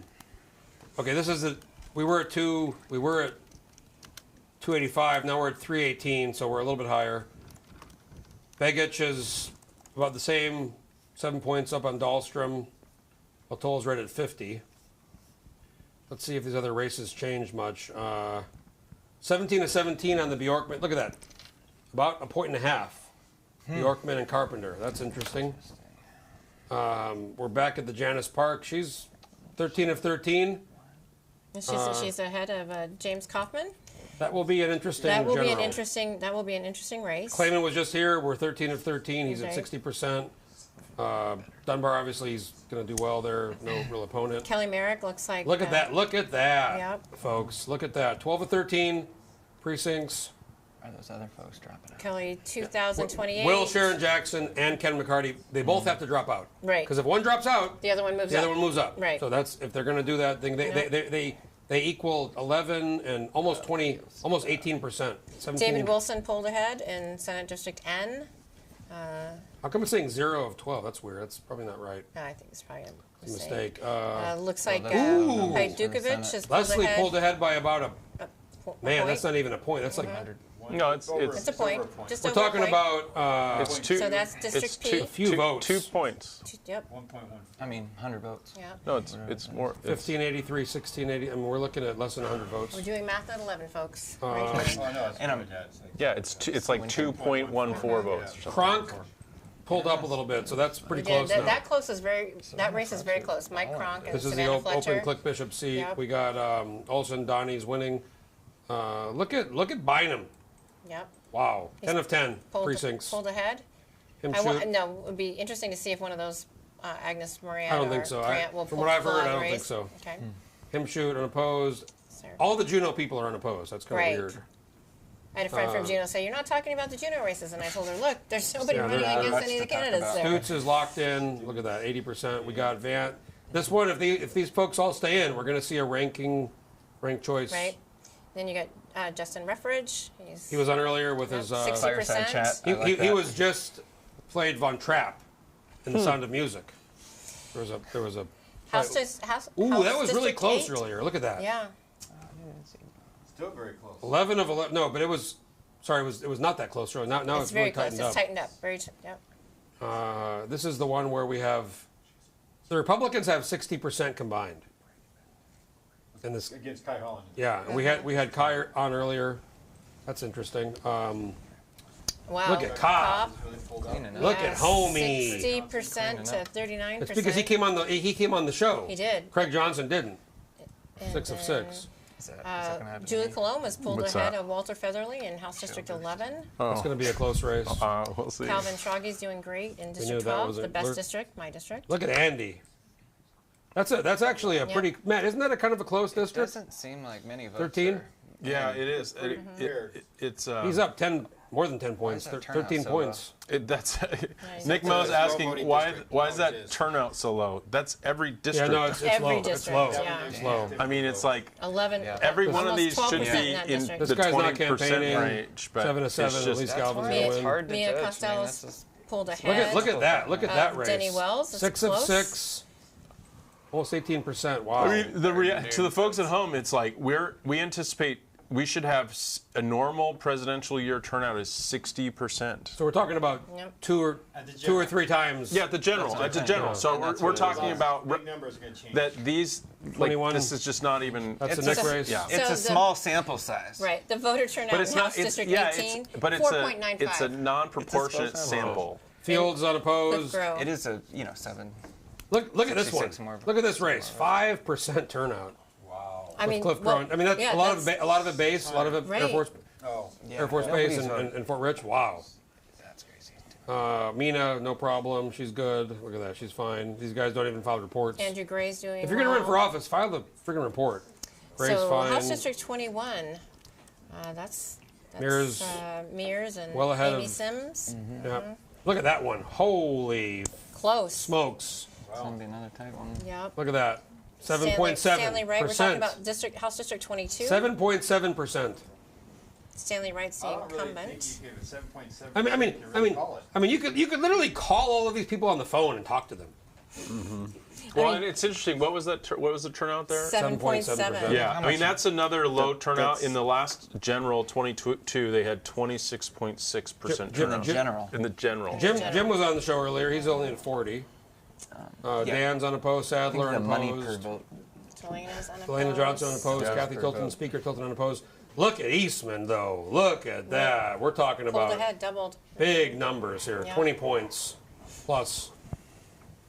And then we have Jesse Sumner's Jesse race. didn't fulfill his goal of getting Nope. second in the primary. He won the primary. None of these people have really campaigned at all. He's doing better than he hoped. Yeah, none of these people have Jesse campaigned at all. Sumner is a boss. And then Kevin McCabe pulled ahead at Doyle Holmes. Yeah, that's going to be McCabe's going to win that one. Look at this one, 4 of 4. Well, it was close before. It's going to be close again. It's close Another again. close race. A lot of money is going to be spent there. And Wow. that's House District 31. Dybert and 14, Bart LeBon. Okay. Will Stapp, he's keeping in line with if you come on landmine election coverage, you win a lot. I mean, some people, I guess Jim Arlington was the exception to that. Proc's unopposed. This guy's, he was appointed and he's been unopposed for like the last three elections. He's kind of a legend. Look at this. This is a lot closer than I thought. Frankie T. and Joy Beth Cottle up in Fairbanks. Yeah, it is a lot closer than I thought too. She related to Bert Cottle? Frankie T. better get after it. I don't know. Then you have, looks like Carrick's Ashley Carrick's doing fine. great. Then you have House District 36. So Fields probably drops 36%. Fields and Mock, maybe. Mock. I actually thought Mock was going to be the guy because I think he's very involved. Someone told me he's involved in a lot of things. 20% turnout in that district. That's one of the higher districts we've seen. This And House District 37, we still have 15 precincts to come in, but it looks like Bryce is good. going Yeah, to be fine. this guy he tried to run in like another race and he got disqualified. I think They he was still in got 15 precincts. he was in the wrong, but this guy was running in the wrong race. And so far, they only have a 4.4% turnout. Which guy was that? I saw some guy on social media. Darren Deacon. Kind of a kook. House District Whoa! House District 38. Look at this one. Only 3 of 24, but Nellie, Jimmy. Wow. Holy. Now, wow. Wow. Don't forget, Victoria Sosa is C.J. McCormick's ex-girlfriend. And you're trying to host a debate? I'm trying to in Bethel live. I just feel like that's so TMZ. I don't think you should do that. Look at that race. Jesus. 3 of precincts. Victoria. Oh, huh. And then we move down to the House District 39. Looks like Neil Foster pulled way ahead of 2 of Tyler 28, Ivanov. though. Yeah, that's true. He did not take that for granted. He He's did been not. working. He has been working hard. He's been It's flying these rural to precincts every that always takes village. forever to get back. 3 of 20, one more precinct for Burks at. Well, I don't know how much more we're gonna get tonight, folks. I think we have it. Results. We're at 11-12. We were gonna finish at 11. And the only races you're going to call are the ones that are unopposed? Is that because you used to call the races? There's all the 11 time. races unopposed. Yeah, so you're going to call those tonight. I'll call them right You're now. going to call them right now?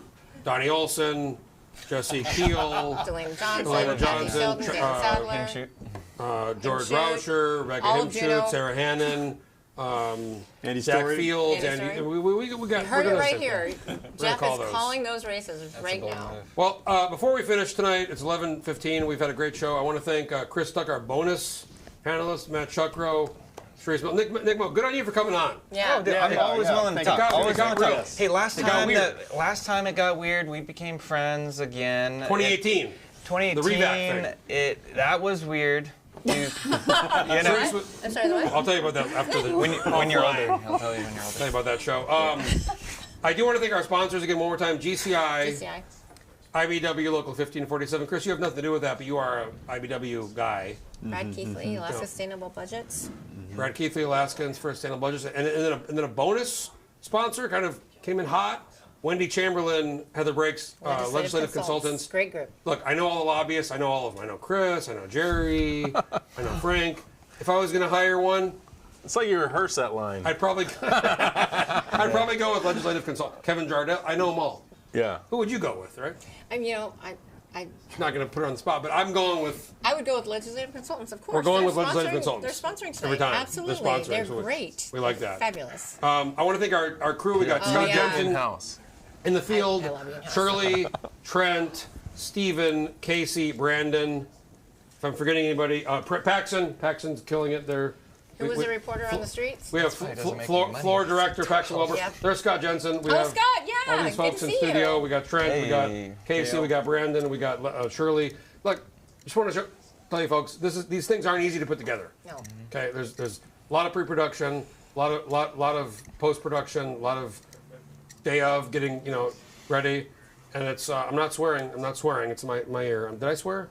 A little bit, but it's okay. Okay. Well, I just want to This is say an adult I like our panel. I'm offended. I like we a lot of research, a lot of information, a lot of insight. I like the panel. Thank you all for coming. The candidates, the team. Yeah. We had a great show. And for the I want to announce this right now for the general. Egan Center. We are bringing back Election Central. We did it in 2018.